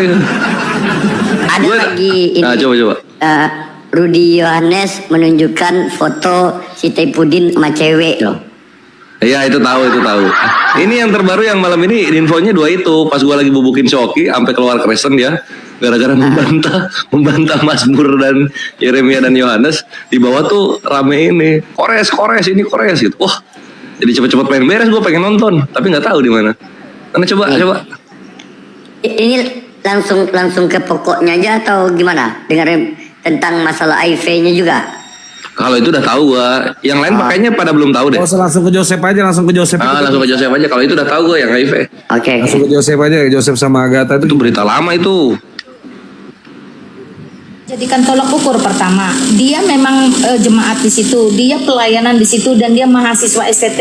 Jadi dan dia binaan Calvin dari SMP kelas 2. Jadi kayaknya tuh minim dia akan berdusta. Coba aja tanya sama dia atau pertemukan dia dengan si Eliong itu. Pertemukan saja di depan Pak Tong. Sebentar. Mati dulu. Dia ini siapa dia ini? Ini si Elia. Ini yang lagi ngomong ini siapa? Lina Wijaya dia bilang dia itu siapa? Open cam aja lah. Itu di mana ngomongnya? Biarin lah. Jangan kena kalau gambar sumpah. Oh ya. Ini dia menyatakan, kan aku kan dapat video Rudy Yohanes, Elia itu sama si kiamat itu mau berangkat. Cuma gagal, entah gara-gara apa nggak tahu. Rupanya aku ada nyimpan video Lina Wijaya mengatakan bahwa orang ini gagal berangkat gara-gara HIV AIDS. Oh, udah lanjut. Yang Joseph itu mana? Saya kok nggak perlu saya. Iya ini sedikit lagi nih. Mei aja lah. Pertama,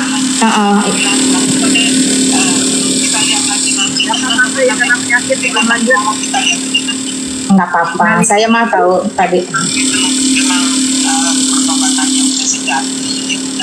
Makanya harus diuji. Kalau dia memang bertobat saya juga suka, karena saya yang suruh dia, kamu harus bertobat, nggak boleh nih bohongin orang lagi, nggak boleh manipulasi orang lagi, kamu harus bertobat. Tak, Popok tahu nggak ketika dia Agatha Yosef kalau nggak salah itu diusir dari apartemennya Agung Podomoro gara-gara mereka ketahuan semua. Macam-macam lah kelakuan anak muda ini, tapi nggak apa-apa lah, it's okay. Kita Nah itu. Apa? Jadi ketahuan. Oh gitu doang. Ada yang lebih ekstrim. Bukan ini yang gue dengar kemarin itu langsung to the point anjir. Bukan ini res yang gue dengar kemarin lain. Ada yang lebih parah, itu pernyataan siapa berarti ya gue nonton ya. Dia bilang itu ketahuan, itu katanya diusir, dipulangin gitu kan. Si Joseph belok kok proposnya sama Agatha ya. Begitulah intinya. Jadi kan ini makanya tadi ujung katanya kan gini, mereka diusir, kedua ya tahulah, ketahuan, maklum lah masalah anak muda katanya. Itu sih. Mereka ini siapa yang diusir ini? Siapa sama siapa yang diusir ini? Si Joseph sama Agatha. Anjir diusir, buset kasihan. Kecepatin aja. Saya mah tahu tadi. Makanya harus diuji. Kalau dia memang bertobat saya juga suka, karena saya yang suruh dia, kamu harus bertobat, nggak boleh nih bohongin orang lagi, nggak boleh manipulasi orang lagi, kamu harus bertobat. Tak, Popok tahu nggak ketika dia Agatha Yosef kalau nggak salah itu diusir dari apartemennya Agung Podomoro gara-gara mereka ketahuan semua. Macam-macam lah kelakuan anak muda ini, tapi nggak apa-apa lah, it's okay. Kita cukup mengetahui aja lah. Dia lagi live, nggak nyadar di rekamnya. Lagi live? Iya. Terus lanjut, video apa lagi? Ya video tentang si ini kumpulan Metratron bilang kayak gini. Ini ya gimana lagi, Islam bahagia nengok kita, katanya ngeluh orang itu. Terus ada pernyataan si ini tentang si Supi Katul nangis-nangis berantem masih si Fine. Tahu itu, udah tahu. Posting Kandayonat itu. Iya. Itu sih, itu aja. Kalau videonya banyak, cuma tentang ini ide-ide orang ini kan tentang mau mengirim orang ini mau dikirim ke Amerika. Bukti pernyataan lain, misalnya WA-nya si Mikana juga tahu. Mikana mau dibawa, tetapi ternyata dia terindikasi Oneness, gak jadi. Jadi ada WA ini. Terus pernyataan misalnya Edis dikatakan menghujat, ada pernyataan dari pendeta memang dia menghujat, atau dia strawman ya, apa namanya Bang Kores? Iya, strawman, benar. Benar.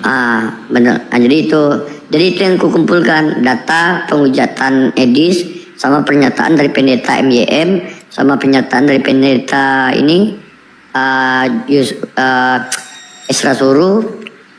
Nah itu aja, sama ada pendeta lain yang menyatakan bahwa Edis ini penghujat gitu. Jadi aku memutar itu tiap hari, menunjukkan inilah Edis yang menurut Kristen sendiri loh. Edis menurut Kristen, Edis menurut pendeta, Edis menurut jemaat. Jadi itu yang kuputar terus tiap hari sekarang. Oh, berarti belum ada yang terbaru. Belum. Ini aja. Oke. Sama video. Aku izin turun lah Bang Iqbal ya Bang Kores, mau tidur. Oke, siap. Ya, semuanya. Jangan lupa merem. Bang Zuma. Thank you Tante Mika. Iya Bang. Assalamualaikum warahmatullahi wabarakatuh. Waalaikumsalam warahmatullahi wabarakatuh. Waalaikumsalam warahmatullahi wabarakatuh. Assalamualaikum warahmatullahi wabarakatuh. Woi Bun. Waalaikumsalam warahmatullahi wabarakatuh. Pantesan damai cerah ceria apa namanya Iqbal Bang. malam ini nggak ada Bunda Rahma ternyata. Enggak Bun, bercanda Bun. Udah nongkrong di mana? Aku baru lihat sekarang. Karaokean dia tadi Di mana? Di Jambak di Komal Karaoke Bang siapa itu Bang Oke Tegas. Oh, aku lihat tadi. Ayo, ini yang tadi laporan di room gua pas gua bubukin Oki. Rame, sekarang kok nggak ada yang bisa ngasih lihat. Jadi pas saya moderator ada Kores di bawah. bilang percuma ngomong, mendingan diem. Hah? Yosua Teu denger mau mualaf ya, nggak tahu. Ini Pas saya moderator di tempatnya Gurunda itu di bawah ngatur Oten naik. Di Jamba pun naik. Ternyata rungkat juga tadi Bang Zuma. Di report tadi itu Bang Zuma. Dia di Ustaz di kandanannya yang mana anjir? Kandanan tuh banyak banget akunnya. Japri aja langsung WhatsApp gitu minta videonya dikirim. Udah tidur jam segini Bu. Besok. Aku ada sih dikirimin sama dia beberapa di grup itu. Video apa tuh Bang Iqbal? Video biasa konflik sebelah Bun. Siapa punya yang mana nih? Saya juga banyak nih dikirimin. Kebenaran ada netizen yang baik sama saya, setiap hari saya dikirim tuh piti-piti dari yang lain, yang oten-oten lah, yang bom-bom ngamuk-ngamuk, yang Rudy Yohanes curhat, segala macam. Itu udah ini Bun, ini sekarang apa kenceng banget ininya pace-nya gitu loh. Udah kemana-mana, udah ini mereka udah saling berantem satu sama lain. Ada yang mau dilapor polisi, ada yang prot-prot sesama gitu kan. Udah bongkar kemana-mana ini anjir. Terus lu denger mulut kiamat pas bangun tidur ada benda tumpul itu denger siapa? Itu di chat gua pas gua lagi bubukin si Oki di ini ada yang komen gitu. Kores. Ada berita dari Metatron, dari Edwin, bukan Metatron dia bilang, dari Edwin gitu. Kiamat waktu bangun tidur ada benda tumpul di mulutnya. Kayak gitu-gitu loh bahasanya. Wah anjing. Paks. Udah sampai sana ceritanya, Bre. Astagfirullahaladzim. Gue kayaknya waktu itu Ternyata Kilatnak itu ya ini ya ortodoks ya, di ortodoks. Edis pun ortodoks. Pindah mereka semua ke ortodoks. Tadi Tante Mika di sini kagak punya doi, baru banget turun mau tidur. Bikin lagu lagi benda tumpul versus kiamat. Kiamat dan benda tumpul tuh. Iya hanya kiamat suaranya kayak gitu lagi ngedesah-desah dia. Oh aku lanang mas. Aku lanang. Oh susah. Kores ini kayak pengalaman banget gitu-gituan. Makanya peran ya. Kores pengalaman. Udah meresapi dia, meresapi pun wih. Aku ini homofobik. Anti mocek. Homo sapien. Bunda Rahma sensian banget sama Kores ini. Tahu nih Bunda Rahma nih. Mungkin karena belum ada hurufnya itu. Angkanya belum ada huruf jadi ngambek. Bun kasih huruf Bun, belakangnya Bun. Bunda Rahma, tadi lagunya Kores diputar. Tadi lagunya Kores. Bentar, mau ngomong dulu Bang Iqbal. Besok aku nggak mau naik lagi ah. Nggak ada yang itu, nggak ada yang subscribe YouTube saya, males juga ya. Berat ini Bun. Promosiin Bang Hos. Kasih Bang Hambal, suruh follow. Ikhwan 4.200 mata memandang yang ada di bawah. Konten sebagian. Tolong di subscribe channel YouTube-nya Bunda Mila Amerika. Dijamin Anda tidak menyesal. Mantap. Nah, itu. Subscribe ya Ikhwan ya. Saling support kita saudara sesama muslimah ya. Tadi malam itu ribut masalah siapa salib, tentang salib itu kan, kiamat sama ini jadi kurekam, kiamat sama pendeta Kristen. Nah, mana? Uangnya piro? Bayar weh. Bahaya. Harus bayar weh. Harus bayar Ikhwan, susah ini Ikhwan. Bunda Rahma ini udah lain aliran sekarang, warna biru terus. Bangkor. Hidup itu butuh duit, Bun. Hidup butuh duit. Kalau Bunda kan banyak duit, kalau kita ini butuh. Saya tahu. Kores. Saya kan temannya Bunda Rahma, terus ngomong begitu kan saya juga jadi malu. Itu kiamat itu Kores sama dengan si Kudis, karya iblis. Kristen beda. Kristen itu pendeta. bertengkar dia ya, saling ini. Itu kurekam. Saya Jadi mau si dia- pisau ini loh yang masuk penjara, si pisau. Tuh. Masa kalian nggak bisa itu dia bikin gambar tuh, bikin saya muntah berkali-kali, sumpah. Bisa nggak Siapa? bisa? Itu si pisau tajam, siapa namanya? Si pisau itu loh yang Mata pisau kali mudah. mata pisau, benar mata pisau. Penghujat itu. Itu yang itu dia itu yang syahadat waktu dia belum tampakkan mukanya kan. Dia di komalnya suruh orang bersyahadat baru tangannya goyang-goyang, menghina lah. Masih ada ku simpan rekamannya. Itu suaranya itu sih. Masih dikeluarin. Apalagi mata pisau iya. Jahat benar itu. Penghujat itu menjijikkan. Iya. Suaranya itu. Penghujat kelas berat itu. Kelas berat. Lawan Mike Tyson. Sekarang baru buka muka kan? Lanjut dulu sebentar waktu subuh di Kaltim bentar. Kamu Kaltim udah duluan ya. Di setel kiamat sama itu. Intinya kiamat itu setuju salib karya iblis. Kristen beda, jadi mereka ribut. Aku mute sholat di sini. Aku mau sholat dulu subuh. Selamat subuh, saudara-saudara di WIT. WIT lagi. WITA. Tengah dulu ya sholat. Ya, tengah sholat. Habis itu barat.